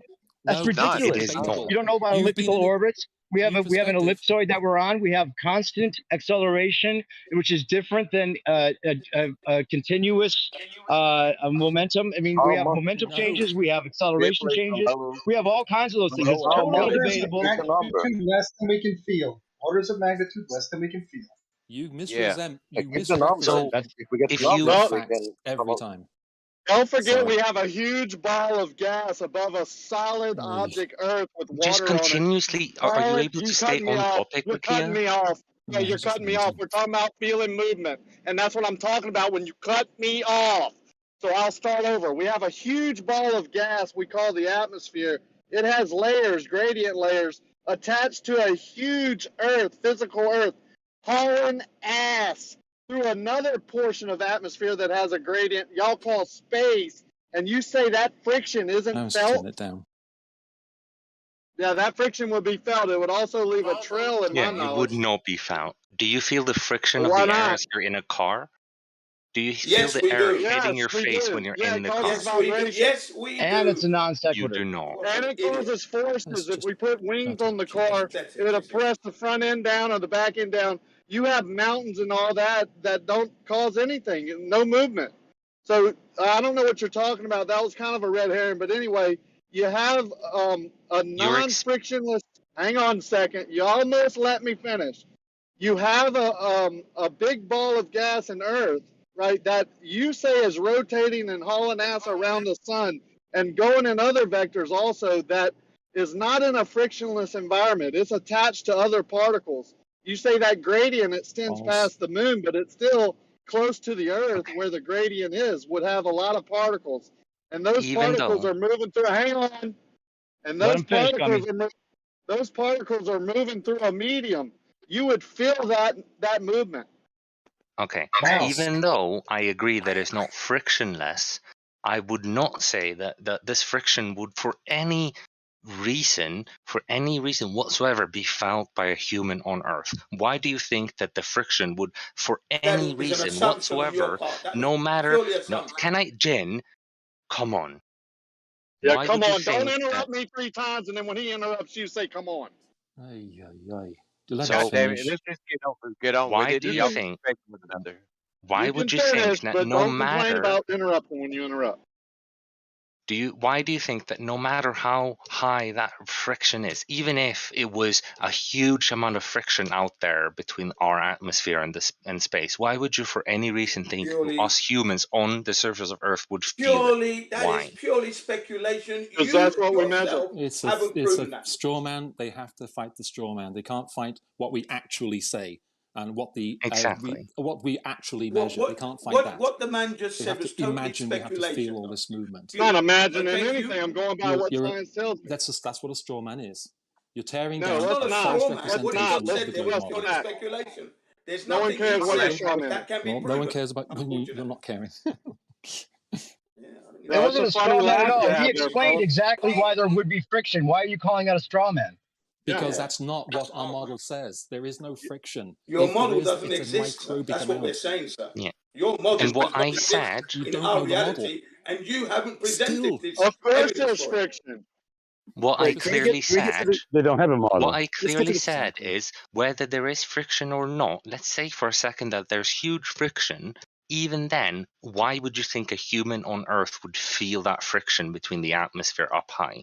Why? How does that logically make sense? That's not how friction you works, asked the first of all. Let's question. not get friction confused. Friction is not the same as I drag. don't mind answering it. Are you going to We answer talked it or about this me? yesterday at Friction great causes length. drag.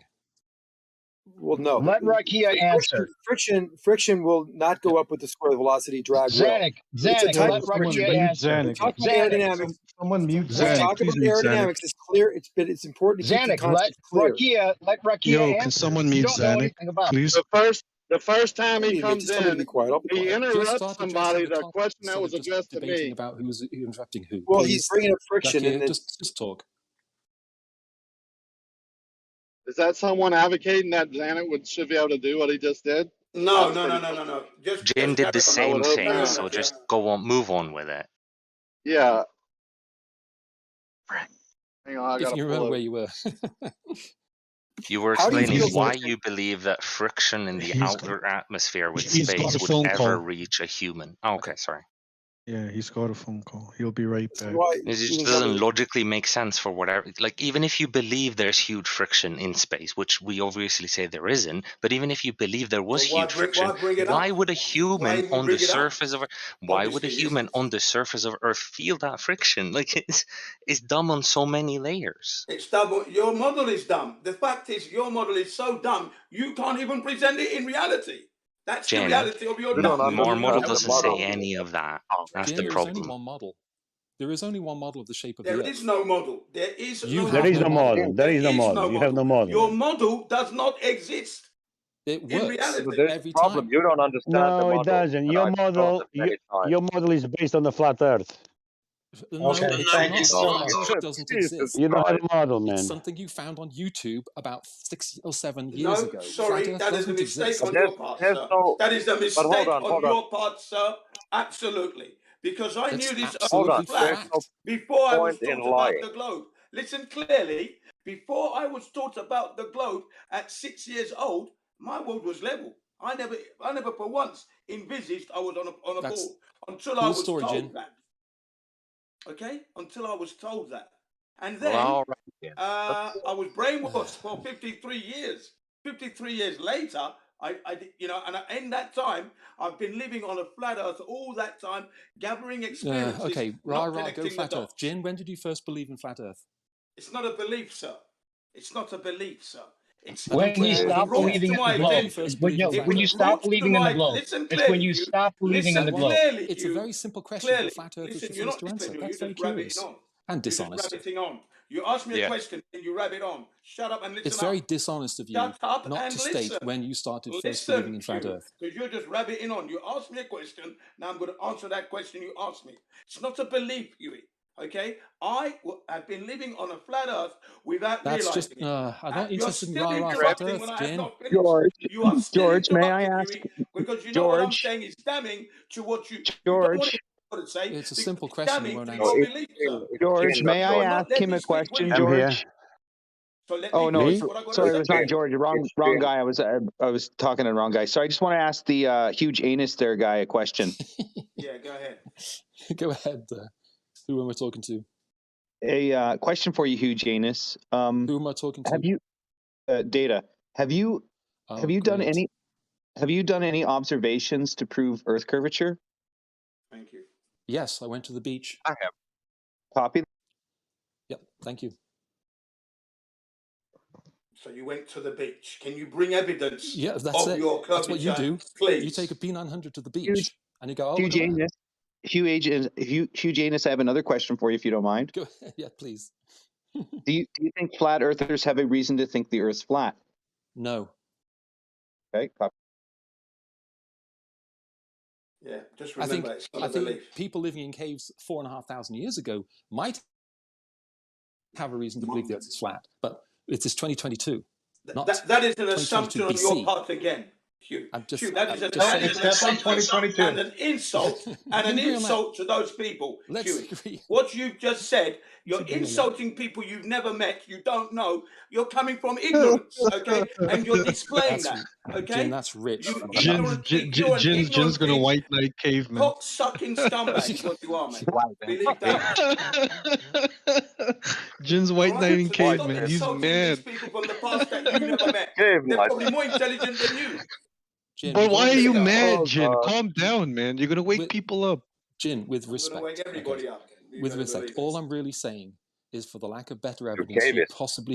you possibly could conclude the Earth is flat for lack of better evidence. But we don't have a lack of better evidence. We have very, very, very, very good evidence to suggest Please that present it isn't. That's what they said about the thing where It's very, very good don't evidence. Can we see that, it, please? which How we've do you been know dealing what with for cavemen 2 years believe? now, you. How do you know? You're How do in you trouble today. know what cavemen believe? Because all accounts of ancient cultures believe the Earth was flat. Well, first of all, that isn't true. What evidence do you have Huey Janus, that may you I? know what cavemen come? Your You're mic is cutting out. messed up. Whoever's talking, yeah. Okay, so Yeah, you you're just cutting out. Said you, you you have evidence. Your mic is still messed up. Yeah, Whoever's you're talking. roboting, darling. Oh, Cavemen it's talk? worse, bro. What evidence Stop. do you have? hold on. I got the question. You're fuzzy. Stop. The question is, how do I know what they believed in the ancient days? And then the next statement is, everyone in ancient days believed the Earth is flat. Are you joking? It's not. We're not joking at all. We're not joking. Not- They didn't not have to talking believe. Jin. They just assumed a reality was like it seemed. Okay, you better not be. Or what? You come and punch me in the face? Well, you know exactly what I will tsunami you with so much flat Earth truth. You're going to So drown. much Now. talking. You better put a life jacket on. Jin, you have a hot mic. Yeah, I'm going to turn it down. Hugh Janus, just to clarify, so you made observation that the Earth is a ball standing at the beach. I know this may sound like a redundant question, but what makes you think you're living on a globe? Because I went to the beach and it isn't a very fuzzy horizon. There's a very clear line which suggests to me that the Earth isn't flat.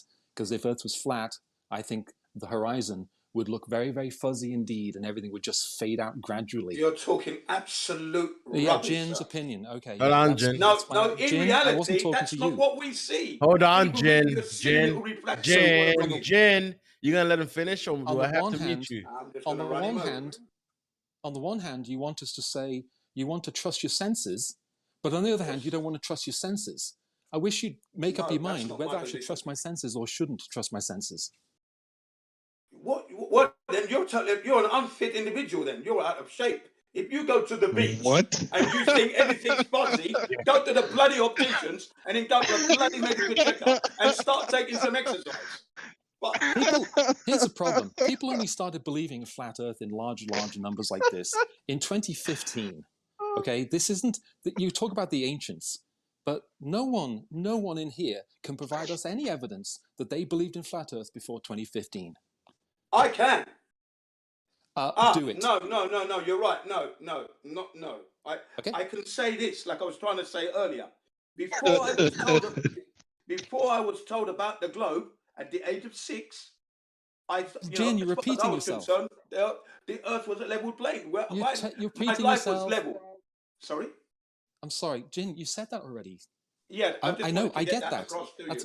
I get that, but that's just rah go flat Earth. I'm interested in the fact that is that the no truth. one, That is no one in actually here, the truth, isn't it? That is nobody in actually here, the truth.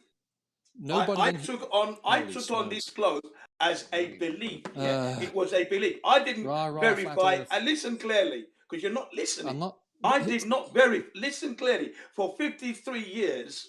Okay, You said that less already. than that. Let's say 6. That's so. For 49 years, I did not check. I'm just going to turn it down. I did not check what I was taught. It seems as did if not once. Jose's in on. all that I'm going to time. go over there. His age is getting to him. Okay, thanks. Bye. Okay, do you understand? You guys are just ignoring the evidence. Have you guys been following the chat? Sorry, I don't think Jin. so. Jin, I'm sorry, that was rude. I didn't mean to leave and say bye like that. Jin, you want to come in there, Jose's? Yeah, I'll be in Jose's later on. Not now. I'll join later.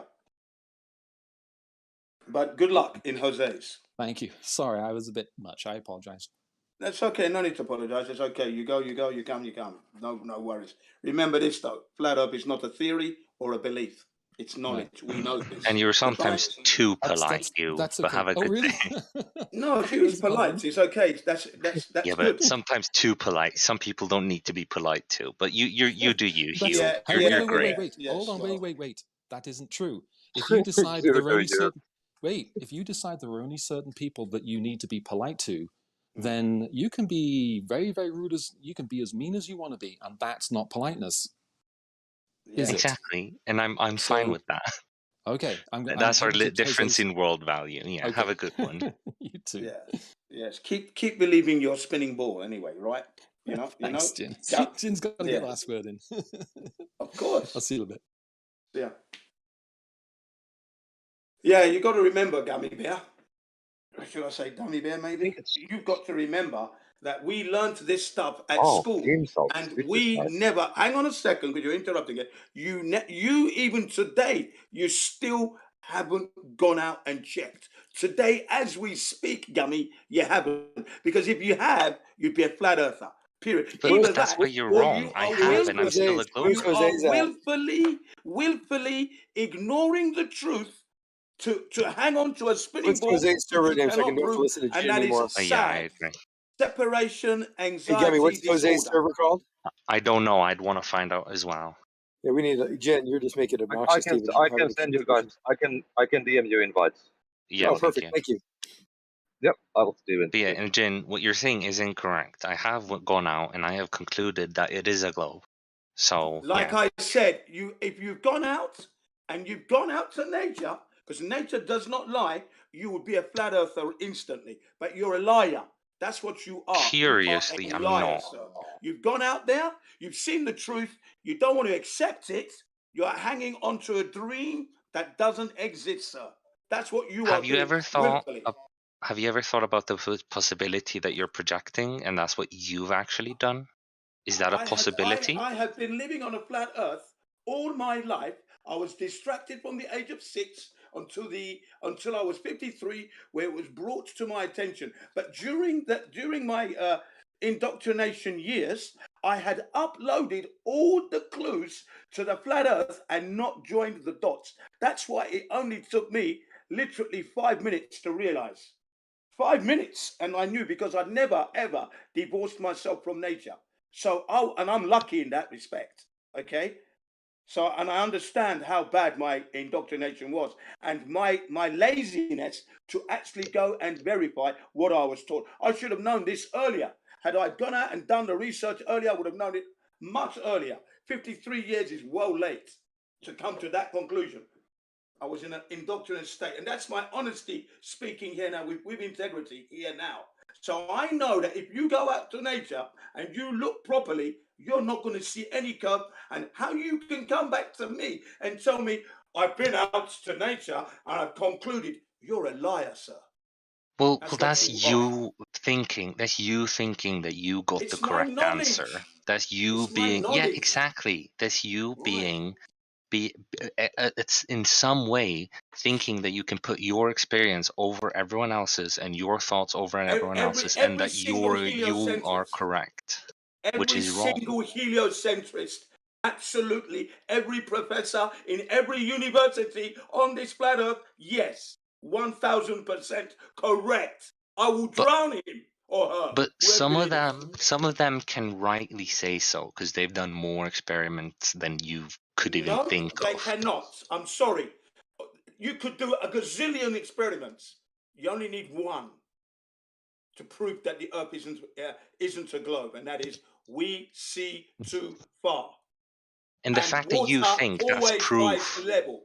Okay? The fact that you think that's proof. There is no evidence of curvature, no evidence of spin. We cannot be in a vacuum of space without a containment for the air pressure. They never went to the moon. They never went to Mars. They're not going there anytime soon. It's all a deception, sir. And you are part of the problem. You are believing willfully. Yes, carry on.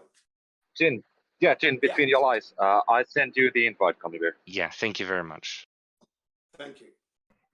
But Jin, the fact that you think that's proof of a flat Earth shows exactly where your problem arises. It's not proof whatsoever. It's for you, maybe not proof for you. For you, maybe. It shouldn't be proof to anyone, Jin. Objectively. You are desperately hanging on to this ball that you've never proven. I've gone out there. I have not seen the curvature of this Earth anywhere in 53 years. Now I'm 60, so it's not there. Where is this curve? You better make sure you try and see it now, because your eyesight will get worse with time. Hey, Jin, why would you expect to see curvature, though? Yo, who's outside? What the hell, man? Who's making all that noise? Yeah, that's not me.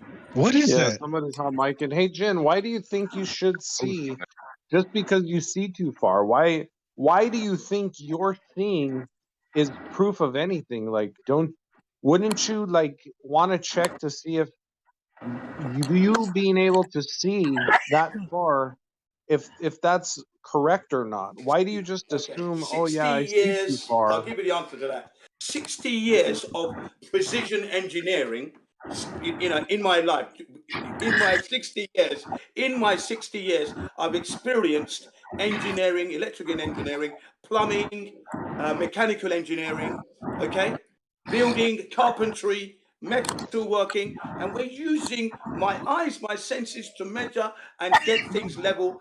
Do you understand? Yeah. Then there's the physical part of me: swimming, flying, jumping out of airplanes, parachuting. Okay, these things, these are my senses, and my overview. In all my life, I have never ever experienced any curvature at all. At all. Okay, It's not here's there. one. Okay, so okay, I got you, but like, would your body be able to sense these types of things like curvature and like your eye? Because you know how your eye sees, right? Like, you know I know exactly how how my the eye eye works. sees. I knew that at Yeah, elementary, like, secondary school. Secondary school education, I knew how my eye works and perspective.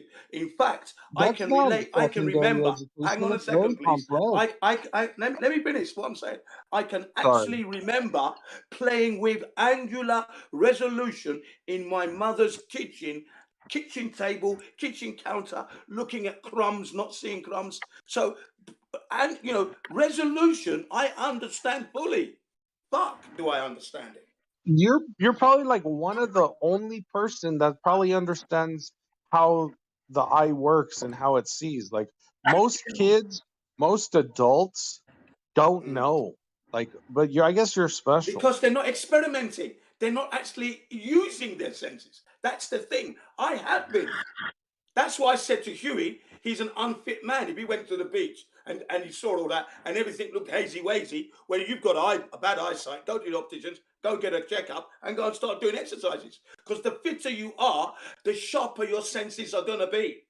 That's a Yeah, but fact. look, your senses. Look, we have. I get what you're saying. We have senses. So like, cockroaches have antenna for like senses, right? We have hair, which Yes. kind of mimics that, but we have better sensory um uh devices like our eyes, ears, Correct. our touch, and our smell and our taste. Those Correct. are our five senses, Correct. right? But Right. why would you expect those senses to detect a flat earth when we could use our brain, which is probably our best asset of detecting curvature, No. not just our My brain senses? is part of that. My brain is part of my senses. I'll give you an example. I always do this every single time I fly. Okay, from my childhood right up to today. Now I sit in the aeroplane, okay, and I close my eyes because it's such a big vehicle. Such a big vehicle. Can I notice any slight movement? And I sit there. And as soon as the plane starts to taxi out of its parking to go onto the runway, it reverses. You notice it's backing up. You'll notice that. And then when it starts to turn left and right, you notice all this with your eyes closed. How am I picking that up? With my brain. My brain is like a compass, yeah, like a gyroscope. So it's picking that up. I'm picking up Okay, those but slight yes, nuances in your the movement.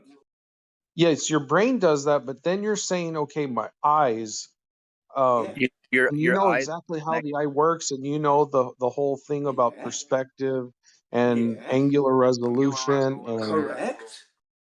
Hold on, guys. and Hold how on one things. second. 1 second. Uh, Guys, don't talk may through I him like that, finish? please. Yeah, we're gonna let you Huh? finish. You're gonna finish. Hold on 1 second. Guys, don't talk through him the whole time. All right, go on mute if you have to. Go ahead, Flat Daddy. Oh, you want me to go on mute? No, I carry was on. talking to them guys. You finish I'm clearing the room for you, basically. I want you to be able to speak uninterrupted, and these guys are talking through you. So everyone else go on mute, and let's let Flat Daddy continue. Thank you. Nobody was interrupting me. Jin was Or talking. Just go ahead, bro. Go ahead. oh, thanks, man. No, Jen. No, I agree with you. Okay, um, like our senses don't experience or like detect any movement. Um, the thing about seeing too far, I've always been a big proponent Look, I'm a flat earther like you, dude. I just I know think a that. little different than you because Yeah, I that's don't. right. And we're all entitled to think different things because we have brains, right? I have a separate brain than you, so doesn't mean I have to believe the same thing you do, right? Do you think we see too Absolutely far? correct. I have my own brain, Rakia Life. No, I'm asking you, do you think we see too far? No, I don't, because I don't Yeah, know I don't either. exactly. Let me tell you why. Because I don't know exactly what I should see because I'm not an expert in like my eyes. I know how they I work. agree. They work for me like locally, like things in front of me. But as far as like distance and those types of things and how like our eyes and like refraction and things like that, distortion, mirage, Can you measure Even all something? those current things. science, even current science says that seeing in a straight line, like away from you, distance-wise, we're not good at all. I don't think we see too far. I think we see exactly how far we see each time Yes. we look, due to the conditions in our eyes and the sunlight and all that. We see exactly how we're supposed to see. I Thank you. disagree That's because exactly look, what I if I said. look, Yeah.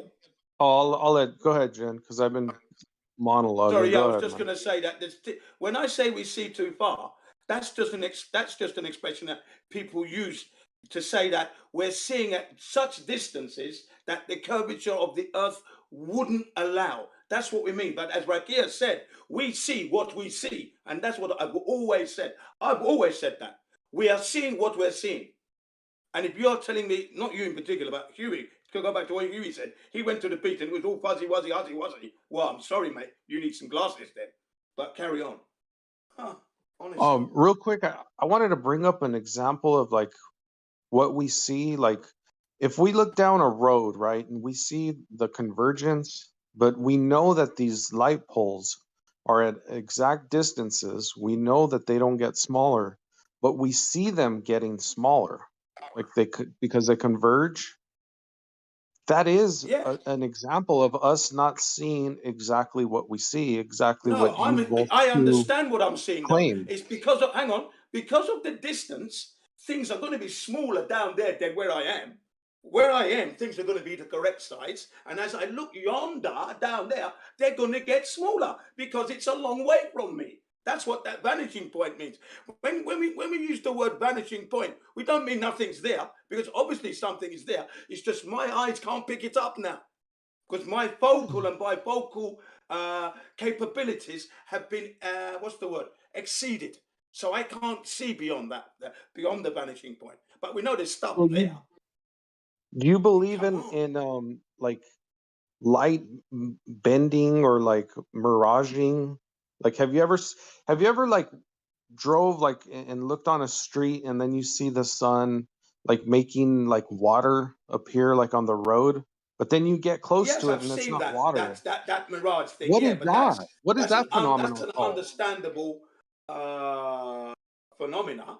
It doesn't mean that I'm not seeing what I'm seeing. I know I'm on the road. I'm driving, and then I'm seeing this shiny kind of inverted image of the road, and it happens. That's just atmospheric conditionings allowing that to happen. It's not messing. It's not proving the globe to me though. That's not giving me globe, and it's not gonna inhibit my ability to discern whether I'm on a globe or on a flat plane. That's Well, not is it that okay? phenomena. It's not going to do that for me. But is it gonna hinder your ability to see what is there, like at that point or beyond it?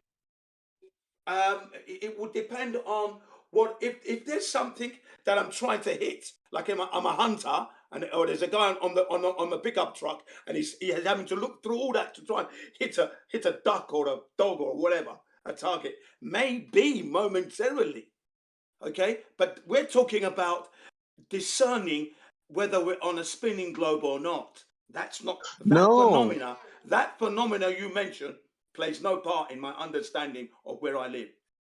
Well, we're using vision to determine things in the Correct. distance, Correct. and but it just if we're on a globe or not. and if we can detect curvature, and if we can detect and why we see so far. But if these optical phenomena are hindering that with we called it miraging, and then we also called it like you said atmospheric something else, but there's another fancy word. It's called refraction, or no, I mean refraction. Refraction. Yeah. Nobody likes that word. It's like a trigger word. Like people start, ants start crawling on them, and they start spazzing out, and like their eye twitches and their lip twitches. For me, I They turn start into wanting the to punch Hulk. their dog and shit. Yes, I turn into the Hulk when they start to say, like when we discuss the black swan image. They're trying to say that the refraction and the horizon is being refracted 10 miles. That's when I turn into the Hulk, and then I want to destroy the server in a way. But Come that's on, me. Jim. Yeah. Right on, man. I like That's just Jim. ridiculous. Yeah. I I'm a realist. I I'm a can realist. I'm in understand touch with Jim. my faculties. I'm not going mad. Okay. Like I said, I've experienced nothing but leveled plain. That's it. That's been my existence. I haven't experienced this globe. You would have to experience it to know it. And I haven't had that experience. We're all experiencing it. How come like there's like a few people that say, "Hey, we see too damn far." Like, and I know everybody's busy and they can't think about it, but and then here's the side of the coin I'm on, Jin. Let's see if you can follow along real quick. I'll try and make it fast. Go ahead. I don't accept. Hey, I think you're would you mind muting real quick? Because I think you're hot micing. Oh, you And think it's somehow Let me do that now. You think it's Jin? What made you fucking think that? Because he does it every day. Jin, you got an echo, bud. Please. Go ahead. He's cool, man. It's Sorry, cool, yeah. Jim. No, it's not cool. It's not Yeah, cool. Jeremy, what the hell, bro? It's not cool because he does it every day. Come on, Jin. Please, man. Please work with me. He can't help Jin, it. man. He's You know what? he's using Go ahead, AirPods. Jin. He can't help it. It's not AirPod, Nate. You said that to trigger me. All right, Jin. All I wanted to say real quick, man, is and I'll let you go. I'm on the side of the camp where I can't accept optical proof to discern anything about what I live on, because it's unreliable, because I can see miraging, distortion, refraction, vanishing points, convergence. The eye sees somehow like 360. All these things, all these factors with the eye, how it works. I'm not an expert in the eye. There's too much things to say. Okay, this is proof for flat Earth. I'm not on that team, so maybe you can convince me otherwise. But thus far, what I've concluded is I can't accept optical proof. So that's where I'm at. Well, that's going to be your Achilles heel then, because those events you're talking about are very, very rare indeed, happening every day, everywhere you go. So there are places you can go to where you will not see those things you've mentioned, these refractions, and you can see too far and discern that you are seeing what you're seeing. That's how it is. Okay, Jen. Real quick, what you just said, you said they're rare and few and far between, but I disagree, because the fact that there's even a variance tells me that I cannot trust in them. They're not reliable. I can't depend on them. They're not consistent. And when things aren't consistent, like if I was going to hire an employee and he just decided to like work whenever he wanted, kind of like my globe proof or flat earth proof of like seeing too far, and it only wanted to work when it wanted to, I would think that was very unreliable, and I wouldn't want to like count on that. It's kind of the same thing as what I'm alluding to, is it's unreliable, dude. No, that's your standard. That's not my standard. My standard is that that's very reliable. It's reliable enough because refraction and things that you mentioned are still rare events, and the objects you see, there is no curvature. That's the thing. No measurable curvature with the latest technologies we bring to bear. Sound, sonar, laser, radar. These are the stuff that the military and the Navy and the Air Force use. And they tell us that this stuff wouldn't work if it's on a globe. They've never experienced the globe themselves. And they were staunch globers. But when it was brought to their attention that, hang on, the Earth isn't a globe, and then they looked into it, they concluded that we are right. The Earth is indeed not a globe. Then you have these Brazilians who brought 7 methods to detect whether the Earth is a globe, and they used also GPS, telescopes, binoculars, lasers, and everything else, and the theodolites, everything. Yeah. Not one of them measured curvature. Not one. Exactly. They did find that. They did find that alien, though, didn't they? That's another topic matter, which I don't believe in aliens. I'm looking at Hey, facts. Jim, you just brought up one thing though, real quick, and it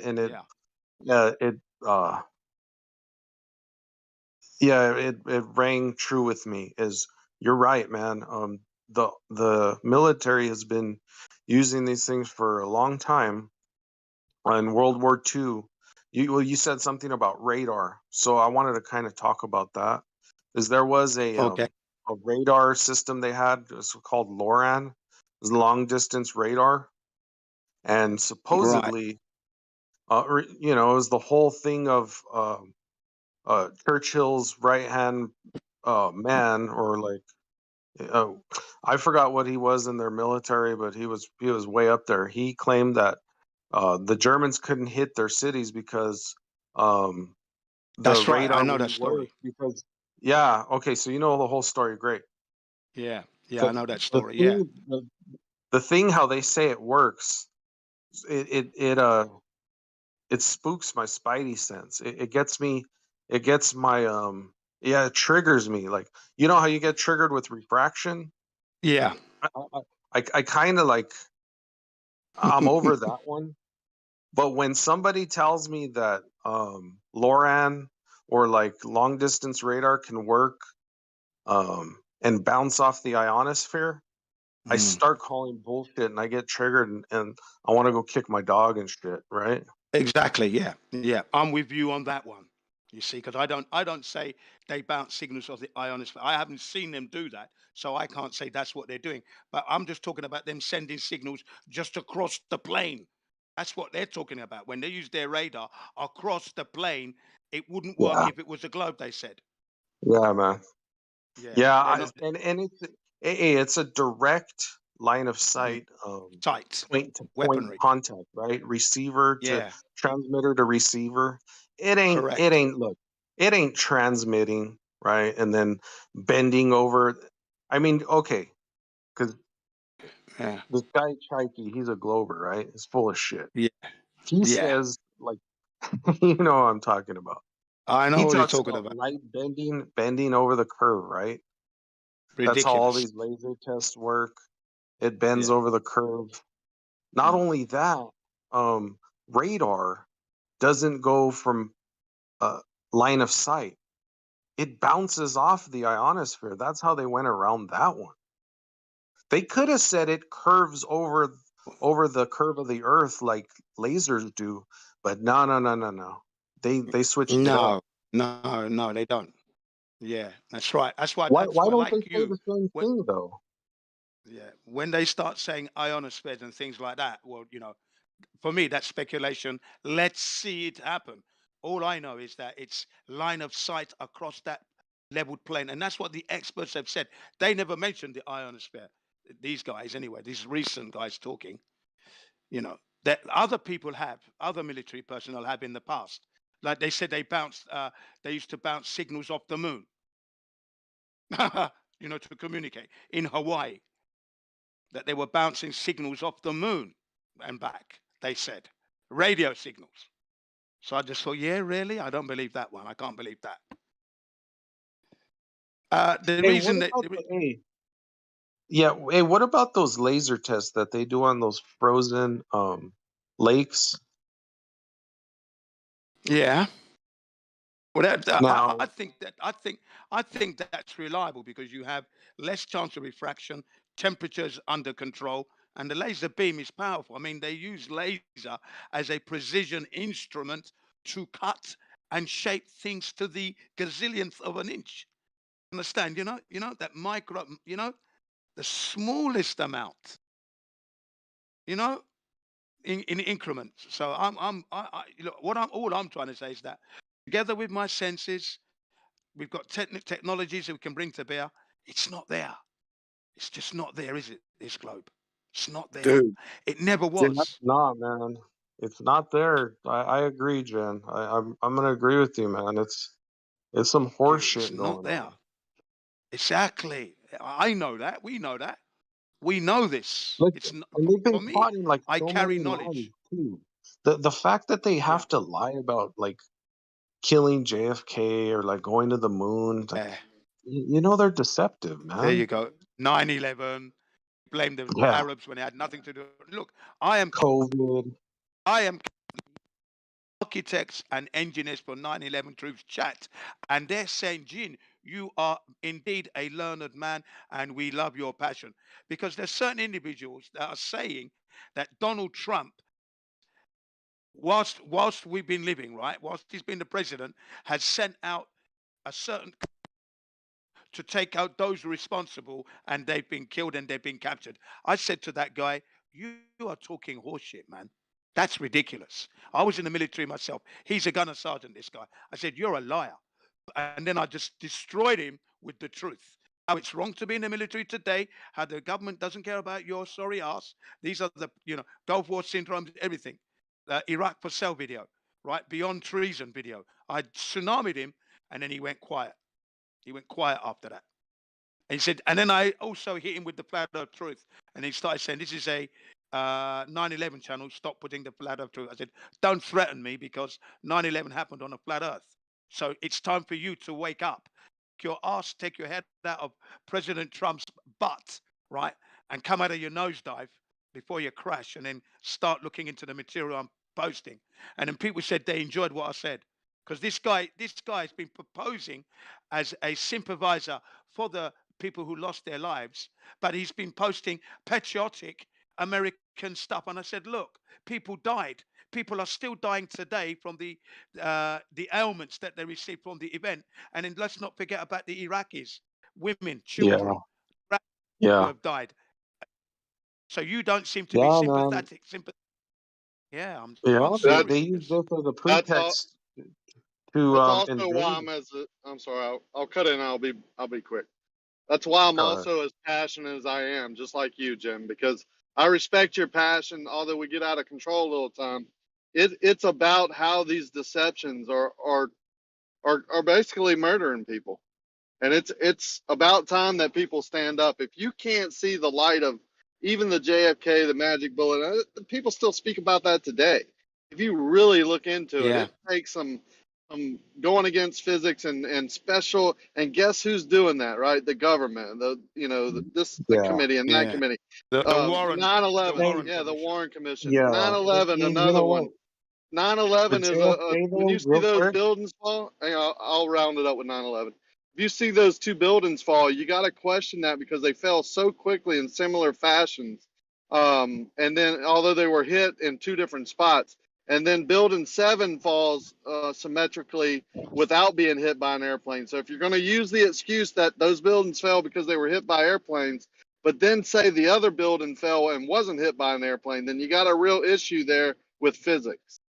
Good point. Can I agree with what Rakia said and also flip it? He said, these deceptions could be murdering people, but I want to also let us all remember it's people out there murdering people and trying to deceive us as well. Like they're not, or they're doing it for whatever reasons, or somebody else did it. Deception and I think it goes back to good Did and you say evil. People second that one? are willing to deceive on purpose and murder are on the evil side, and the good, you know, tries to point it out and fight against it. I think that's a good and evil thing on all. Everything goes to the origin of good and evil. Yeah. Hey, I Yeah. think So COVID is the worst, man, because there's been hundreds of thousands of deaths, man. At least with 9/11, you know, okay, you got the 2,800, but then okay, you got all the Iraqis, and there's probably 1 million there, and then you got this. yeah, I don't let me know, give you a man. number. Let me give you the number. $6 trillion, 900,000 people. That was the Bush war on terror. All right, that was just the Bush's war on terror, and that number is not correct. The 900,000 people that died, more than that died. Okay, that was just from the video that I watched called the Beyond Treason.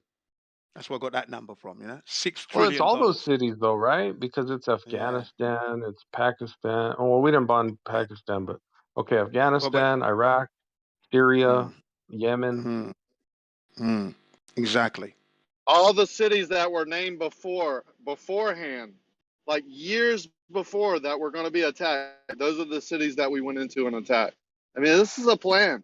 They tell us the plan, and we just don't. But let me give you an example of COVID. Like 50 years from now, when it comes out that COVID was whatever, right? It could have been launched by man, you know, whatever it is. Like not the truth of what they told us today.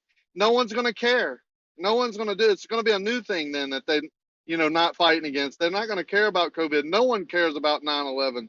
No one really cares about JFK and how you know how all that works. It just gets pushed over with We time. got two species. Can I How say is something? that, Can I though, just add man? something there? Now, hang on. Let me add some recent update news because, as I've said, I am a member of the 9/11 engineers and architects for 9/11 Truth. Okay, there's a guy in Britain. His brother was killed. The brother's name was Jeff Campbell. He died in the building. Okay, now the report that he received from the British government, from the Metropolitan Police and the government, it stated that he died due to the building collapsed. But he knew the body parts that he had were fragments. He didn't have a whole body, just a few bones. So they're all this month. Last month, they actually asked for a reopening and a new inquest and investigation into how he died because they were not satisfied. This is 20 years on. So now it's gone to the next stage in the courts. Now they're going to decide whether they're going to reopen that case or not. On the grounds that the report that the NIST gave goes against the scientific method and science, and the report is unsatisfactory because we know he was blown up. It wasn't due to him being crushed in the building. So we need more explanation. That's the grounds there. And that's very good for everybody because people want to know the truth. And then we have the families in the US who are still pursuing justice. It's still ongoing. It's not over, folks. It is not over by anyone's standard here. It's still ongoing. The truth must come out. Okay, because it affects the architects themselves. Okay, the architects are saying that the NIST report is saying that we can't build skyscrapers because they come down due to fire.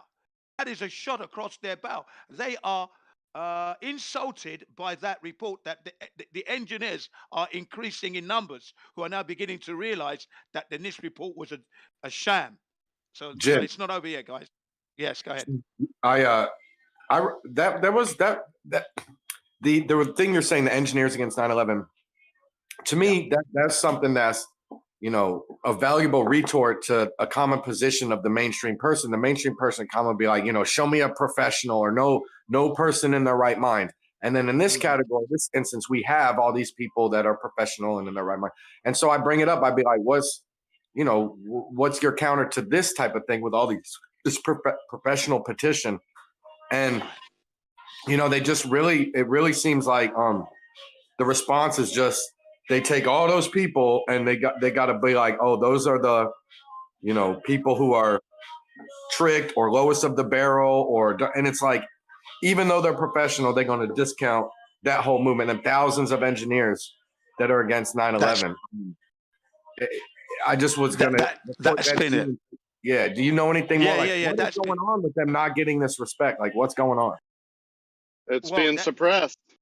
Yes, it's been well said, Rakia. Just like everything else. They tell you what you want, that they want you to know, and they suppress the things that they don't need you to know that would cause too much of an uprising or problems in their control factor. I mean, whoever thought this up, these aren't, ignorant people. These are people that are got to the places they are for a certain reason. But even in flat earth, who do you think I am? I'm college educated. I hold several licenses, right? I've been doing the same thing for 30 years, right? Using this technology. I've been studying, I put more time in studying long distance observation and how atmosphere affects things than I did in my degrees, right? You understand what I'm saying? And there's other educated people around me, electrical engineers, civil engineers, business owners that hold degrees and have licenses that know how to use equipment and know what's going on and are smart people. These are, these are educated, successful people that are tired of the lies and can, once they start looking into it, right? Because it does take time and some letting go, then it's easy for them because they are smart. It doesn't take them long. I know how they shoot down the flat earth skeptics or the earth skeptics, because they'll be like, oh, well, it's just too grand of a scale. You're over your head cuckoo or something. And I don't mean to even generalize this. I'm saying I'm more familiar with that type of, hand waving.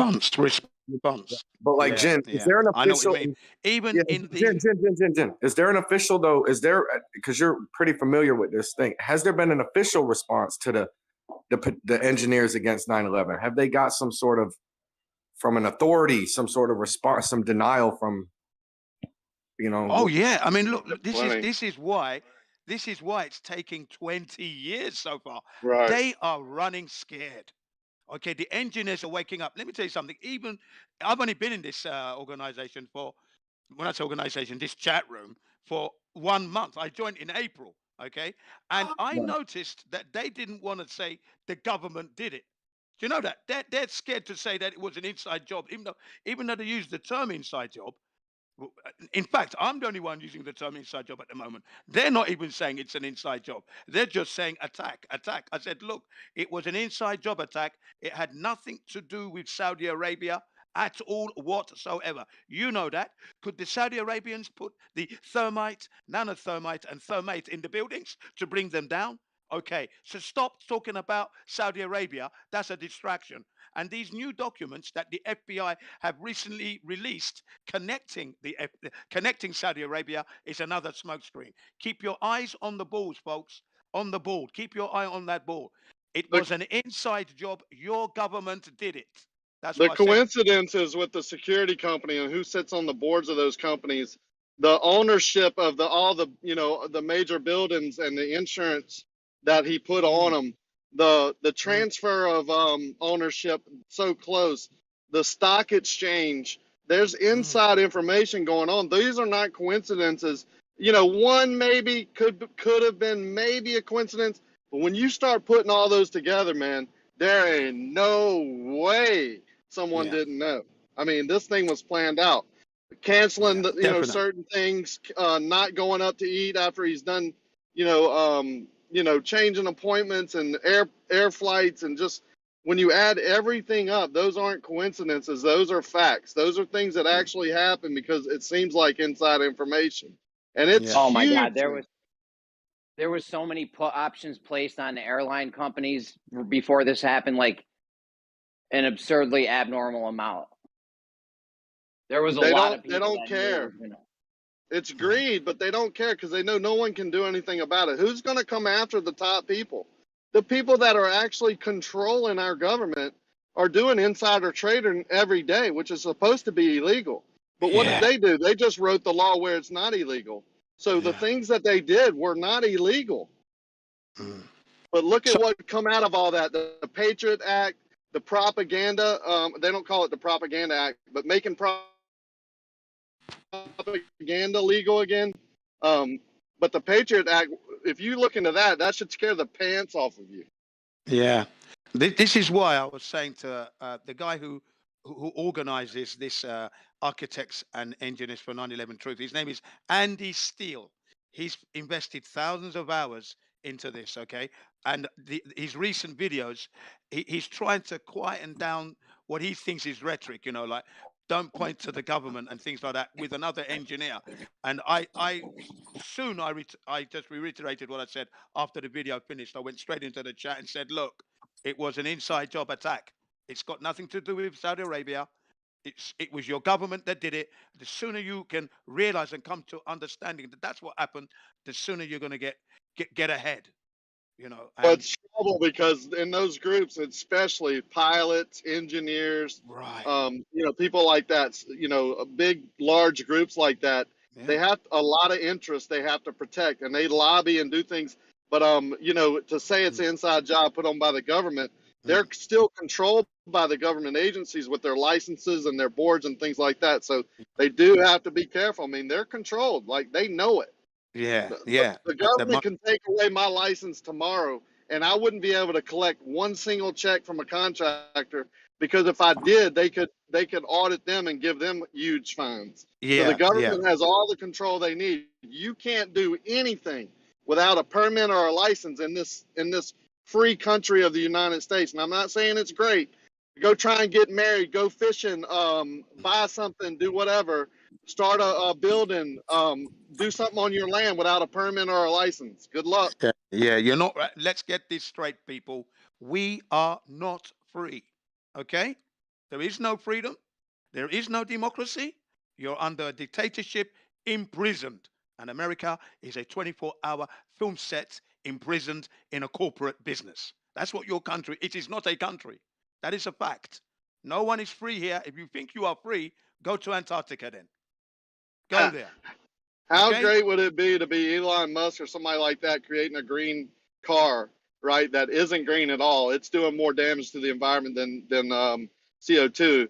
But getting carbon tax credits from all the other car makers, like how good it must be.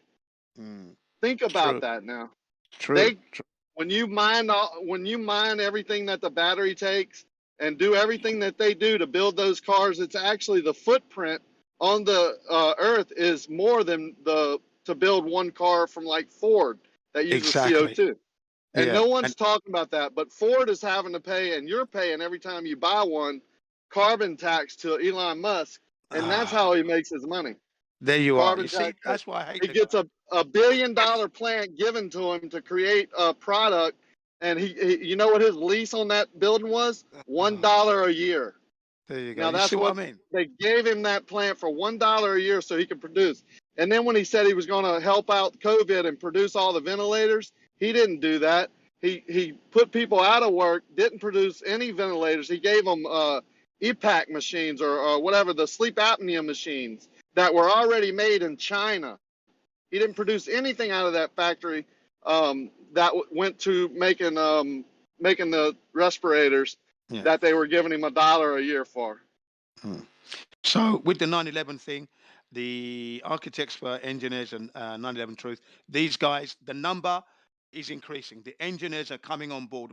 Each month that goes by, more and more engineers are coming on board to take on the fight to get the truth to come out. They're not stopping at all. Court cases are pending, and that's good news.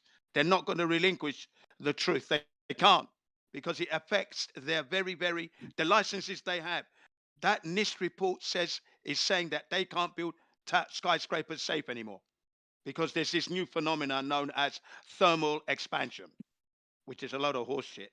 It goes against the scientific method and physics and the laws of physics. So, but anyway, that's why they're not giving up. So that's why, even though it's taken 20 years, Andy still said the other day, if it takes another 30 years, we're not. I could be an old grey man. We're not going to give up, he said, and that's good, because you can't allow that to happen. And all these people die and are still dying. You know, I mean, this is absolutely an outrage, okay, that it's been 20 years. You know, it's just wrong, absolutely wrong. And let's hope the only way this is going to be successful is that even the citizens have to rise up. And you said it earlier, Rakia, people have to stand up. And I'll leave it on that.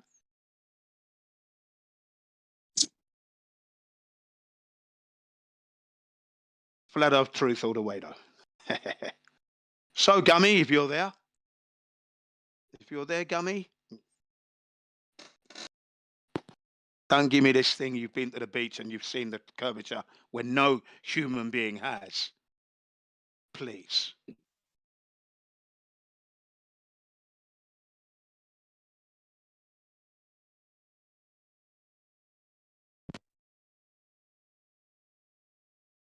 Well, I wouldn't be so sure that nobody's seen curvature.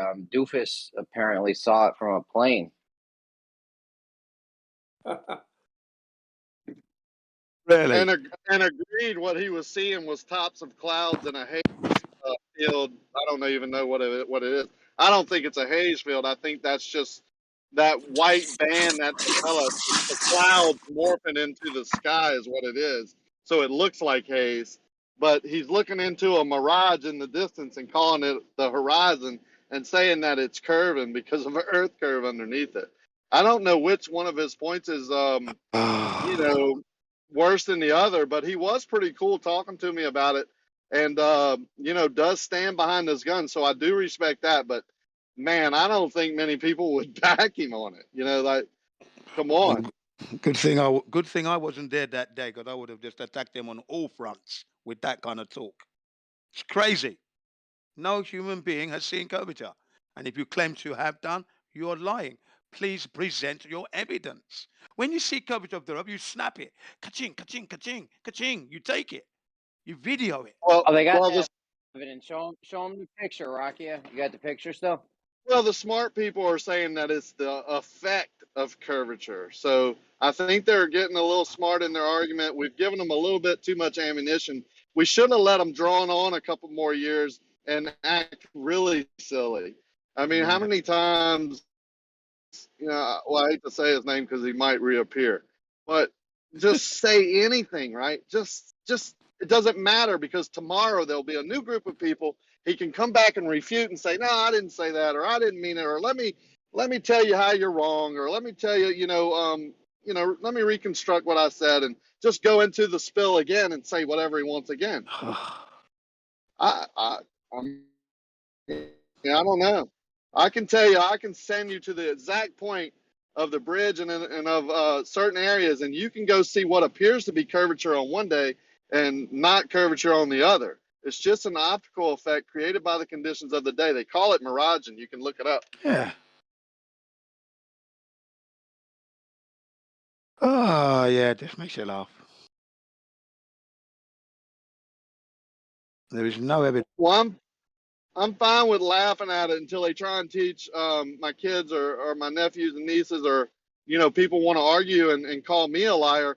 I don't get mad if they're saying what I'm saying is a lie. I'm saying when they're pointing out, not that what I'm saying is a lie, but it's just weird how they do it. They turn it around, and call you stupid in a nice way where They say it's kind of freaky. You failed grade 3 physics. Right. It's just these demeaning comments where they've learned it over the years. They're well trained. I don't know who taught them, or why they would say things like that. Like, why do they need to use tactics? Most of them have been in this argument for years and years and years. And before this argument, they were in the other, hot topics, the religions or the whatever. Yeah, evolution topic, and just arguing all day. Of course they know how to say and how to control arguments. Yeah, pay the shills, I'm telling you. That's what it is. You see with that, or they're definitely mentally disturbed then. Because if you can see the evidence in front of you, and the lack of evidence for the globe, it's not there. They want to keep you in the stars and turn your eyes elsewhere. Don't rely on your senses. Look at the stars. Don't look down. Look up. Don't rely on your senses. They're totally unreliable. No. You use them every second you live. And the fitter you are, the more sensitive you're going to be. And then remember, I'm getting older. So I want to be fit enough to be able to run at 80. That's what I'm aiming for. To be able to still be jogging at 80, at least. So that means I'm going to need my senses. and balance and everything else. So that means I have to keep active. So I'm keeping active. So I do my cycling, my running, my exercise, my jungle gym, and I'm in agony, but there you go. I want to be in agony. I don't want anyone to say that my senses are failing me. No, I don't want that. Can I discuss a picture I just posted of the Lake Pontchartrain Bridge? Yeah, Jeremy, please, yeah, because that's a good one. That, yeah. Jeremy, are you available? Area. So the argument is that the bridge follows the curvature of Earth, and that the Sagitta at about that point where that antenna is, the water is 90 feet above each shoreline, which in itself doesn't make much sense because at each shoreline, the land starts going up in elevation. So anyway, we'll get past that. Over the 24 miles, at that 12-mile mark, which is just beyond that 60-foot hump of the bridge, there's a 90-foot tall water right there from the Sagitta, from your toes to toes, cord line across that 24 miles to the other side of the beach where someone else will be standing. That Sagitta 12 miles is 90 feet, which means where that 60-foot hump is, where the water meets the bottom of that bridge, if you put a tangent line there out to both beaches, it would be 90 feet above both observers' toes. Now, if you can tell me how you can see that 60-foot hump above the 90-foot hump of water, but not see the 90-foot hump of water, I'll give you $1. Oh, you're saying we can see 60 feet elevation from the other side of the bridge? I'm saying that's 150 foot to the top of that bridge, 90 foot of water and 60 foot of bridge that's higher than your feet when you're standing on the beach 12 miles away. So that should block 100 and... Forget about blocking. 150 foot higher than your toes are at the beach as you're looking towards that bridge. Think about that. Yeah, if they say there's a 90-foot hump of water and then the bridge is 60 feet above the hump of water, that's 150 feet. So anything that's 150 feet or less on the other side of the bridge, you should definitely not be able to see it. Well, how that would work? No, actually, in their model, it would be more because you're at an angle. But I'm not really discussing that. I'm saying put yourself on one of those beaches with your toes lapping, the water's lapping on your toes, and you're looking at that bridge 12 miles away, which you can see straight out there, right? Yeah. Well, you can see the 60-foot hump easily, and it does appear to be 60 foot above you, right? Bridge, yeah, the bridge. But the water is 90 feet above you also. That's debatable. 1.5 times that bridge that you can see is 60 foot above you. More of water in front of you. Just let that sink in a little bit. No, yeah, that's what this whole debate is about. I hear you.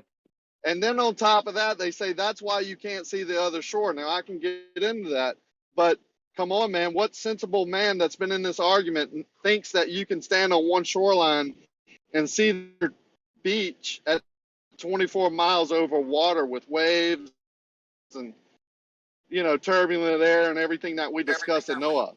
But they'll fight. They'll fight for that. Yeah, it's ridiculous to even think that. Oh yeah, if they're claiming there's a 90-foot hump of water in between you, you definitely shouldn't be able to see from beach to beach. It's ridiculous.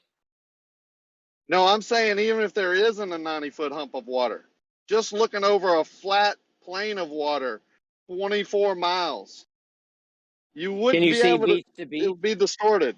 It would be distorted. There would be information missing from bottom up because that's where the more dense atmosphere is, and that's where the turbulent air is, and that's where all the convection is happening. That's where all the gas is rising off the water. the vapor. That's where all the mist from the water, the waves. That's where the 1 foot waves is blocking whatever in the distance. You understand what I'm saying, right? Oh yeah, you got sulfur Yeah, oxide coming out of the water, yeah, all kinds of stuff absolutely, coming out of the water. absolutely.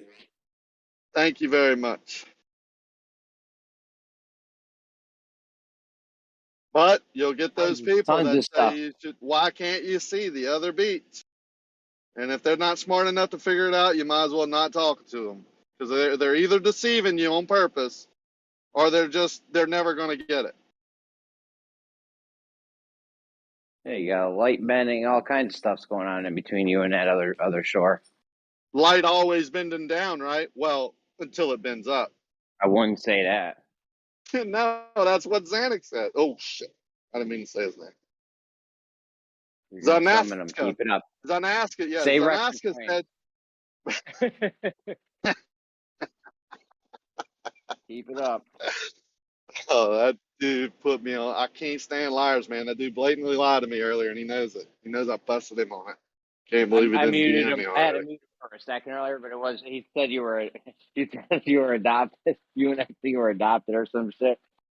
It's kind Oh, of did he say? I didn't hear that Yeah, part. no, it's Yeah, I don't pretty care cool. what he says about that. I know. Blatantly lie. But anyway, yeah, you know, the people that are here every day defending their ball, you know, just imagine, okay, when you were in elementary school and you were the big bad kid on the block, right? You were the fastest and strongest, and you could go out and take a ball if you so choose away from you know, someone else, right? Well, what did they do? Cried, screamed, ran to the teacher, you know, blah blah blah. I was on both ends of that, right? So I can speak clearly about it. That's what we're dealing with here. We're coming up with some things that don't fit their model at all, and actually is the opposite. And man, they are running home to mama on a lot of it.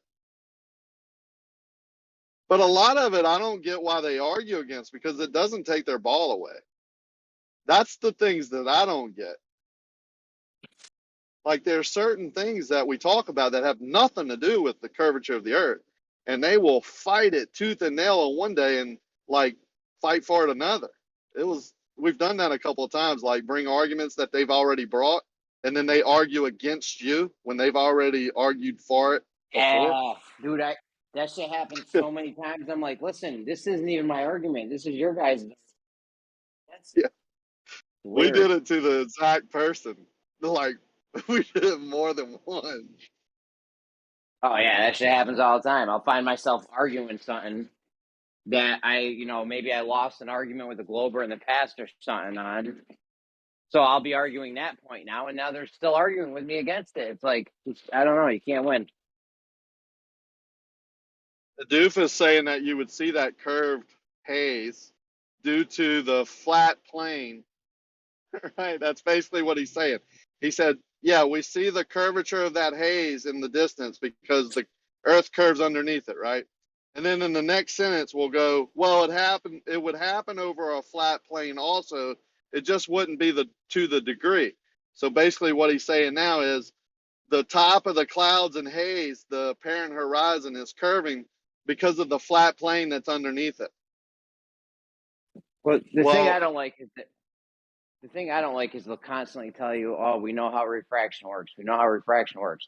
You heard Zanuck earlier. He doesn't know where the actual position is. How do you know how refraction works if you don't know where the actual position is? You would literally need an actual position to know whether it's higher or lower to know how refraction works. It doesn't make sense. It's nonsense. Standard refraction. Come on, man. You do get some, like, B-ball experiences it. Lake Tahoe is another one that's, gets some pretty similar weather all year round. Like, Lake Tahoe is not as much as Hawaii, but of course Hawaii is going to have very similar observations, right, year round, because their weather pattern, their temperature and water temperature is very similar year round. So why would you expect, if water temperature, air temperature, pressure, and all that is affecting what we see and how we see, well, why would you expect it to change a lot in places that doesn't change. It wouldn't. So every day when you went out low level over water and shot your theodolite crosshairs to a building, which nobody does, to measure something, well, why wouldn't you expect anything different? By the way, when I say nobody, I mean you. I promise you, you can't find one surveyor that would tell you that's an accurate, like he would do that. That he would get fired if he did Don't that. worry, you can. Blue was telling us the other day you could look 12 miles through an auto level. Come on. Oh no, Surely Blue knows. I agree you can look 12 miles through an auto level, but what you're getting is the observation that you would get through any optic, unless you were able to zoom. Auto levels don't zoom. So you go to that same focal length with a camera, and that's the sight you're going to see. But the crosshairs in it, you can put crosshairs in a camera. Doesn't mean you're measuring anything accurately over that distance. Come on, man. And for a smart No, guy I hear like you. I don't know why he wanted to do that. Then I don't know why he would want to do that. he has to, because he's got balls in a shed. I mean, think about it. Think of how invested this guy is. Got patents on the wall based on this stuff. Red ribbons. So jealous. You understand what I'm saying, right? It's in him for years. How invested, how much money did he spend to get his degrees? How much time did he spend on the job thinking that this was 100% while all his stuff worked? Because that's what he had been taught. I mean, pretty ingenious, actually. I use GPS all day long, right? I don't know what to say. I don't deny it. I don't deny that he has balls that move due to whatever, but to say Well, it's don't forget. Let's not forget GPS is measuring elevation from the center of Earth, even though it doesn't know where the center of Earth is. Listen, don't worry about that part. All right, but yeah, that's a tough one from satellites. It doesn't know the center of Earth, where the center of Earth is, but it's measuring from the center of Earth. That's about the same as what they told me earlier about how they don't know the actual position, but they know it's higher or lower than the actual position. None of this shit makes sense, like logically. This I don't know how horizon you measure thing. something. How do you measure something in relation to something else when you don't know where that something else is? That's just dumb. They're taking an angle measurement from altitude, 30,000 feet, to an apparent horizon that you can't tell shitola from shitola. You don't know if it's clouds, earth, sky, mountain, and go and look at that 4% drop. Earth curve. You got to be out of your mind to say stuff like that. Now, that's in the books, right? I mean, that goes along with the model, so it's in there. The stuff that don't go along with the model ain't in there. If you're looking at the cloud cover for your horizon, you know, if you're up that high to where you're looking at the horizon and it's clouds, you got a real fucking issue on that one, because clouds vary all the way from, like, I don't know, it's pretty low, like 10,000, I think it's like 10,000 feet. And then they have these nocturnal or noctilus clouds that are up at like 100,000 feet or something. So there's like a wide variety of range of where clouds can even be. And, you know, they're not all uniform and shit. I don't know. I just argued with a guy last month, I think it was here, how the bottoms of the clouds are like flat, right, over the portion of the earth, but the tops of the clouds are all different shapes and blah blah blah. And now I got Doofus arguing that the tops of the clouds are shaping into the surface of the, I mean, come on, man, y'all got to decide. And we got that guy that starts with Z saying that Doofus is wrong. Yeah, I don't know. If Doofus was trying to say that was left to right curvature, that's pretty. Well, he did Pretty explain crazy. it. I got to be fair. When I pinpointed him on that, it is left to right, right? Because that's the way you're viewing it. But he was saying that because we see in a circle, you know, which he's agreeing that we can't see forever when he says that. I don't know if he notices it or not or knows. But he says because we see in a circle, that curvature is increased. So it's like it's compressing it almost or something. Because over a flat plane, you still seeing a curvature, and that's what would give you that curved effect of the tops of the clouds and haze. Now, I keep repeating it Yeah. because I want everybody to understand a grown man said that on here, recorded very clearly, openly, without interruption. Me and him just talking. Jeremy heard it. Doofus. He's either trolling or he's ignorant. One or the other. There's no other choice. And if you can think of another choice, just clue me in.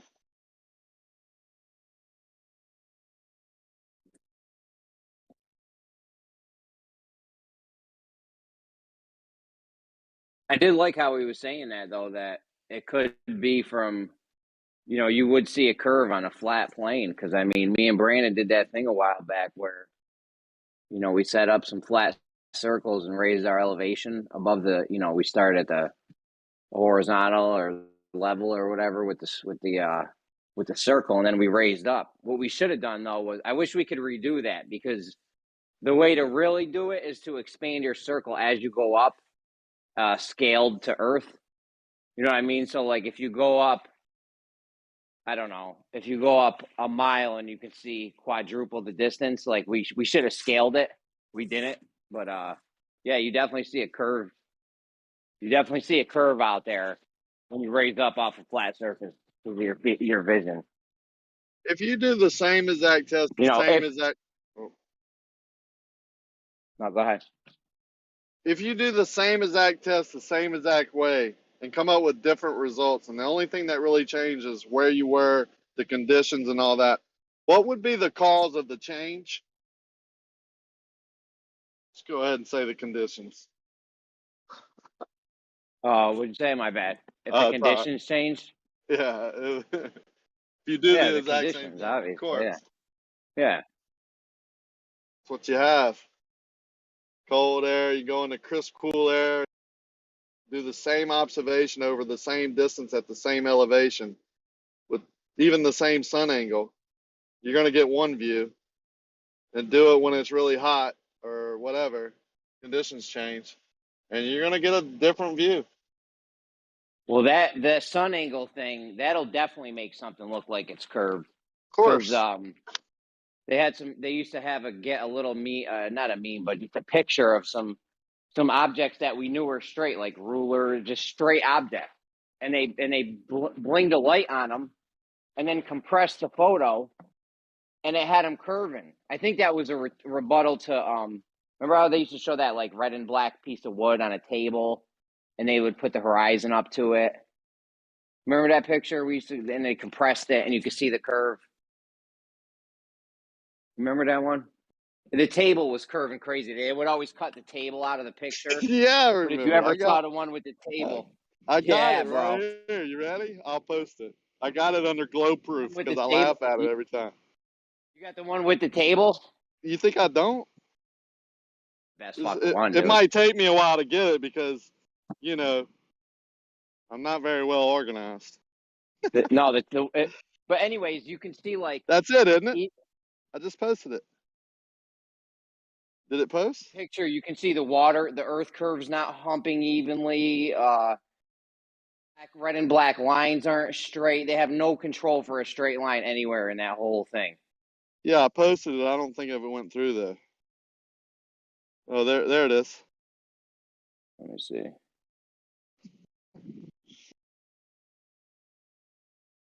Oh, what you talking about? Yeah, it's stupid, right? It's worse than B-balls compressing his pictures. Like, let's take the compression of lens, how the outside of the lens would distort things and make things appear to be arc, and then compress it and call it earth curve. and make yourself look like a total idiot. Yeah, if you compress that a little bit more, that table that it's sitting on starts curving. Like there's no I'm on mute, but I might be roboting. I mean, half the time we had that guy saying that that's not evidence for Earth curve. It's like, well, why are we looking at this picture?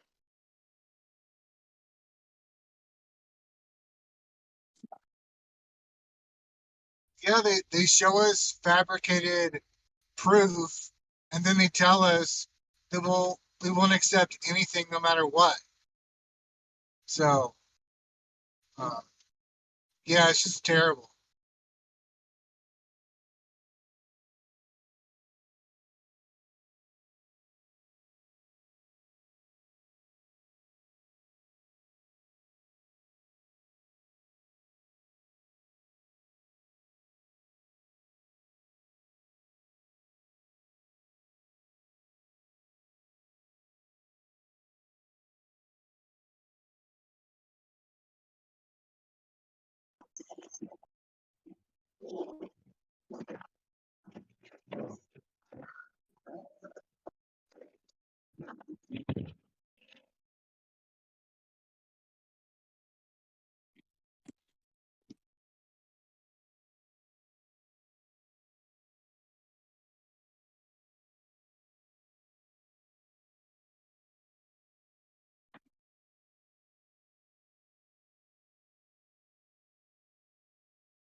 What else is no?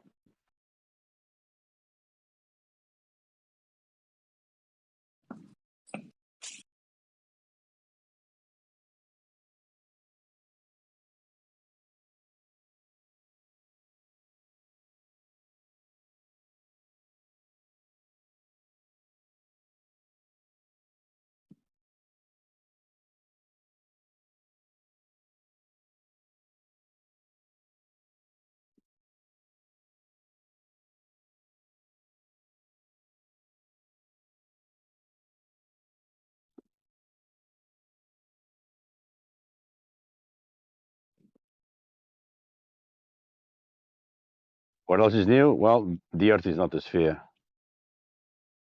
That's not no. And the Earth is not flat either. That's not no either. But I do agree.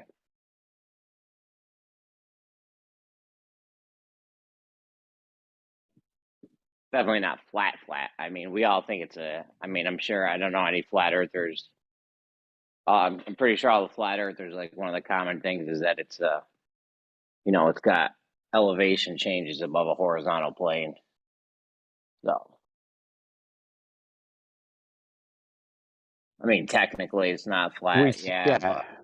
Yeah.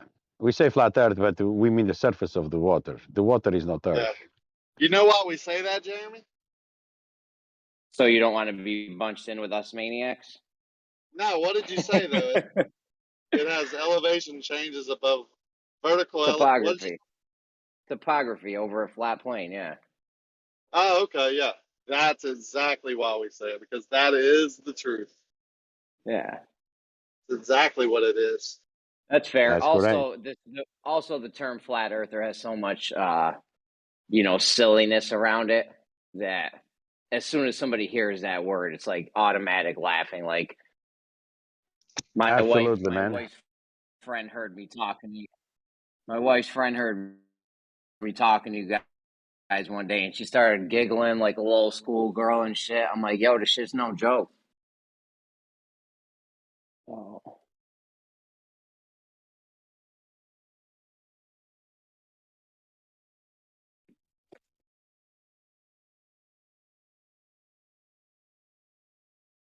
All you gotta do is pump the globe hard, push it, and put it in everyone's brains. Every time there's a desk, put a globe. At the start of every movie, put a round spherical spinning Earth, and then anytime someone mentions flat Earth, ridicule and mock it every chance you can get. And then you got somebody, you know, indoctrinated, brainwashed. I don't know, whatever the words you want to use. There's a bunch of words. That's all you got to do. Easy peasy. Or you can mix and match geometry, like putting 2D geometry on 3D geometry, like spherical triangles, you know, sphere 3D, triangle 2D, you know, but you can mix and match, no problem. It works out the same. I mean, I don't want to burst anyone's bubble, but the surface of a sphere, it's not 2D. In order for Bev taught me this shit, right? In order for something to be 2D, you got to be able to place it on a plane. That means no elevation changes at all, because it has to fit on the plane. So if you want to say the surface of a sphere is 2D and it can be put on that plane, you either don't know how planes work or you don't know how surfaces of spheres work. Well, this sphere in particular measured to be flat.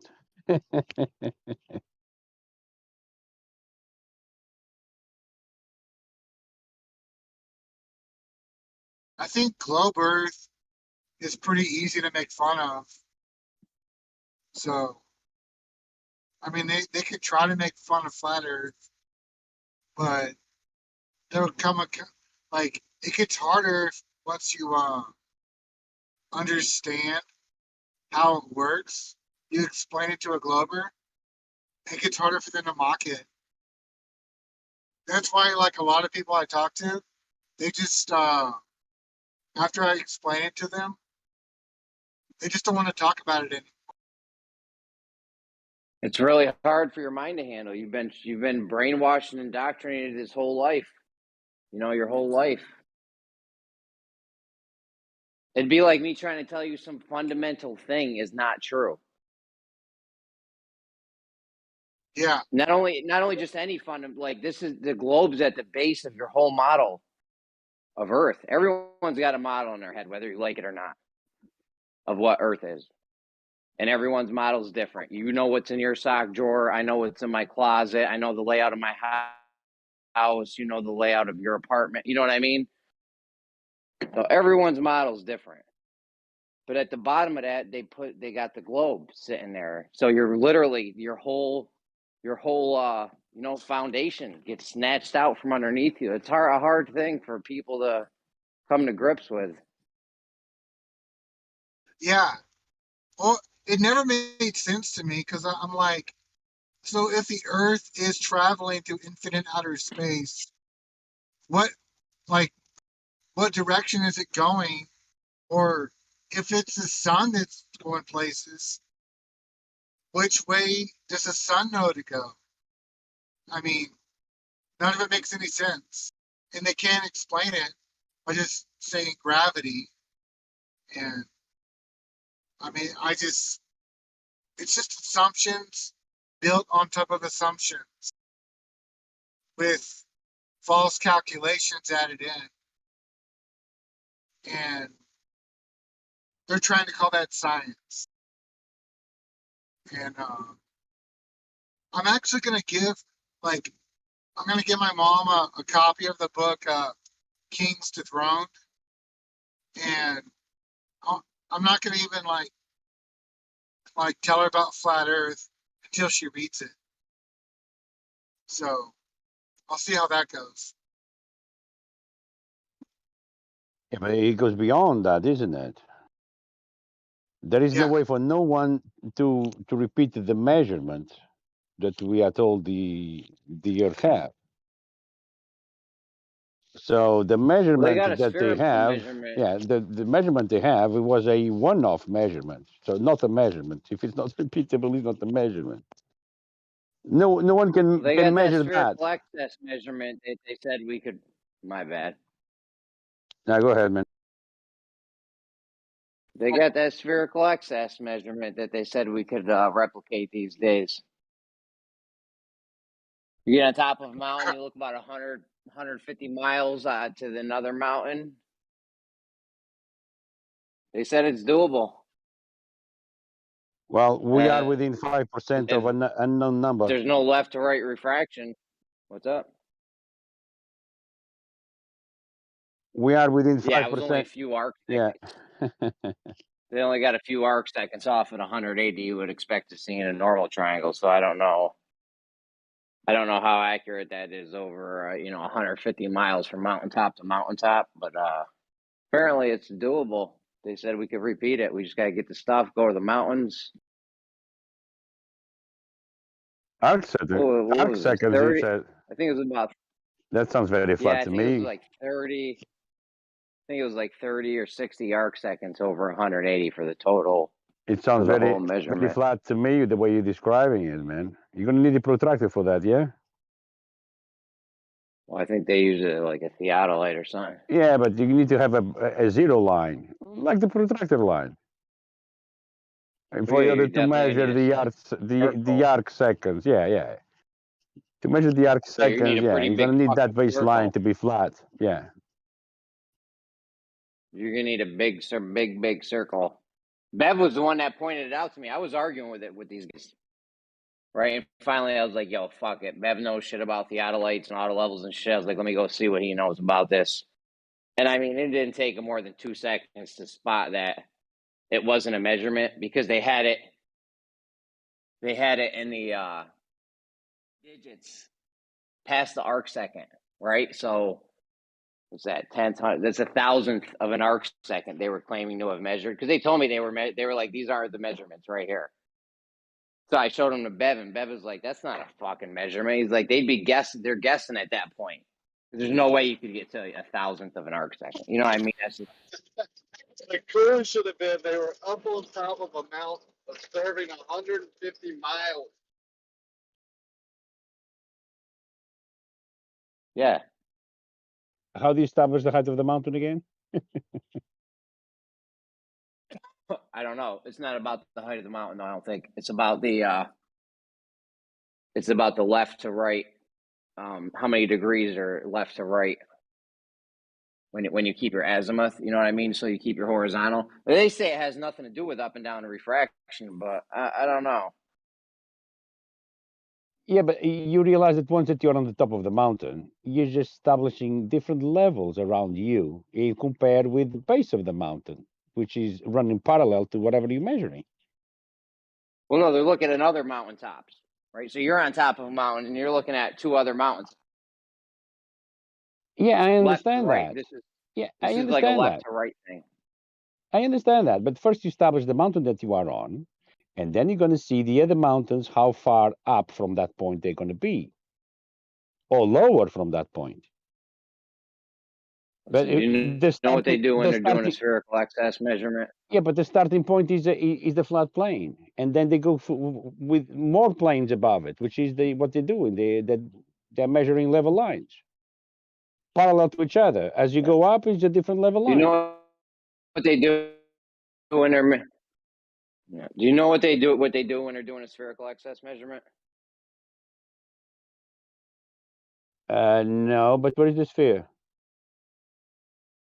Yeah. So they go to the top of a mountain. They get 3 mountains. Picture 3 mountains, right? Oh, that's begging a question of the sphere. I thought this is what we were trying to prove. Yeah, I'm gonna tell you how they do it. Oh, I see. Okay, go ahead. So you got 3 mountains. Right? You go to the top of one. You go to the tops of them. You put markers up. Then you go to the top of one and you measure the angle, the azimuthal angle between the 2 mountains. Then you go to a different one. You measure the azimuth angle between those 2, and you do that for all 3 of them. And then you're supposed to come up with, if it's a plane, if it was a flat plane, it'd be 180. But then if it's a sphere, it's going to be more than 180. Some of them say. Some of them don't. I don't know. It's weird, but over 180 degrees, and they claim to have this over 180 degree measurement. I've never seen the measurement. I've seen an average of the measurement. I don't know. I've never seen the actual measurement because they don't have it for some reason. Yeah, I understand. I don't really care. They're begging the question, because if they have two if they have two plumb lines over distance and you put a horizontal line between them two, you will never have 90-degree angles, ever, if they are divergent. Oh, it's not begging the question, bro. Did you hear what I said? It is. No, it's just a measurement. There's no begging the question in a measurement. They are assuming a sphere. That's the problem. No, Because you they don't are have doing. to assume anything. You don't have to They are assume doing anything. triangulation. They are doing triangulation. Yeah, they cannot have more than 180 degrees on their triangles. If they have more, it's not a triangle anymore. Yeah, you don't have to assume anything for this. You can just go into it blank, not knowing if it's a sphere or flat, and then just make the measurement. So it's really not. Yeah, but I do have issues. Your starting point is from a level plane, which is called sea level. It doesn't That's matter. the starting. Yeah, that's the starting point. And then you establish the height of the first mountain, and then the height of the second mountain, and so on. But your starting point is the flat plane. You're just measuring different levels from that level. Yeah, you're just measuring different levels from that level, different elevation angles, different angles of elevation. No, they're not. They're not doing that, dude. They're just measuring the left to right angles in between the 2 points on the mountains that they said. There's no begging the question in this. You don't have to start off with any preconceived notions. You can just go up there and do that measurement. So they're doing planar, what is it called? Oh gosh. Dude, they're just getting an angle. They're just making 3 angle measurements. That's it.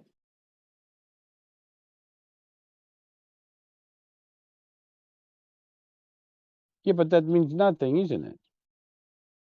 I mean, if there's more than 180 degrees, it means that it's a spherical triangle and it's a curved surface.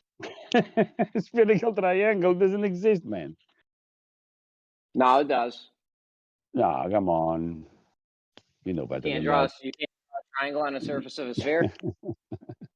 You don't It think that's wouldn't be a possible? I could do it right now. It wouldn't be a triangle, man.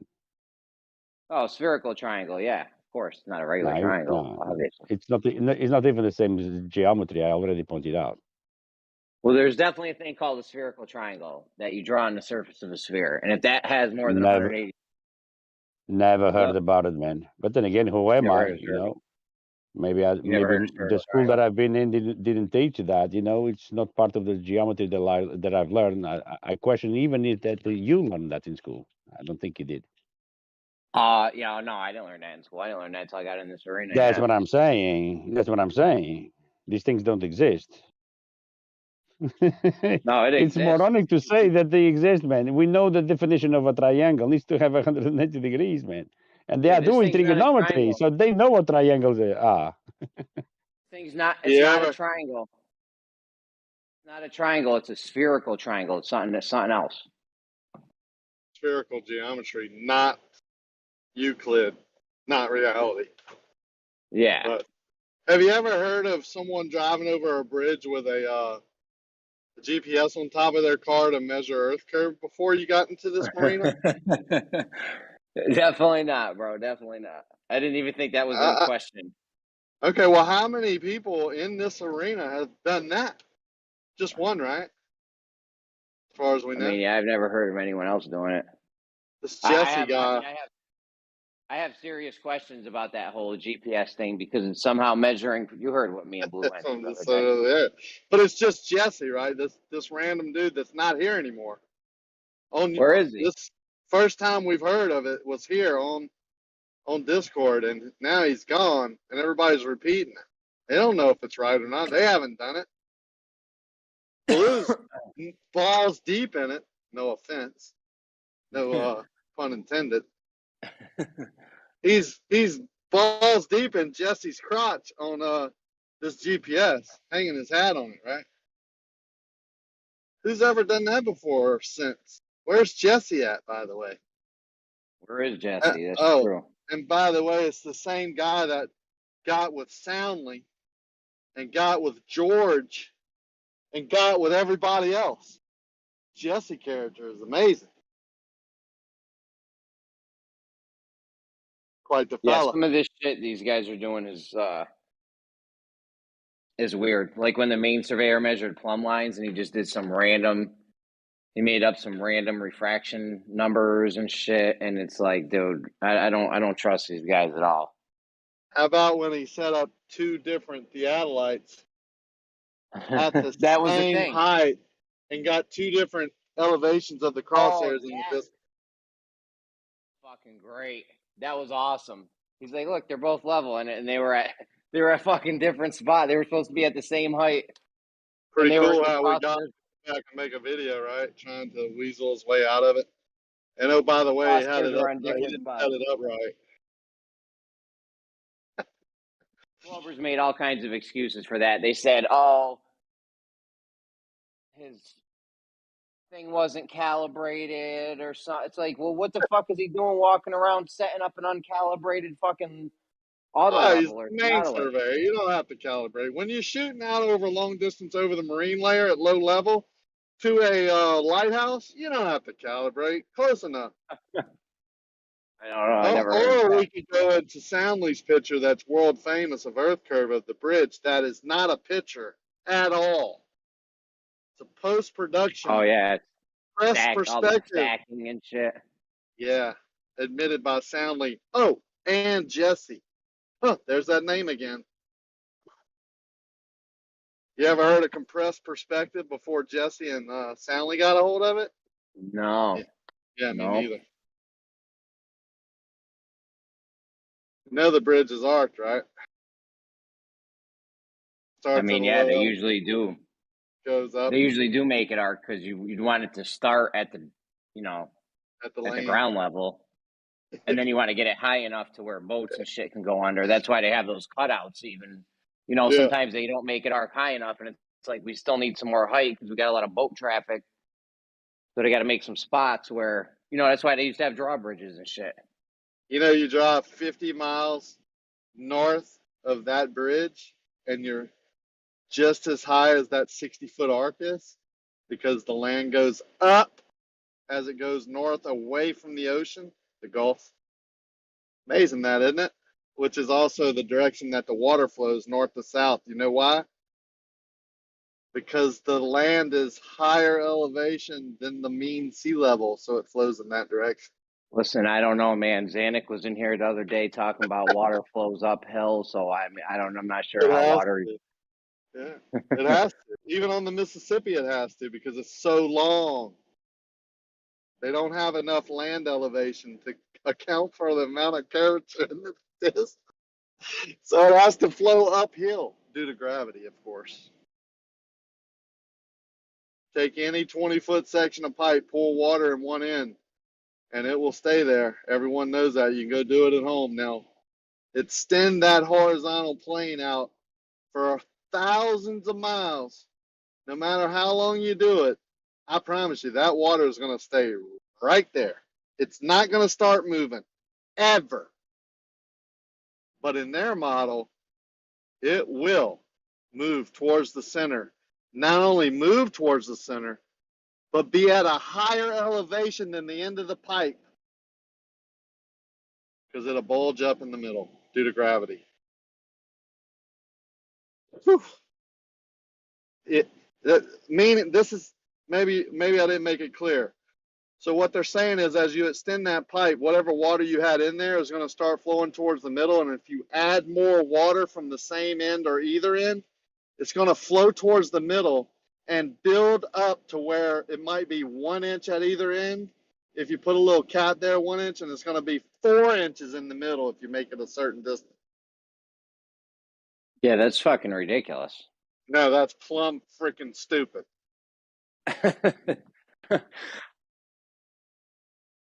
These are things you can do yourself if you so wish. Or you can just logically deduce and know that these people are out of their freaking mind because they're trying to hold on to a model that they were taught as kids. And they see it every cartoon, every bed sheet, every coloring book, every schoolroom, every TV show, every movie you ever watch. And they don't teach it anywhere. Oh my God, bro! Everywhere, can you hear me? Yeah. Every cartoon, My son watches Disney Junior. Literally every fucking desk, there's a globe on it. Never fails. Gotta get him off of that stuff. Honestly, I have 3 kids. One of them played video games when he got older. Not when he was younger, but when he got older, he started getting into video games and like reading. What's the one? What's the big novel? Like the big series of books that kids love. I don't even know. Anyway, about fantasy. You know, Harry loved. Potter? Yeah, Harry Potter. Started reading Harry Potter, face cover to cover, all the series. You know, kept up with Superman, all the superheroes. Love Elon Musk. The other 2 could care less about all that, right? They were always outside doing stuff in nature. Blah, blah, blah. Guess who is more indoctrinated? Just take one wild guess. Bro, we were heavy. I mean, I was heavy into that shit too when I was kids. Video games, Superman, and the fantasy shit. You know what I mean? They got my generation good. Asteroids. Everything was about space, aliens, even back then. Even when I was a kid, 40 years ago. Yeah. 45 years ago. Every video game, right? Space invaders. Think about it. Everything. They got you, bro. Watch the Jetsons. I Dream of Jeannie, Bewitched. Every show was fantasy, magic, dwarf, like, you know what I'm saying? Like, not reality.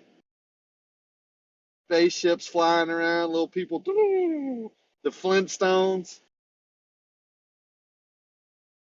the Jetsons, like everything. What did they do to the candy bars? Mars bars, Orbit gum, cars, Saturn. All the emblems are vectors. Everything, man. This is getting like too weird. I got one person like that. We played cards together, so we'd sit, you know, almost every card room has TVs. And we're always making little side bets, you know. I'll bet you $5 this, $5 that, just, you know, for fun. I said, I bet you within 5 commercials, 3 of them have aliens or what I say, dinosaurs or aliens or the globe, right? He's like, no way, dude, you should kid me. I said, bro, I don't care if they're selling condoms, medical stuff, or insurance. It's gonna have a globe, an alien, right, or the other one. He's like, no way, bro. Commercial after commercial. And he was like, holy shit. And I showed him that video where all the news agencies say the exact same script, even though they're from different companies. Like someone's fed them that shit. Operation Mockingbird or something like that, where the media is given all the mainstream narrative and they just read it word for word. Oh my God, Bob Dole's got this fucking video clip, dude. It's like fucking 20 different news stations all saying the same thing verbatim. Literally word. Hilarious. I mean, we've been know that they own the whole shit. What is it like? There's 1 or 2 or 3 companies maybe that own like 99%. I think it's like of all 6. the major 6 companies now. There used to be, I remember it being 3. I don't know. Whatever. It's the thing is, and who do you think those 6 people are? Yeah. Oh, they all even if you see the owner of the company, that don't mean that they're the people that's in control either. You got to think about that. There's always somebody higher. Always. Yeah, if A you know lot their of name. these- yeah. Sorry, guys. Well, I was just saying, a lot of these people are ex whatever, right? Military intelligence. You look at almost all the CEOs; they have a connection or a tie to some government official somewhere in their life. Yeah. Like, I personally think that if you know their name at all, then they're not actually like at the top. right, right. Like George Soros, like no. You don't think like the Rothschilds though could be at the top? I think they're like actually maybe second, like level number 2. Like they're at the top of the public view. Like I just don't know. Why would you ever let your name out, right? If you were wouldn't. exactly. You would Absolutely, never yeah. let people know. Because look at Yeah, how people are. I feel that. Even the Rothschilds and Rockefellers and shit, there could be people above them, definitely. Yeah, they're being kept happy, right? They're the richest people in the world, or richest family, whatever. They'll say and do anything, bro, to keep that. Think about it. What would you say to protect your youngest, right? Anything, right? That's all they have to do. I Yeah. would do the same thing, bro. I would sell my soul to protect my youngest child, right? You understand what Yeah, I'm saying?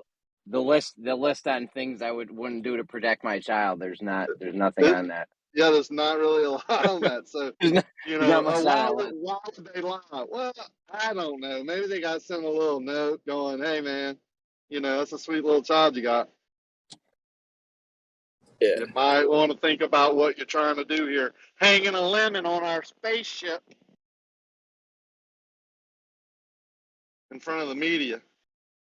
I mean, you might want to think twice about that, right? Or if you don't, we're going to do this. You ain't going to do that. I'll hang that lemon anyway. Poof, he's gone. What do the next people do? You think they're hanging lemons? There ain't been a lemon hung since.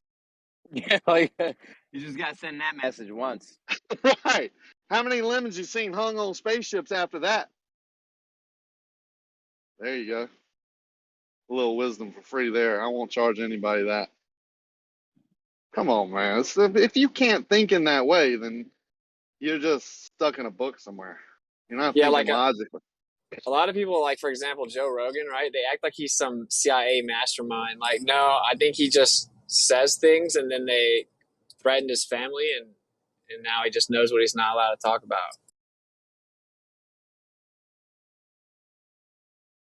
Yeah, they can make or break you. They control like everything. That's their main goal is control. So like as far as Joe Rogan being able to get out on YouTube or Twitch or Twitter or whatever the fuck he does, they could shut him down right off of that. You ain't gonna make another penny. It's easier than that. Just think about you. How much control they have over you. You don't think they could shut your credit off tomorrow? Have you ever seen those movies? Oh, they could seize your bank account. They could freeze your bank accounts, all kinds of shit. Yeah. You got a license like I do? Well, guess who that license comes from and gets approved by? And I can't get payment unless I have it. They could kill me. They could shut that light. You can't get this license for whatever reason. Blip. I can't get paid on what I do. I got to go do something else. They have full control and they know it. That's why now, the more control they get, the more arrogant they are. They don't hide it anymore. And people still don't see it. It's in plain sight every day. And people still deny it. You don't think the cashless economy is coming, that where they can have more control, where they can shut your bank account off in one click? I knew it when they put the credit card chips in and started demanding you had to have facial recognition on your license. It's just more control, man. That's all it is. That chip in that credit card, bank accounts, everything is computerized now. One click. That was a good movie with who's that? Sandra Bullock, I think. Where they wiped her identity out, identity theft or something. What was it? I think it was Sandra Bullock. Either way, it was a good movie. That's why I think the CIA controls the media and all that, because they tell you the truth in these movies. You just got to pay attention. Born identity, people, things like that. They give you the advanced technology. These little bitty drones that were flying around in those movies. It was a war movie, and they flew these little bitty drones in the room and to spy on the terrorists. I was letting you know they had micro technology. I mean, just tiny. They look like a fly. Am I being heard? Yeah. I forget what movie that was, but I can remember it distinctly. I think it was a military operation. Someone had a bomb they were making in a room. They flew this tiny little fly-like drone in the room and got surveillance on it. I was trying to think about this, though. Like, how do you think they pull that off, right? Like, you think the CIA sends a script to these supposed writers? Like how does it work, right? Like, how does the CIA make the movies? Because the news is easy though. Like the news is easy to understand. You know, like they just read off a teleprompter, bro. But it's like I guess like Steven Spielberg writes a movie. Like like does he work for the CIA? Maybe the writers work for the CIA. Or they're given the scripts and they pick the biggest ones and go, oh, he can, he's good at what he does. Here you go, make this movie, buddy. Good luck. Yeah, and they get to claim I they don't want wrote to it. make that movie. Oh, you don't? You don't remember the guy who didn't want to make the last movie, right? Where's he at? Oh, he died in a car crash. His brakes went out. Yeah. They don't even sure have to did. kill you though. What if they can just put like child porn on your computer and then kick the door in at 3 a.m. with the feds. And actually, they can make it use a torrent and then they can charge you for distribution. Like the cyber stuff. That's like one of the really worst things. Crazy, yeah. I think the Jeffrey Epstein thing was was kind of like letting everybody know. I mean, because if you hadn't figured that, that's how he got rich. He extorted people with underage stuff. Yeah. Just took videos of it. Yeah, he worked. Do you know Mossad actually set that marriage up between Jeffrey Epstein and Ghislaine Maxwell when they were like 12? Yeah, I heard Mossad. that. Crazy. It makes sense, right? It just adds up. I mean, Elon Musk is my favorite to look at because he's in the limelight right now. That dude looks like a flipping idiot, man. I want to put him to the test. I think it's a farce. I think I would love to debate that, dude. Yeah, me too. I just want to give him one of the just simple tests that I've taken. Here you go, pass this, big guy. Yeah, I don't think that his IQ is legit. I think they say his IQ is like 150 something. 155, yeah, but like that dude can't even speak coherently.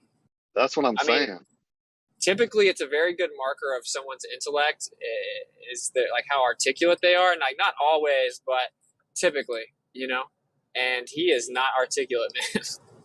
It's processing speed. So why wouldn't he be able to speak and come up with answers quicker? Like he stumbles and futters and like no one else I've ever heard. And they paint it like it's just profound, Like it's like he takes his time because he's so profound. He's thinking about so many things at once. He can't freaking pay attention to the question I just asked him and answer it coherently. That's what they say because he's thinking about a million other things at once. Yeah. I will say though, like his scripts are pretty good, or like his answers, like he sounds like a moron, but oftentimes, and we know it's all lies, but if you put yourself in like a normie's shoes, you can see why they fall for the idea that he's like profound. Because they've written these like real vague scripts for him, and his character just kind of underlies the assumption of profoundness. He's the biggest threat.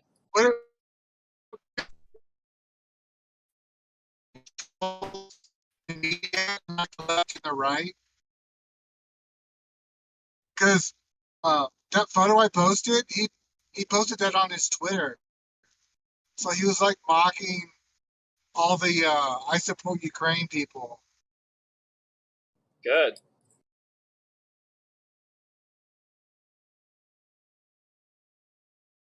Hey, did you guys know that right whenever they talked about all this stuff going on with Russia, and then they came out with this bill, they're talking about Roe v. Wade. What happened at the same time as the Roe v. Wade news was the federal judge decreased Ghislaine Maxwell's sentence by 10 years. But but almost no one knows because they're just talking about Roe v. Wade. A lot of the rare minerals are in Ukraine also. Like there's just it's always connected.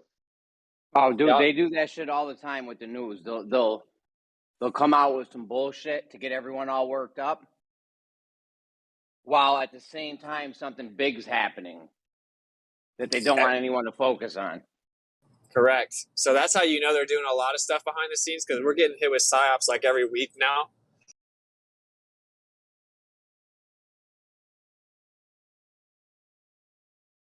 Like back in the day, it was like, 9/11, Patriot Act. Now it's like every week,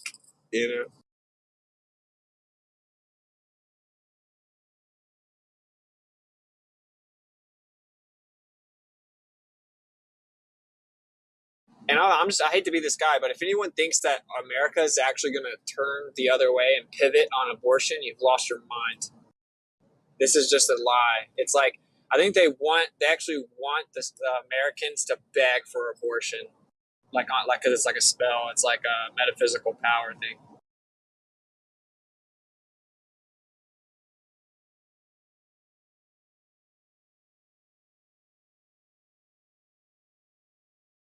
And I heard Ukraine just has like really epic ancient buildings.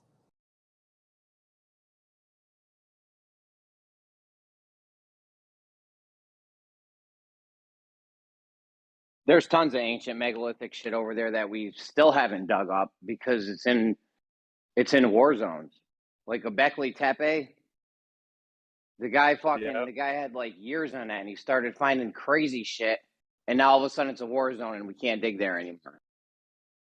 Yeah, like some Muslims one time went and started destroying a statue of Buddha that was carved into a rock, and they found like an entire intricate cave system and tunnel system behind it with an even bigger statue with an even bigger statue.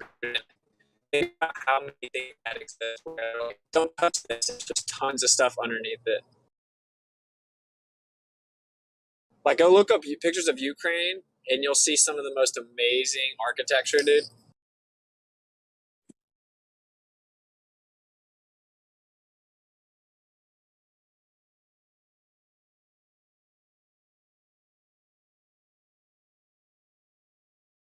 Yeah, they blocked Egypt, blocked us off, every country from doing any archaeological digs or investigating anything over there. Like, there's definitely some shit that happened in the past that they don't want us to know about, I feel. I mean, dude, even in North America, dude, the government has shut off like 7 areas in the Grand Canyon. You just can't go there. Like also in Mexico, they have like a crazy temple that clearly continues down further, and it's illegal to excavate it.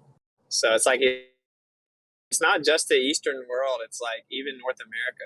Like the Grand Canyon. The Grand Canyon is one of the most infamous places to see in the world, and literally hidden huge portions of it.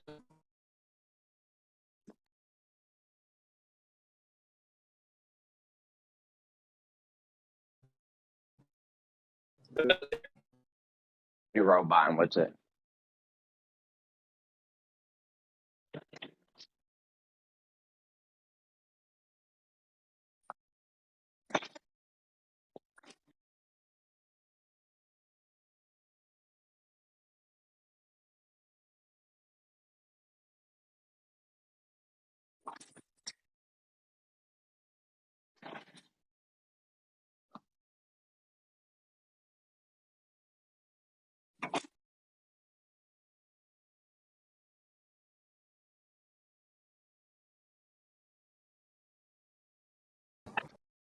You guys know about the Grand Canyon,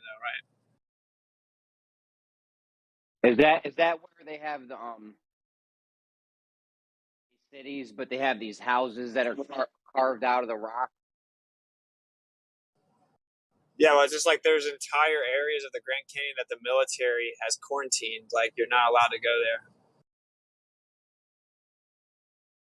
Well, yeah, isn't the mainstream theory that the Grand Canyon was carved out over millions of years from the what river is it? I don't know. I just think it's funny because I think it was carved out by water, but it try a few days. I mean, yeah, there's so much evidence for flooding in the Americas, like massive, ridiculous flooding. Yeah, and dude, anyone that goes. Sorry, go ahead. No, if you ever heard that guy George Carlson talk about it on Joe Rogan. Nope. Yeah, dude. He's got a lot of evidence that there's just been massive, like ridiculous flooding, not like over centuries and shit, like pretty much overnight. Yeah, I think it's probably one of the most indisputable things ever. The flood. Like if you fly over the West, like the western side of the U.S., if you fly over any of the West, there was a flood. It's very obvious. But I think so. After the flood, I just think they went in there and they used it to build a city.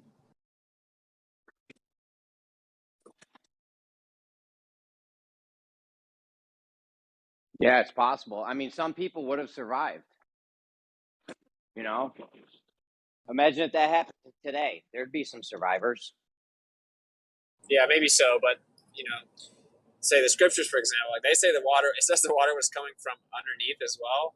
And I think that's actually what they call like meteor crater sites. I think it's actually just where water from below came up. Vaults of the deep. Yeah. I never understood all these meteor crater sites. The holes there, but where's the fucking rock? That's not from meteors. That's from water being released from the vaults of the deep and pushing up the land around it. Part of the flood. Go read your Bible. Vaults of the deep, vaults of the heaven, doors of the heavens open, and it rained.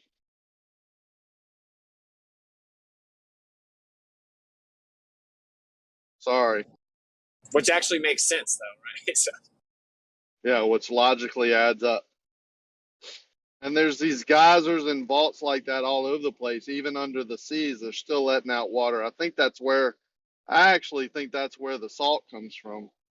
Because the salt washing off, I don't even know how they explain it, but coming out of the rivers doesn't make sense. That don't jive. Now we do have I have salt domes in my area in Louisiana, which doesn't add up because we're basically swampland below sea level.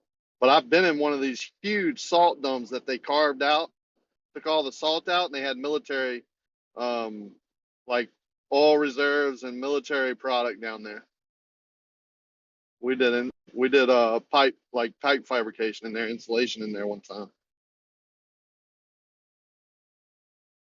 There's huge underground taverns, so I guess maybe there's water running through that, or the vaults of the deep have these salt, and release the salt, into the oceans. But just think about how much it has to be. All that fresh water being dumped into all the oceans and Gulf from all the freshwater lakes and rivers that run into it, and it still stays salty coming from somewhere. Oh yeah, there's got to be zillions of gallons of water every day fresh water getting pumped into the ocean. Well, think of how much salt you have to add to that to keep it the same salinity. A lot. I mean, yeah, if you have a fish tank full of salt water, a cup of water in it every day, the salt water is not going to be that salty anymore. It's going to be way less salty. I think that's the other thermal, like how things are so conductive, how you get so much currents, because you have that introduction of that flow, right? Anytime you change that, you're going to get flow. Well, salt water is magnetic too, don't forget. No, that's what I'm saying though. Current, I'm talking about in electrical terms. Electromagnetism is a thing, right? No one really kind of refutes that. But salt water, the current flows more. It's more effective. But it has a definite direction. I actually did this little thing once where I made a little battery. They sell them for boats and shit. You might even have one. You got any saltwater batteries for your boats? Well, they don't call them salt water anymore. We have gel, but it's probably alkaline. Like, what I'm saying? It has to have some salt somewhere in the mixture. It's not just a little. Well, the things I'm talking about, it's just a tank. You can just grab some water out of the ocean, put it in there, and now you got electricity. Oh, no. That's not they're saltwater batteries. Yeah, man, they make those. What do you think about the water above us? Like, you think it's salty or fresh water? I think it's described as waters above, but meaning maybe like fluid. So I'm thinking they're super fluid, but it could be water. I mean, I don't speculate on that too much. I mean, when it says waters above, waters below, I'm fine with that. Like When it says heavenly waters, like it denotes it with an adjective to differentiate the water, so it's obviously not the same. He did call the waters inside, you know, where Earth is. He called those seas.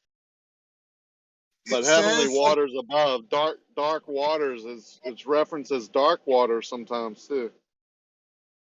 So during the flood of Noah, when it referenced the floodgates of heaven being opened, was it talking about that, or was it just talking about no more rain? No, I think it was talking about the waters above flowing through the gates of heaven onto earth. That's how he flooded it. That's one. He had that, the vaults of the deep, and the rain. Which is why the rainbow shows you that he's not going to flood it again, because it's showing you the firmament intact, because the gates had to open up to flood it. That's the only way that the rainbow makes any sense to say that it won't flood again. You know.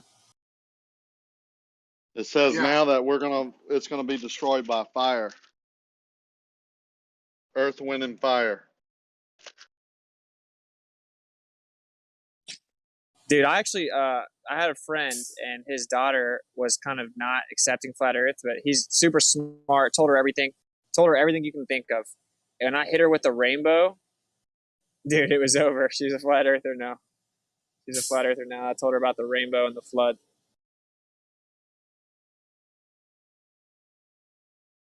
Because she believed in the scriptures already. You know what I'm saying?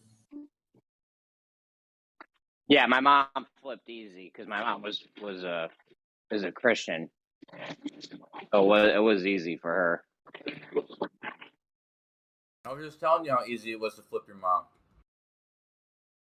Here we go. Yeah, I know. I didn't even have to flip yours, bro. I know. I have many Christians that fight it. Even when I show them the scriptures, they fight it even more because they just, you know what I'm saying, they don't want to think that what they've believed all this time, even about scripture, is wrong. Even though it's right there in their own book, right, that they've read over. But how many times have I read the book and I didn't ever read or understand or was taught about second-day creation, about the Rakia, or understand what it was? Like, how did they skip over that? How did they skip over the flood story and just tell you it's raining and don't teach you about the undersea vaults and the doors of the heavens opening? Never have been taught that, ever. This is a good example of why, like, religion sucks so bad. Like, religion closes your mind. So it's like when you go show them that their book actually says something different, their religious nature won't let them look at it. Like, religion is the death of knowledge, dude. Like, dogmatic religion. I'll tell you who I got beef with big time is the Pope. The whole Catholic religion system is fucked up, man. They're supposed to want to be helping people. They're sitting on $60 billion, and that's just in assets. That's not counting their land they own and the buildings and shit. If you added that shit up, it'd be fucking crazy. We'll try to put a price on all the ancient texts that they have as priceless. Oh yeah, they're fucking the library in the fucking Vatican alone is probably worth $1 zillion fucking dollars. Yeah, they say it's worth more than everything combined on Earth. I mean, that's obviously subjective, but we got $60 billion in assets that can be traced to them. So that's not speculative. And if you're out sitting here saying, you know, we're with God and we want to help people and shit, and you ain't doing nothing with your $60 billion, like, what, you know, come on, man. Yeah. But so I guess the conspiracy is that they have chambers that they don't publicly speak about. I guess that's the conspiracy theory, because you can technically ask for access to anything in the Vatican library. I mean, they don't actually. That's on the list. Anything that's on the list. Yeah, exactly. If it's not on the list, you're not going to know to ask for it. Right, and so that's why we're limited to this like conspiracy theory, so that they can dismiss it, right? Because you don't have any tangible evidence at that point. It's just like it's pretty obvious, but you know. I've always said if I always said if I was like ruler of Earth for a day or something, first thing I would do is crack open the Vatican vaults and just put all that shit on the internet right away. No secrets. We don't need to keep no secrets. Why is it not on the internet? That's my question. Why do I have to ask them for a book? Like, just put that shit on the internet, bro. Take a picture of the page. Exactly, because if the idea is that you just want to preserve the ancient text, go for it, man. But just release the copies. Yeah, they're mad shady, dude. They're mad shady. These Catholic people. Like, I have nothing personally against religion. I think it's a good way to live. I'm not religious, but I think the basic rules, you know, don't kill, don't steal, shit like that's a good way to live, man. You know, you can't knock that. I don't personally call that religion. You know what I'm saying? I think that so like there's a book that exists. The fact that you read the book isn't religion, you know? It's like the traditions of men and doctrines and interpretations and, you know, man-made rules and stuff like that. Like, that's religion. That's why I kept getting kicked out of Sunday school, because I kept saying Genesis 6, though. But it says there were giants in Genesis 6. I was like 12 getting kicked out, 13 getting kicked out of Sunday school. Because they're religious, oh my God. you know. I went to catechism the whole time. I almost passed, but then like the last week I skipped and never ended up getting my communion. Well, lucky you. My whole family was big time Catholic.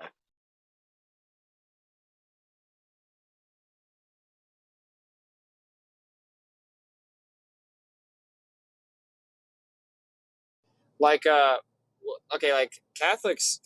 Catholicism is so evil, bro. Like they sexualize children, and not just the pedophilia behind the scenes, but like they sexualize them. Like whenever there's a dance or something like that, they'll say to the little children, they'll say, leave room for the Holy Ghost. Right? The children weren't thinking of doing anything sexual with the opposite sex. They're like 8. But you've now like introduced the idea to them that there's something that they can be doing close together that they shouldn't be doing. It's like, it's perversion. That's one of the most famous Catholic school sayings there is. And it's like, it's subtle sexualization of children. Do you see what I'm saying? It's like an 8-year-old's not going to think about hooking up with another 8-year-old unless the media's brainwashed them. But then your teacher's like, whoa. Now, what are you guys doing over there in the corner looking close? And they're like, wait, there's something that we can be doing. Yeah, they never would have thought of it. They didn't put it in their mind. Yeah. Dude, that's the problem with all these debates about what you're teaching children. It's like you shouldn't be teaching children sexual things at all, bro. I mean, they're going to find it out on their own. It's like a natural thing, you know? And that's their mom and dad's job after that. Yeah, you'll figure out who you are and, you know, what you want to be on your own. You don't need you don't need people pushing everything like some of these stories I've been hearing are just sickening about some of these parents, like pushing their kids to be other genders. Like, it's crazy. Like, the kids don't even want to do it.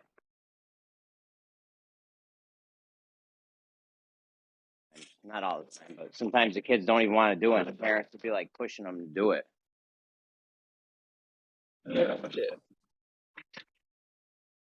Well, good will be evil, man. Like, I think the next thing they do after pedophilia is bestiality. You think so? That's gonna be a tough sell. Well, look, dude. When I told people, I used to rant on Facebook, and when I told them that, I told them they were going to normalize pedophilia and they were going to try to make it mainstream. I said that like 7 years ago. Everyone on my Facebook said I was insane. They're like, what are you talking about, dude? There's a 0% chance, bro. And then like, look at it today. And like, they're not going to stop because it's like a spiritual thing. It's like evil. It's metaphysical. So it's like, what's the next step of depravity after pedophilia? I mean, they're slowly chiseling away at our morals day by day, you know. But wait, I don't understand. It's still not acceptable. yeah, it's not completely acceptable right now, but it is being normalized. It now has a new term, which is MAP, like minor attracted person. Minor attracted person. So it's like they're trying to normalize They it. had to come up with a more politically correct name for it. Seriously, what the fuck? No, but And isn't it old. still? It's not like it's like accepted or anything. It's not like there's No, like, no. I think it's still got another solid 3 to 5 years before they can. It's like no one will, like there will always be people that won't accept it. But I mean, just that it's even allowed in society, like, you know, like abortion would not have been accepted 200 years ago, right? Now it's just like it's like not even a question. Everyone's like, well, let them do what they want to do. So it's like what seems unfathomable to us right now will just be the norm eventually. And that's why I say, like, I know it's a bold prediction, and I certainly don't know, but I think the only next step would be like of sexual degeneracy would be bestiality, which is actually legal in numerous states already. Believe it or not. God, seriously? Yeah, there are like numerous states that bestiality is legal. You said legal or illegal? Legal. Oh my God! What? How? Yeah, very crazy stuff. regardless, I think the pedophilia one, I think they still have quite a hurdle to jump. I'm not sure if it's being sympathized with or accepted in any kind of way at all.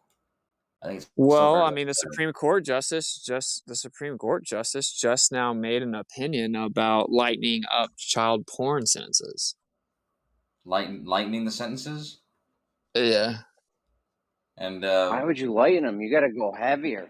What are they? What are they currently? I mean, aren't they like almost like all the way? Actually, I know a dude. This is a crazy story, but I know a lady who's for some reason married to somebody who is in prison. I guess she marries dudes in prison, and I found that he was in prison for supposedly because he was getting accused of having a pedophilic relationship with his ex-wife's little children. This is like 20, 30 years ago almost. But I just remember I was thinking about it. I was like, 30 years ago, damn, that must be a long ass sentence because 30 years is a long time. But I think he got life for 3 different counts of it, so it kind of makes sense. But still, yeah, it's super heavy right now. I think that, dude, that's a tough feat, right? It's a tough sell because like even the furthest left people like would never be okay with you messing with their children sexually, like touching them. So yeah, I don't know how they'll even pull it off. But dude, if I had told you 5 years ago that they're gonna change it to minor attracted person and try to add it to the alphabet group, you'd have been like, you're crazy, bro. Probably not. I mean, they've always tried to make a distinction between people who have this desire that they can't control and people who act on it in any kind of way whatsoever.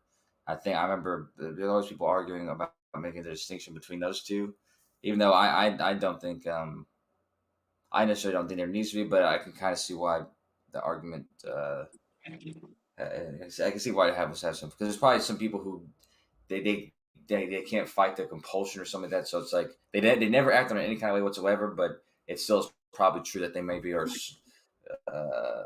battling something internally or something. So I guess that's the only distinction to be made, but it's not exactly a necessary one. Well, yeah, I mean, they're normally abused when they're young, but it's like I can see like a younger girl and know that she's like pretty, like know that she's gonna grow up and be pretty.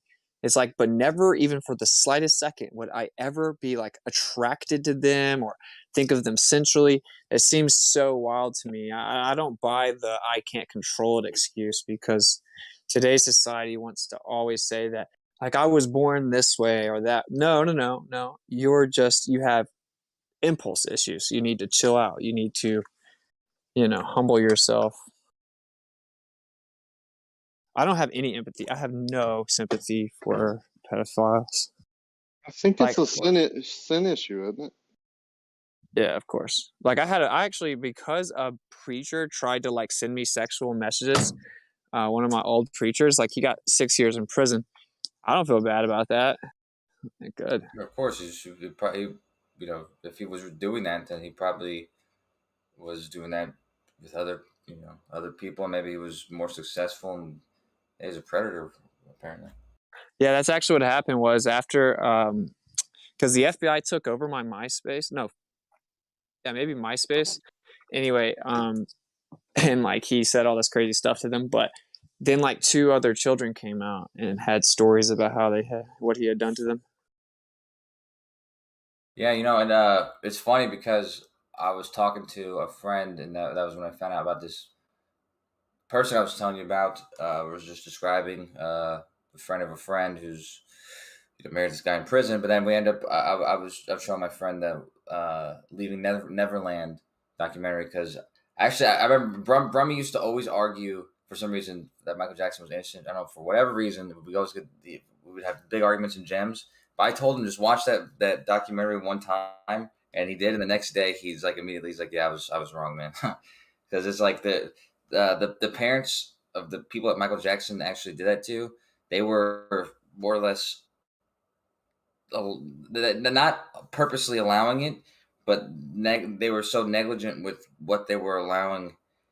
Like, they were allowing a grown man to have play dates with a child, and knew that they were sleeping, you know, having sleepovers and stuff. And it's like, if that was anyone else, like an adult having this relationship with your child, that would raise a million red flags. You know, it should have been something that any parent should have kind of, for, you know, at least had in the back of their mind. Well, I think that actually weren't they getting compensated some way?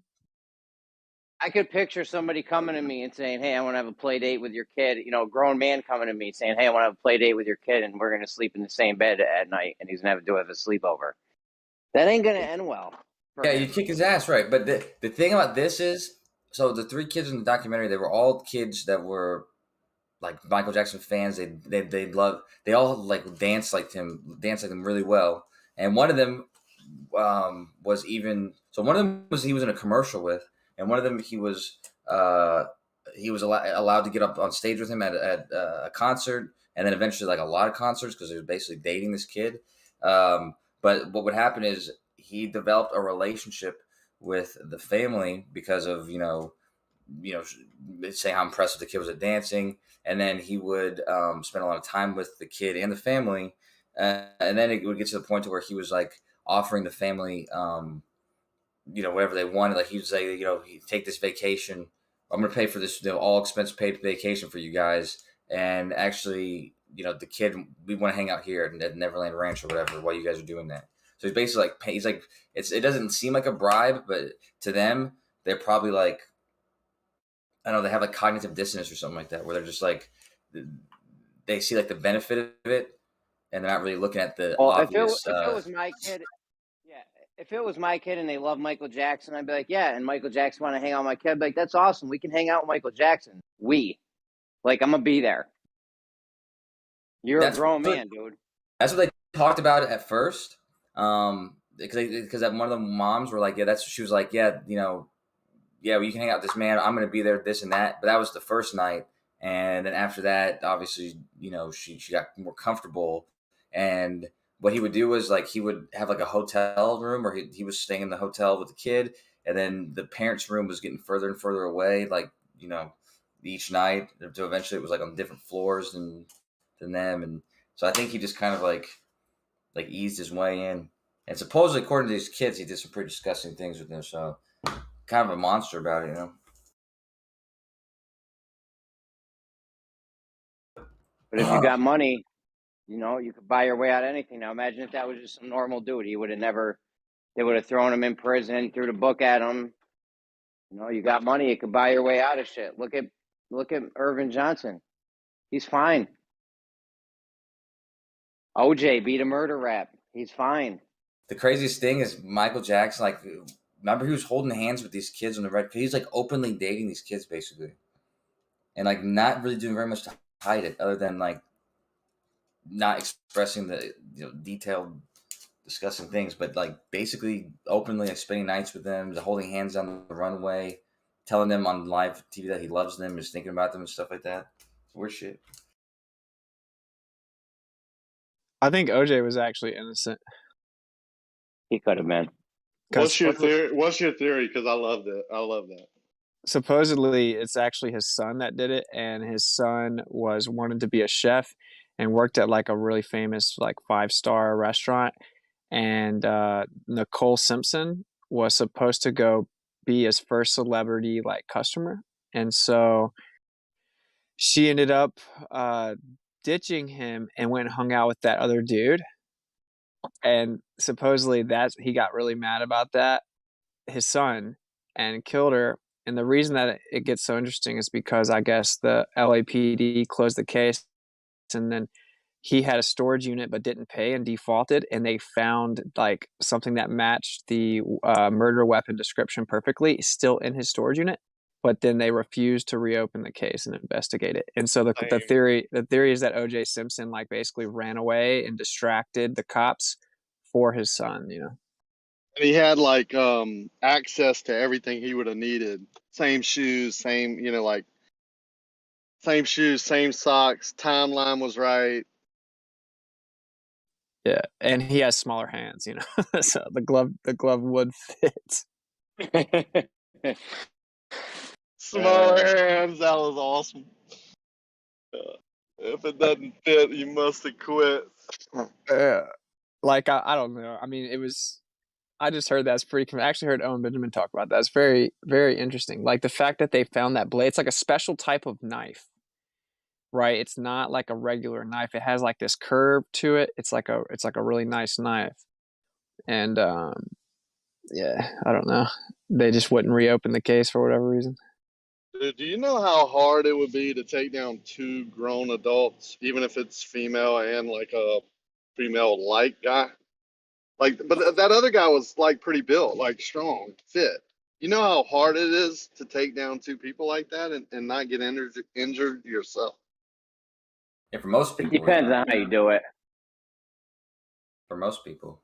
If you're a raged up fucking athlete, it makes quite a lot of sense. I mean, her head was nearly severed. Yeah, that's the story. It was almost all. Takes a lot of energy and time. And however, I guess the assailant could have done both of them and then gone back and did some more damage, you know, I guess. But it's that how far apart they were. You know, one had to see that they were, I don't know. It's the whole thing was kind of weird to me. Well, you got to admit, it is very interesting detail that very night that happened, she had planned and promised to go to this opening event for his son's first event as the chef, and then ditched him. Yeah. It was after one of their daughter's events or something like that, and they were going out to eat with their family, and OJ wasn't invited. I'm pretty sure that's what it was. Like they dissed OJ at the recital or whatever it was, and then didn't invite him to the after party dinner. And then the party was supposed to be at one restaurant, which was that chef, and ended up being at another one of her favorites. So yeah, it kind of, I mean, it adds up both ways. But I saw that and it was interesting. That why they didn't like investigate it is kind of strange. I think that's why, in theory, that's why he would be so cocky about it. You know, like he did like a 60-minute interview or something, and when they opened the door, he fake stabbed a knife at him, and like he wrote that book, If I Did Do It or whatever. Because like if you really didn't do it, then maybe that would explain your confidence that you couldn't get in trouble. You know. Also, you can't get double jeopardy. Yeah. Yeah, of course.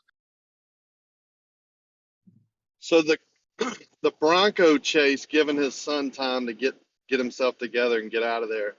That's an interesting thing. What did he leave? Like, did he go somewhere? Owen Benjamin went in depth, but it's been a couple of years, so I don't remember. Yeah, that would be interesting. Too.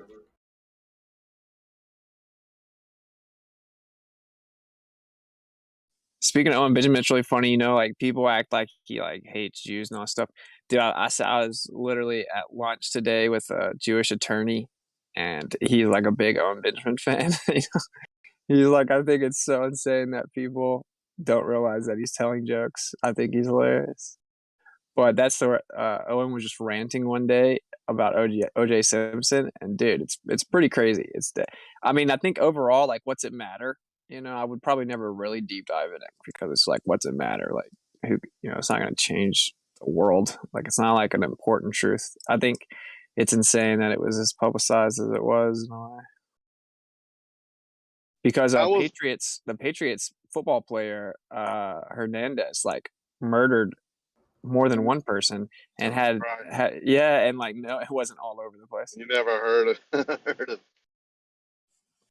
Yeah, I don't know. I was at a time in my life where I wasn't like, I own my own business, but I was working out of my house. I didn't have I didn't work a lot, and I followed that trial more than I've ever followed anything like that before or after. OJ? Yeah. Yeah. I Same. don't That's know what why. my parents say. My parents say the same thing. My mom told me that like basically everyone at the time was just watching it like it was a movie. You know, like everyone was watching it. Kind of like now everyone's watching Johnny Depp and Amber Heard. Like very similar. Like when they want you to look at it, like people are gonna watch it.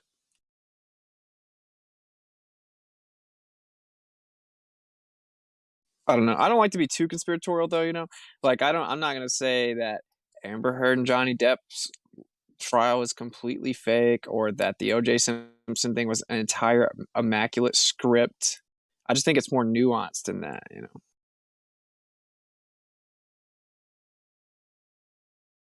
I think if you put a magnifying glass on any investigation, you would find tampering with evidence.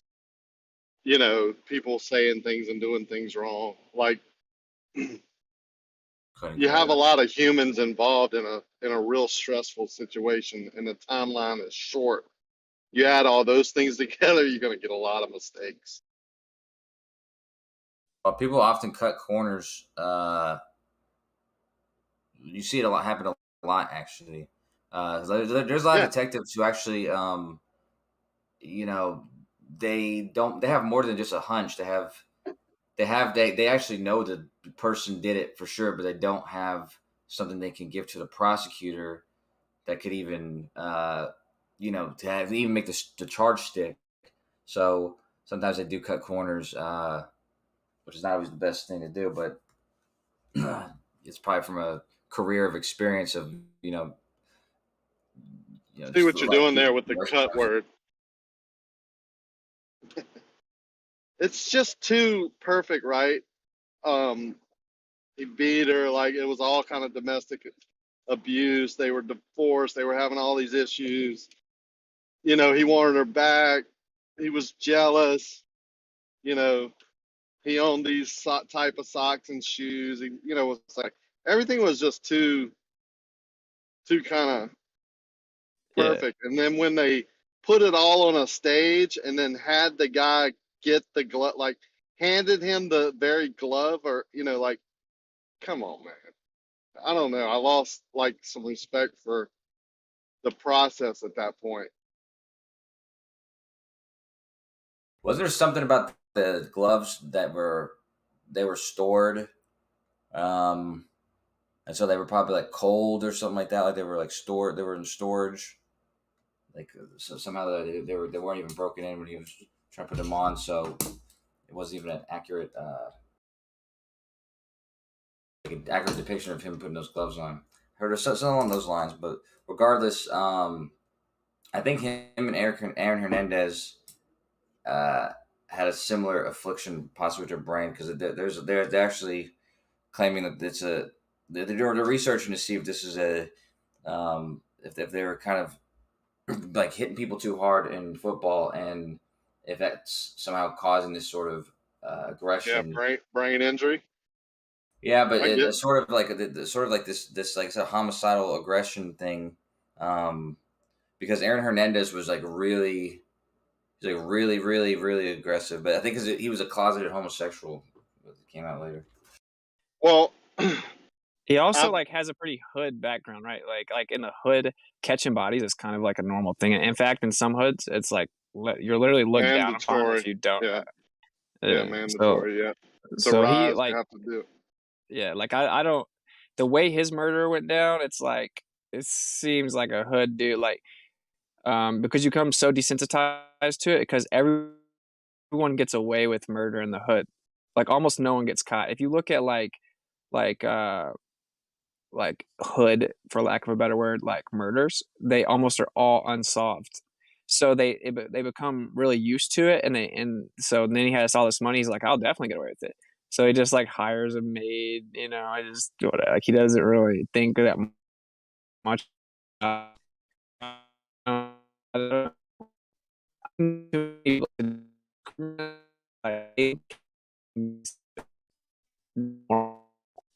Robot. Yeah, you're a robot, and I didn't know if it was So- me or him. But Well, I mean, from what I remember though, I think that his brothers or somebody was saying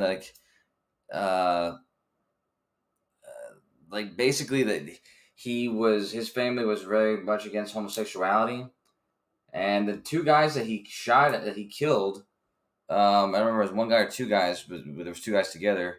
They were at the club that night, and he had come on to them in the club, like Aaron had come on to them in the club, and then they saw each other in the fucking on the streets, like on the road, and they must have.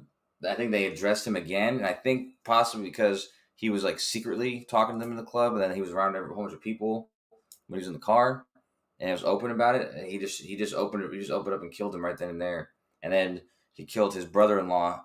I think because he witnessed it, and everybody else was cool with not saying shit, but I think he was probably worried that he might say shit. do you think that's a chemical imbalance? I mean, I think that's they made a documentary about it, but I think it's right to say that it's a combination of a lot of things. No, not the murders, the homosexual part. Oh no, I don't think so. No, I mean I forget he described they described him as like a young kid. He was having homosexual relationships with other dudes secretly, but there was a No, that's pattern. what I'm asking though. Do you think like heterosexuality? I think that's a chemical like balance. Like I'm coming from a heterosexual, right? Like, so I'm being ignorant. Like, I'm attracted to this person, right? So I think that's a chemical deal. So it would stand the reason that being a homosexual would be a chemical reaction. Like, Yeah, but I mean, I guess there's certainly, I guess, biochemistry and your brain is all has something to do with it. But I mean, ultimately, there's people who are attracted to feet for whatever reason, and that doesn't really that's what I'm saying. That even proves my point even more. Or some people, think about murder and act it out. I think that's a chemical. Like, I think you have to have that imbalance to do things that are against basically nature, or what I'm saying, like the normal way, whatever that is. I'm not saying I know what normal is, I'm just saying. Like genetic or inherent chemical imbalance though, right? Because in the hood what happens is people just grow up and they listen to rap music all the time, and it talks about catching bodies, and then they find out what hood the rapper's from, and then they see the OGs or like the big homies, and they all ride on each other, and they all talk about how 5 of them ducked in a car and then in that direction, and it becomes very normal. Like, I know people that by the time of like 15, they had witnessed like 7 or 8 shootings. It just becomes normal. And then the people they look up to, and even their fathers that aren't typically present, but like they're also, they have street cred, as it would be called. And so it's just normal to them. You know what I mean? Like they don't personalize the person. Like they just shoot the gun aimlessly. No value on human life, basically, in some ways. They even talk about that. Most of them, they're like, it doesn't matter. He's dead. Doesn't matter. Yep. I don't really care sad. if Like, I I empathize. I empathize with the hood a lot, man, because like, I don't know. I've like lived in the hood and stuff, and it's just a totally different. It's just a side of the story that doesn't get told a lot. You know what I'm saying? And like, it's not that any of the crime is justifiable. Like violent crime is never, but it's kind of sad. It's just really sad. Or it's like, of course you got busted selling drugs. You could have just went to school. It's like, dude, he literally has been living on his own since he's 8 and has 4 siblings that are younger than him that with different dads, but none of them are present. And his mom is on drugs. And like, you know, when he was 12, the dude down the street fronted him an ounce of coke, and now he sells drugs. It's like when you really I get get the that part. context. Yeah, it's I sad, do man. get that part, and they get caught up in it, and they don't see a way out. No hope, right? Like, you know, I think hope is a big thing once it's taken away, especially. So nothing to lose type thing, and all of what you're saying. Oh Everybody's my God, doing it. hope is one of the biggest things. You never heard of the hope experiments with the mice? No. Describe it. It's pretty cool. It's they let these mice float in a test tube, Oh, the right? drowning, yeah. Yeah, they filled the water with test tube. They saw how long the mice could tread water for. You know, I think a mouse can tread water for like 15 minutes, and then they would pull them out of the water right before they were going to drown. Right as he gave up, the mouse gave up. The scientist or whoever pulls him out of the thing, dries him off, lets him regain his shit. So at first they could go 15 minutes, but then once he got rescued, they could go like 60 hours or something, right? Because he had hope. He's like, oh, I could get rescued. He had hope he would be rescued. Yeah. Yeah, they talk about that a lot with the Coast Guard and stuff. Never give up hope. Like you know, they preach that a lot and teach it a lot. Like you're at your last thing, and this is what you can do. Never get, you know. Yeah, I see that. That's kind of cool. Yeah, that they call it, there's a bunch of different names for it. One of them is the Hope Experiment. I forget what the other ones are. Yeah, it's pretty fucking crazy. Oh, if you see that show, there's a show called what is it? I don't know, like I almost didn't die or something like that. Or almost died, or I don't know, I don't remember what it's called, but something like that. And it just describes like these people's like harrowing experience when they like almost died, but they survived somehow. And yeah, it's like there was a story when there's people like on a raft like drifting in the ocean for a long time, and yeah, the people who gave up hope, they basically killed themselves, not on purpose, but like drinking seawater and then just going crazy to the point like they were in shark infested water, so they basically just jumped in the water, just kind of gave up. They definitely were gonna die if they did that, as opposed to the people who are just like hanging on every single, even though they don't want to, it's like hard to live. It's like hanging on a little bit, every single day, a little bit more, just hanging in there, hoping so that you'll get saved. Because if you don't do that, yeah, you're gonna die.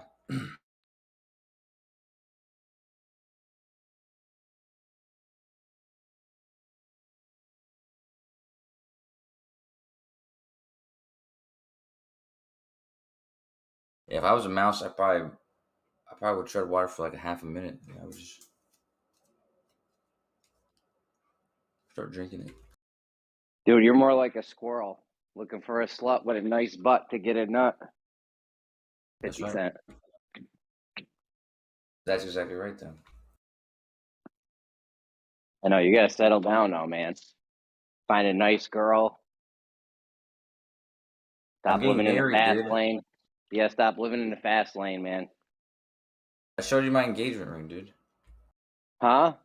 Did I show you my engagement ring? I'm getting married. Dude, guys don't get fucking engagement rings. Yeah, we both got one. I didn't think guys usually got one. Is that what the kids are doing these days? She got one for me, man. So it does look kind of girly. So I don't wear it, but around her I wear it. Are you sure it's a she? Did you check? Not yet, but I got my my hopes, man. It's a hope experiment.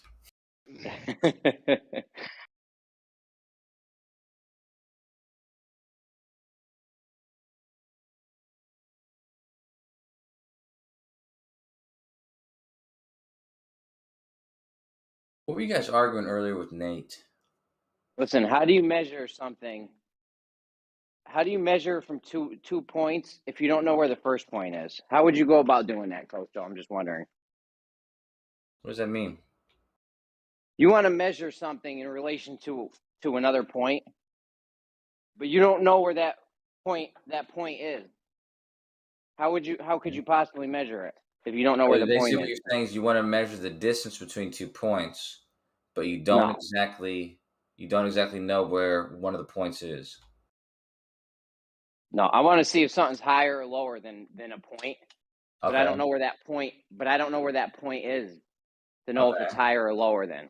So how would you? Yeah, depending on what exactly you want to figure out, just like you described, there's, that's why it takes clever people to find out how you can find anything out. And sure, there's ways to figure out indirectly or infer that one is higher than the other, even if you don't know exactly the details of that, like the exact details of that position.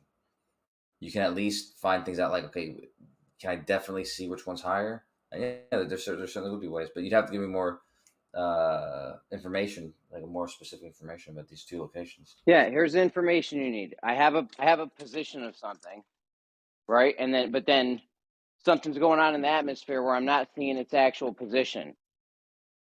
But Right. I can tell you if it's higher or lower than its actual position, but I don't know where the actual position is. It doesn't make sense. I see where this is going. Yeah. It doesn't really make sense. Well, no, there's an example of, let's say, a mountain, for example. Okay. So let's say you're looking at a couple of objects, and you know that the mountain is supposed to be smaller, but you know the actual size of both objects. You don't maybe not know the distance, but you know the actual size. And so, let's say the mountain in the back is actually much bigger than the mountain in front, but still it appears to be smaller than it because you can actually see a line of sight from the two mountains, and from your horizontal, you have a theodolite or something. You can see it's visibly lower than the other one looking horizontally. So, things like that. You don't know the exact location of it, but you do know it's visibly below the horizon, while one is below the horizontal, the other one is higher than your horizontal. Yeah. So how does that help know the actual position of the object? Or no? How does that help you when you're trying to say, I have an object in the distance. I don't know the actual position of it, but I do know that it's higher or lower than the actual position that I don't know where it is. Does that make sense in your mind? Well, it depends on what Earth you're on, because if you're on a flat plane, then something that's above your eye level is never going to be obstructed by anything below your eye level. So if something, this ain't even about Earth right now, and it's actually lower than your eye level, and the other thing is smaller and it's above your eye level, then that's a problem. So yeah, you can glean information without actually knowing exact details. Yeah, so not without inferring anything or guessing anything, right? Just you don't know the actual position of this thing. That's all you know. You don't know the actual position of this thing. So then, would it be possible for you to tell me if it's higher or lower than the actual position? Depends on what you mean by higher or lower. You mean higher or lower in your line of sight, or like elevation? Yeah, I'm looking at a thing. I don't know what its actual position is. I just know its apparent position, the thing I see. Yeah. And then how would I tell you if the thing's higher or lower than its actual position? That's what I'm saying, though. If I don't know what its actual position is. You're saying as far as elevation, or as far as just like in your observation, like higher or lower than it's supposed to appear to be? Like it's appearing to be higher than it's supposed to be, or you're saying like elevation wise, it's higher or lower? Dude, there's something in the distance, right? I'm looking at this thing in the distance. Now, I know that I'm not seeing its actual position, but I'm seeing it either higher or lower than its actual position. That's what I'm saying. Okay, so you're just talking about observational. You're not talking about actual. They're not talking about elevation. You're just talking about like if there was no refraction or something like that, and you were clearly seeing this object without any other interference. It should be here, and you're seeing it in this other location, and you're trying to determine if this location you're seeing it in is higher than that idealistic location. In its actual position, yeah.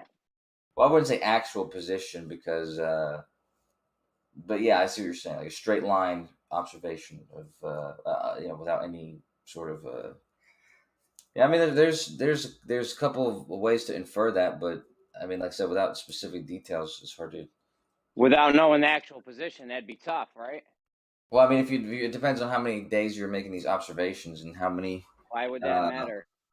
I mean, kind of does matter, yeah. I mean, it depends if it's over water and stuff like that because, like we know. Are you going to get an average? Are you going to get hold on? Are you going to get an average, and then say the average of these positions that I viewed is its actual position? Is that what you're going to do? No, but you're going to determine what is a rare observation, or what occurs less than other things, and if the thing that you're observing, like let's say you're observing on your 50th day, and again on this day, it's it's higher than it. So, but there's other days where it was lower than it was. Higher than what? Really happened. If it was higher than what? Higher than other days. Like you're comparing different days, basically.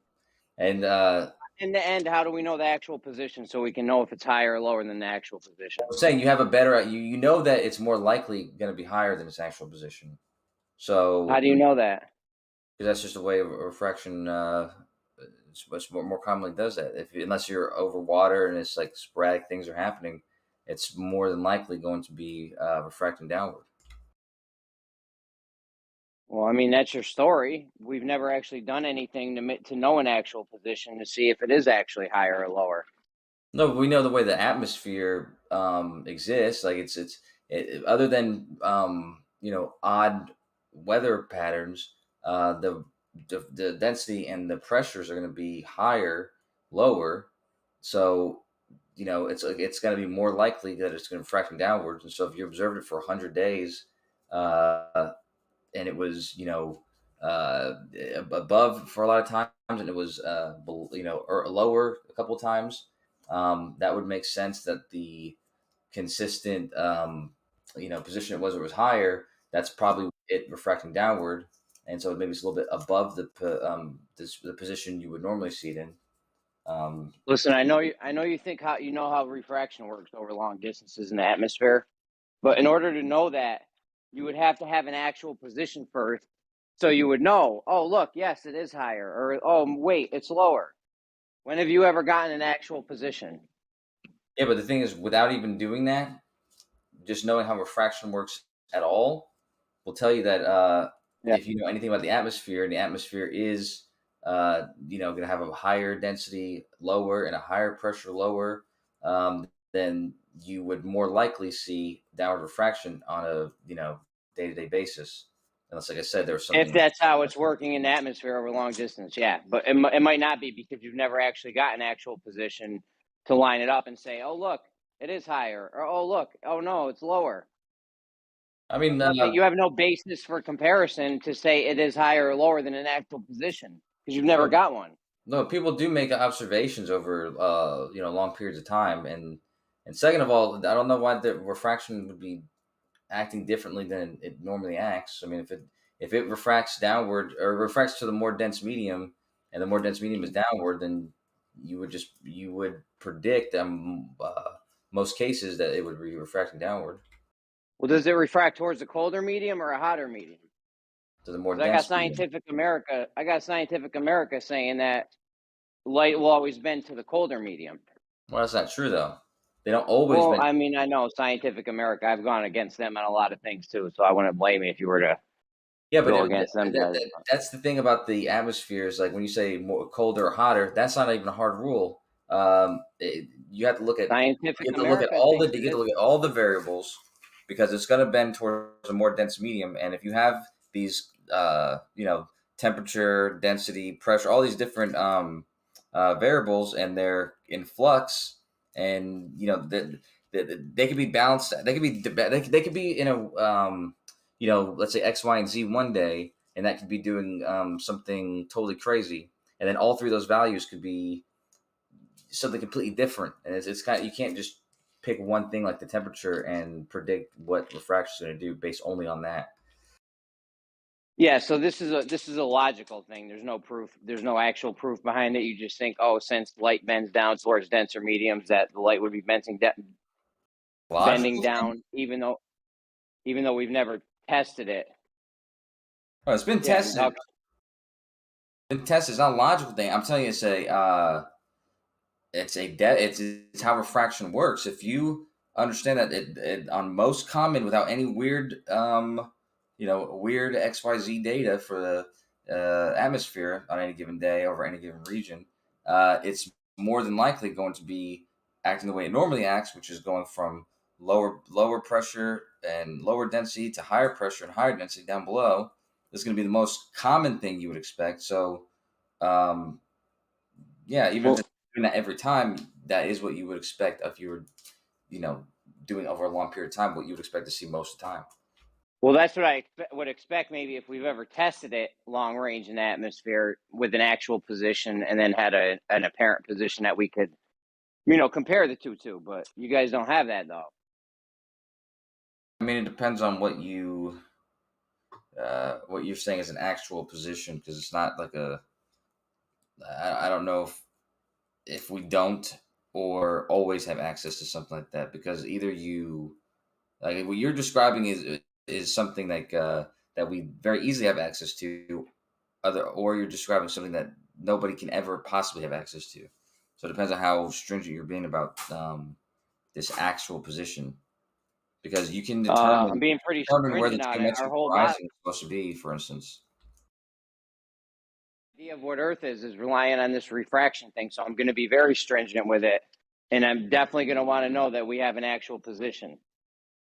Right? Everything's based off of this refraction thing. All the shit we see, all our observations, everything. It's all based off how refraction works over long range in the atmosphere. Yeah, but if you can trust that. I don't trust. I don't trust. Then, that's what I'm saying then. So that's what I'm saying. So if you don't trust, then you would have to go a step further and say, like, every time you view anything, you're viewing it sometime after the actual event is taking place, because it takes time for the light to reach your eyes. And so okay. That's what I'm saying. It depends on how stringent you're going to be about making an actual observation of something. What does that have to do? What? Dude, how do we get an actual position so I can know if shit's higher or lower than its actual position? The shit you guys are claiming. You can measure how far away it is from you, measure how high you are, measure its elevation.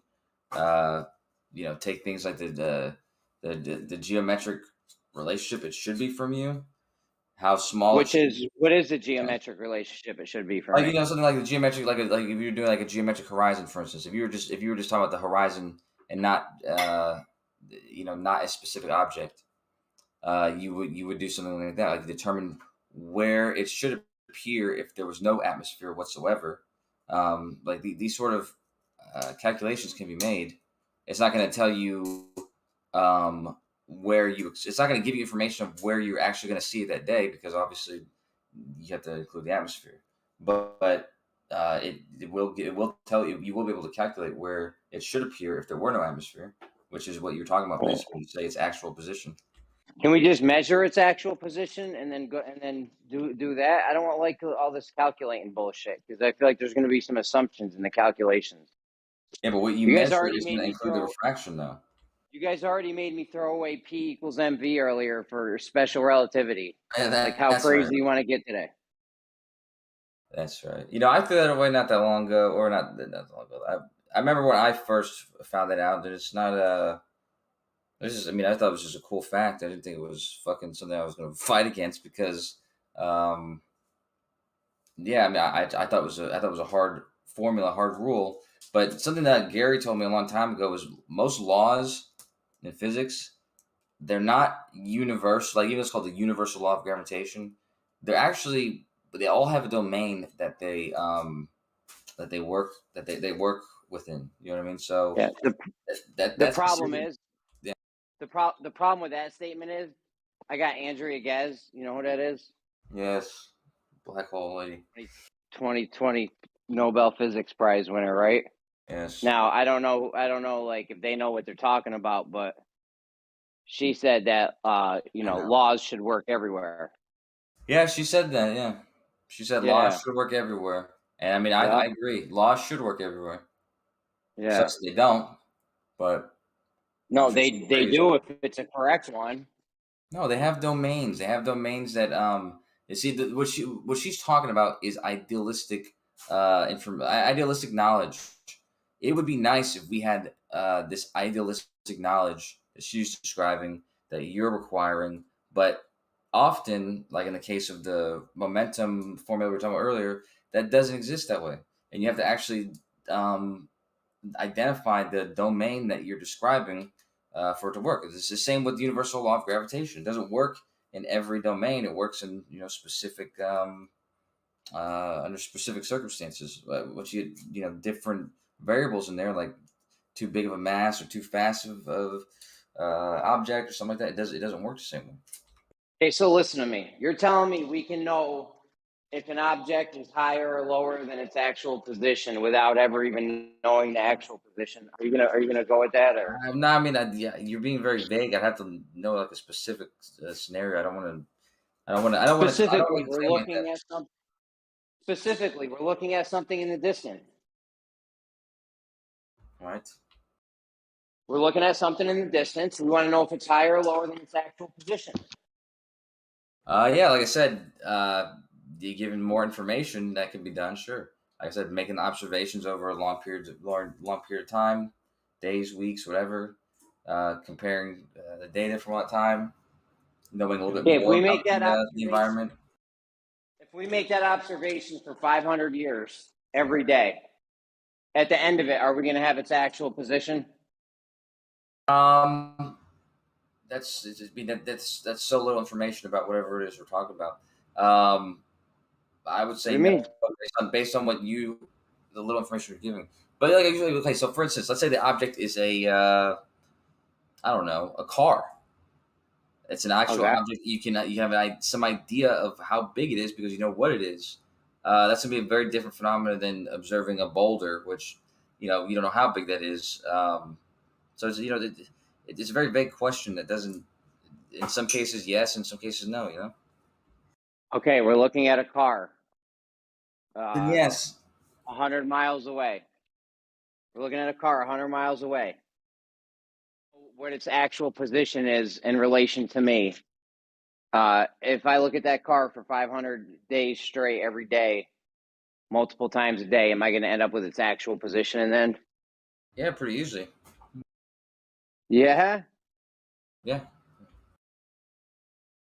I mean, you know how far away it is from you. You know how big it actually is. You know how it's appearing to you all these different times.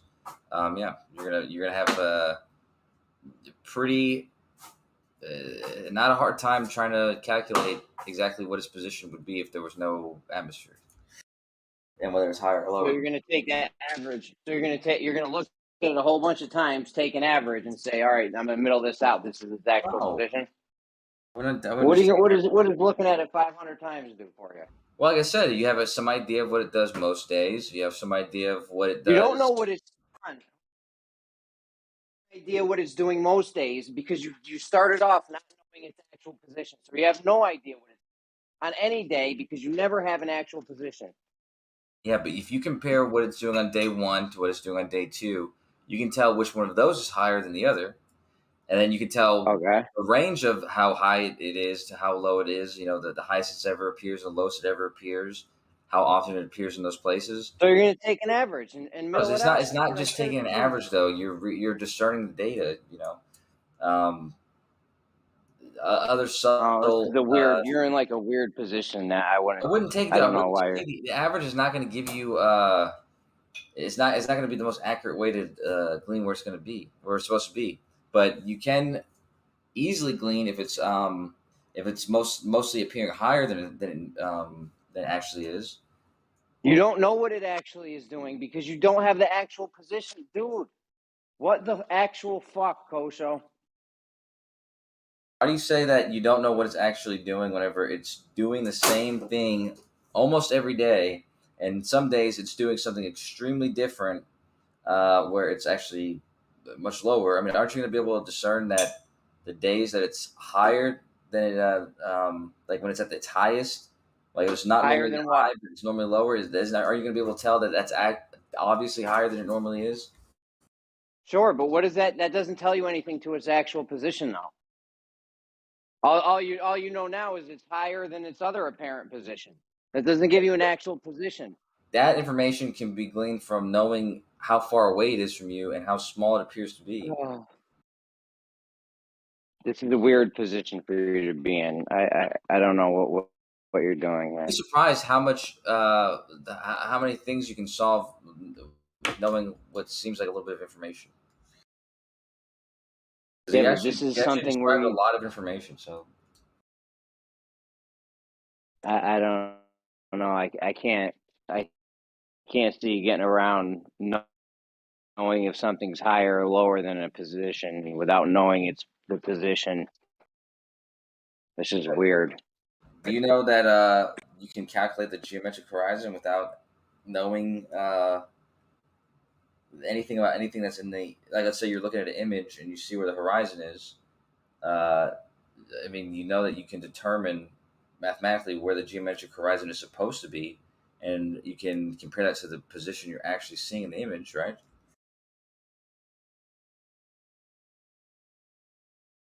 No, you're talking about spherical Earth? Yeah, I'm talking about the Earth or a sphere, yeah. I don't know, man. I don't know how you can reconcile this. God bless you, though. God bless your little heart. Well, I do my best, man.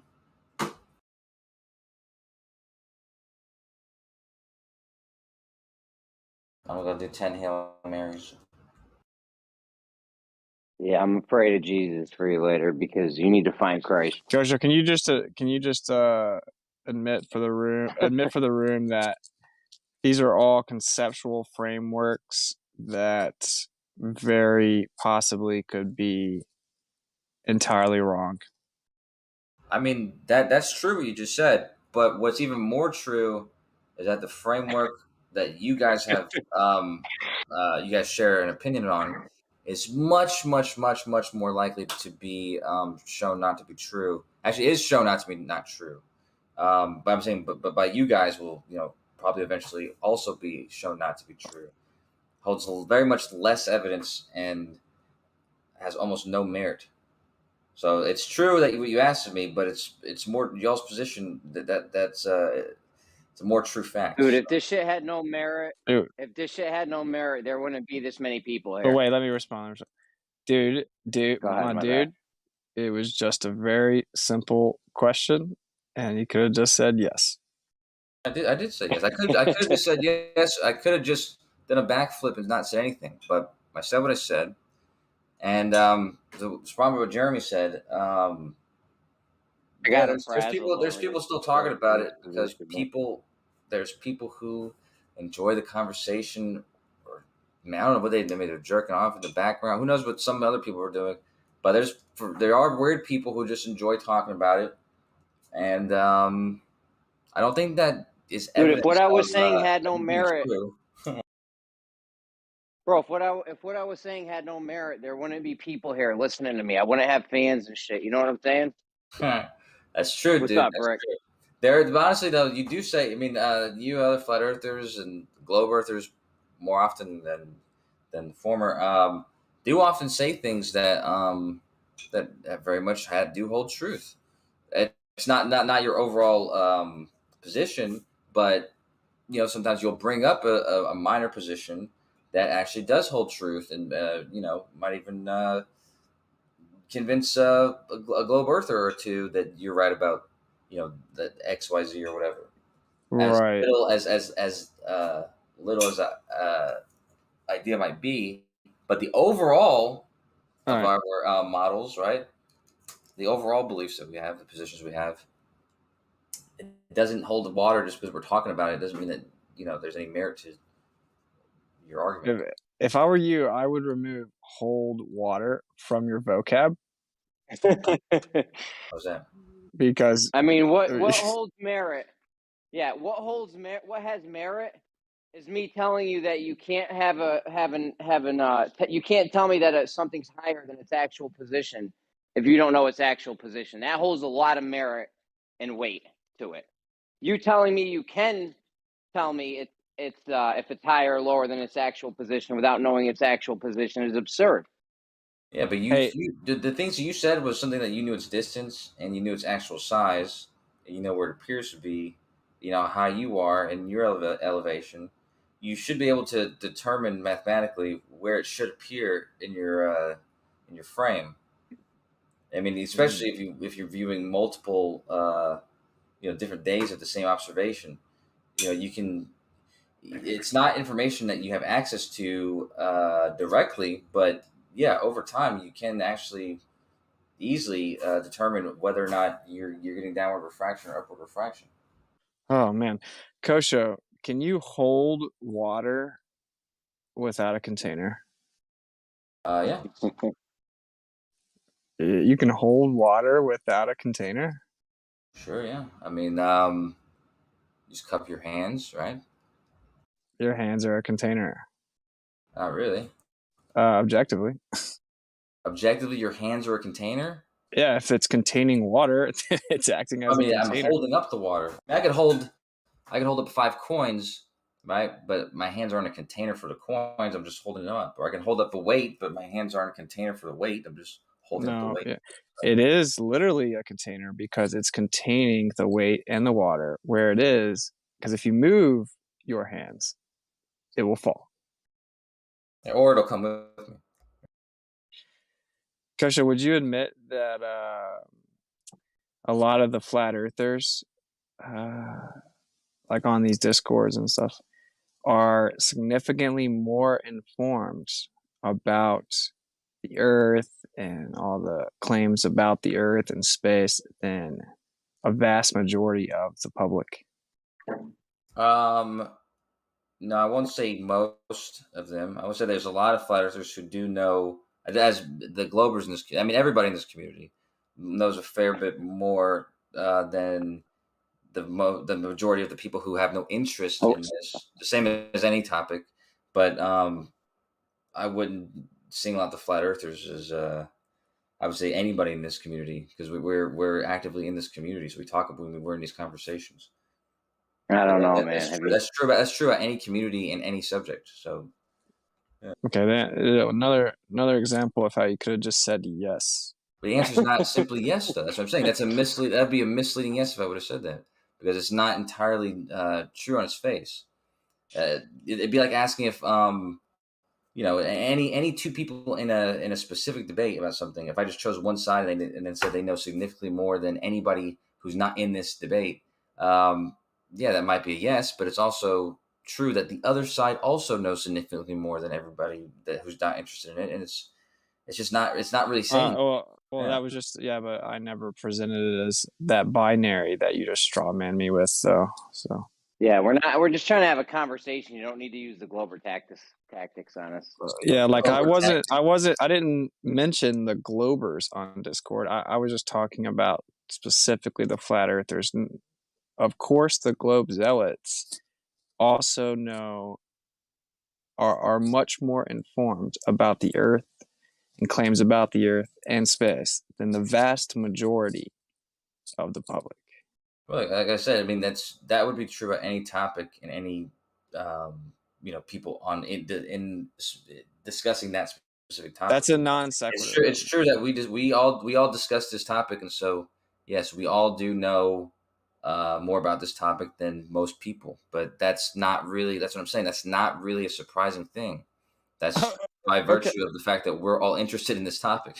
I never claimed it was surprising. Yeah, well, I mean, why would you ask then? Wouldn't it be an obvious point? I mean, it's obvious that most people just said yes. You could have just said yes. It was an obvious point. We would have been there already if you just said yes like 10 minutes ago. That's what I'm saying. It's a very misleading question if all you're looking for is a simple yes, when it's not as simple. It's like you're looking for an answer that isn't entirely. It wouldn't be an entirely accurate way to express that answer if I just would have said yes. So Why do somebody, you? What? somebody listening would maybe think that you were trying to imply something. It wouldn't obviously be misleading. Yeah. So I wasn't trying to imply anything. It was actually my rebuttal to your rant earlier about flat earthers and whatnot. So, Right, yeah. but that's my point, though. How is that a rebuttal to that? Of course, people, and I actually said no because it's not true that most flat earthers, but there are a lot of flat earthers who do know more than most people. A lot of flat earthers actually know 90%. less than most people. 99. 90% easy. I would not 99. say that. Yeah. I would We got not a say solid 99%. 90, solid 90, you know, like, for example, if I go up to flat earthers and I ask them, like, how many times does the earth spin every day? 100% get it right. And when I say, how fast does the earth spin?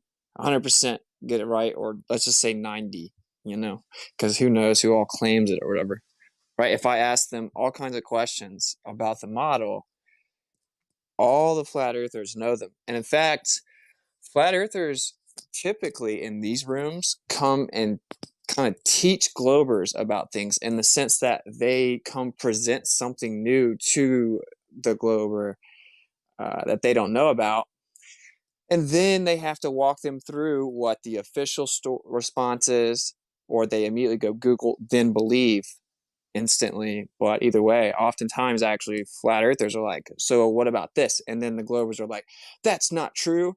And then they go Google it, and since that's their god, they come back and they're like, oh yeah, but this is why. And then 5 minutes later, they're an expert on it from something they Yeah, didn't even know about 3 minutes ago.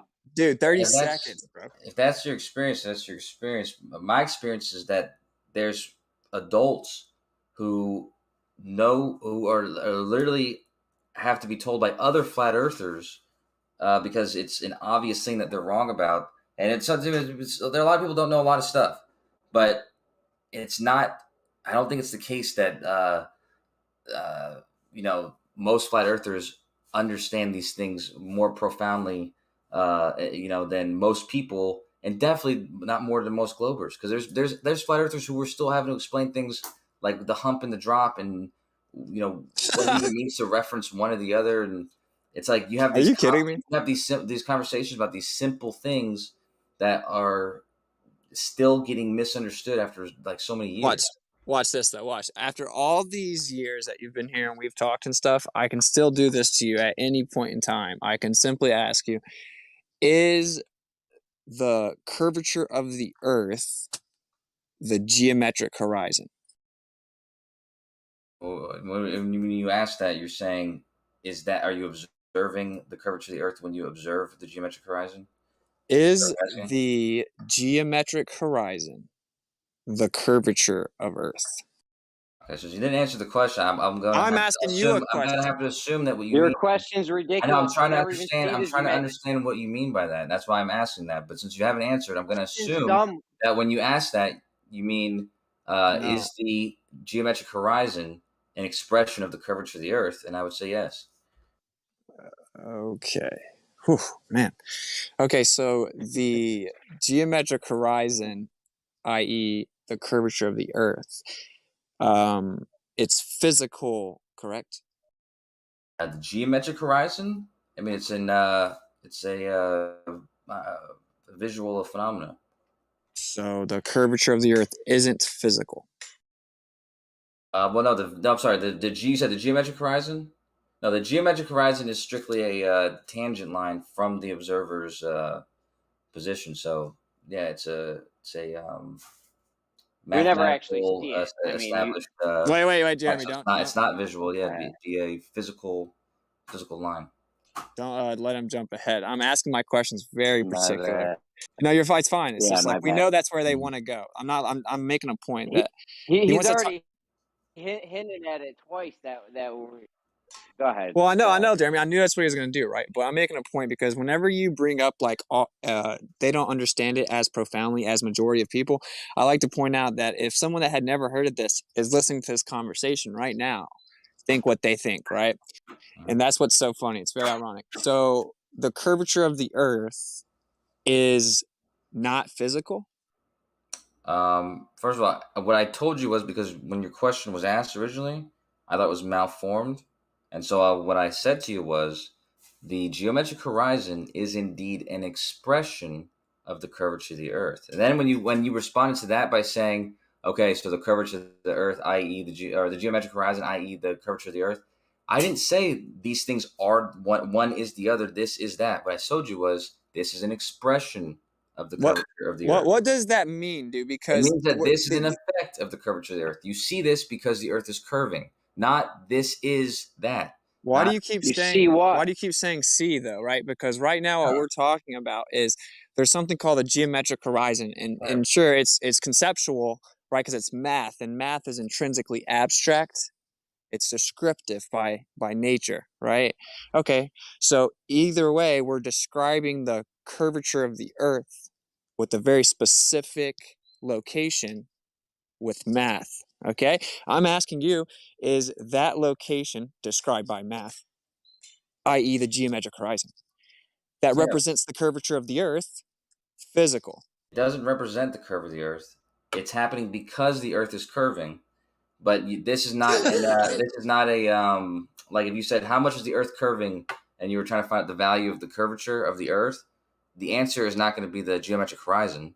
It's just an effect of the Earth curving. Is the curvature of the Earth physical? Yes, of course. Okay, so the curvature of the Earth is physical, and so is the horizon physical? So the geometric horizon is the mathematical position we're just talking about, which is indeed due 100% just because of the actual curvature of the Earth and the math of where you're standing when you see it and stuff in the straight line. Whereas the horizon, which I'm not sure if you just meant to say geometric again, but the horizon itself, yeah, it is visual, and it's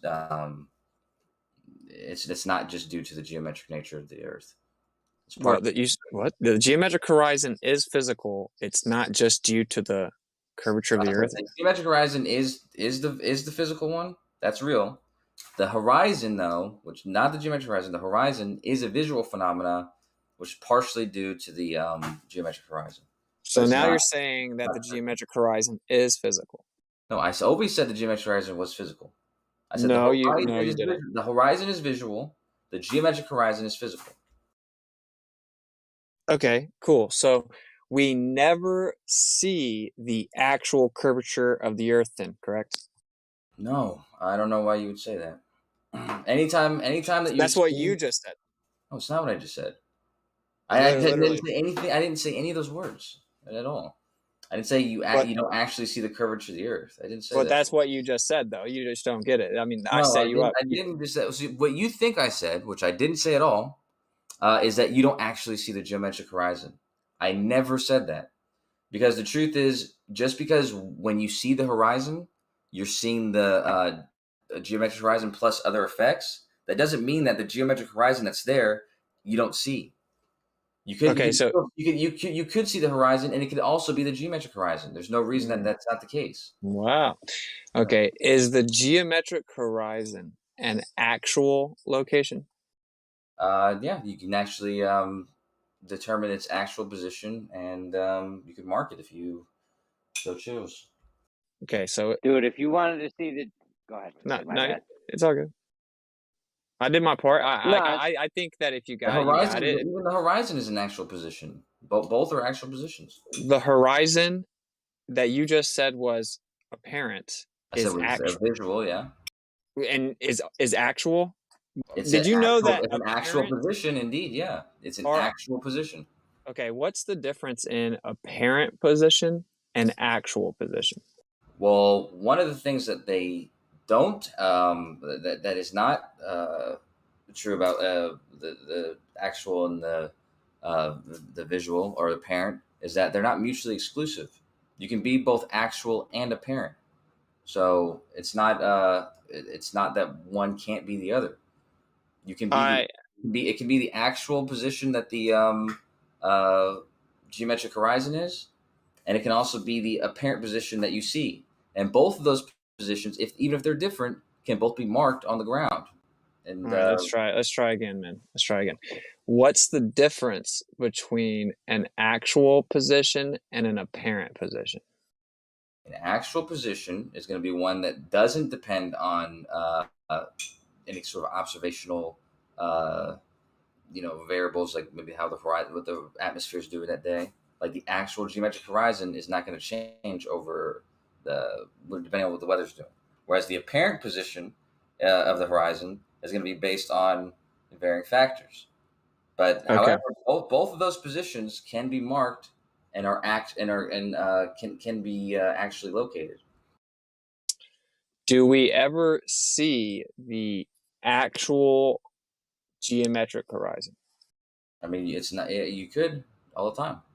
There's no reason why sometimes the geometric horizon and the horizon where you happen to see that aren't the same exact location. That's definitely not impossible. It's not impossible. Okay, that's an interesting claim. Can you provide one example? How do you know? How do you know if it's happening or not? In places where observations are taken every single day and the positions varying every single day, it's crazy to say that since some days it's higher, some days it's lower, that when it was not higher, not lower, and it was everywhere in between, that it didn't at one day or another overlap the position that it would actually appear to be on as a geometric horizon. Yeah, if in order to go from higher to lower, it at some point has to pass the actual position. Yeah. I mean, that's logical.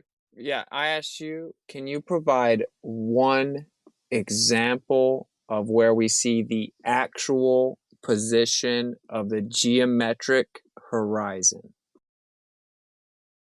But wait, are you asking at a point when we know we are?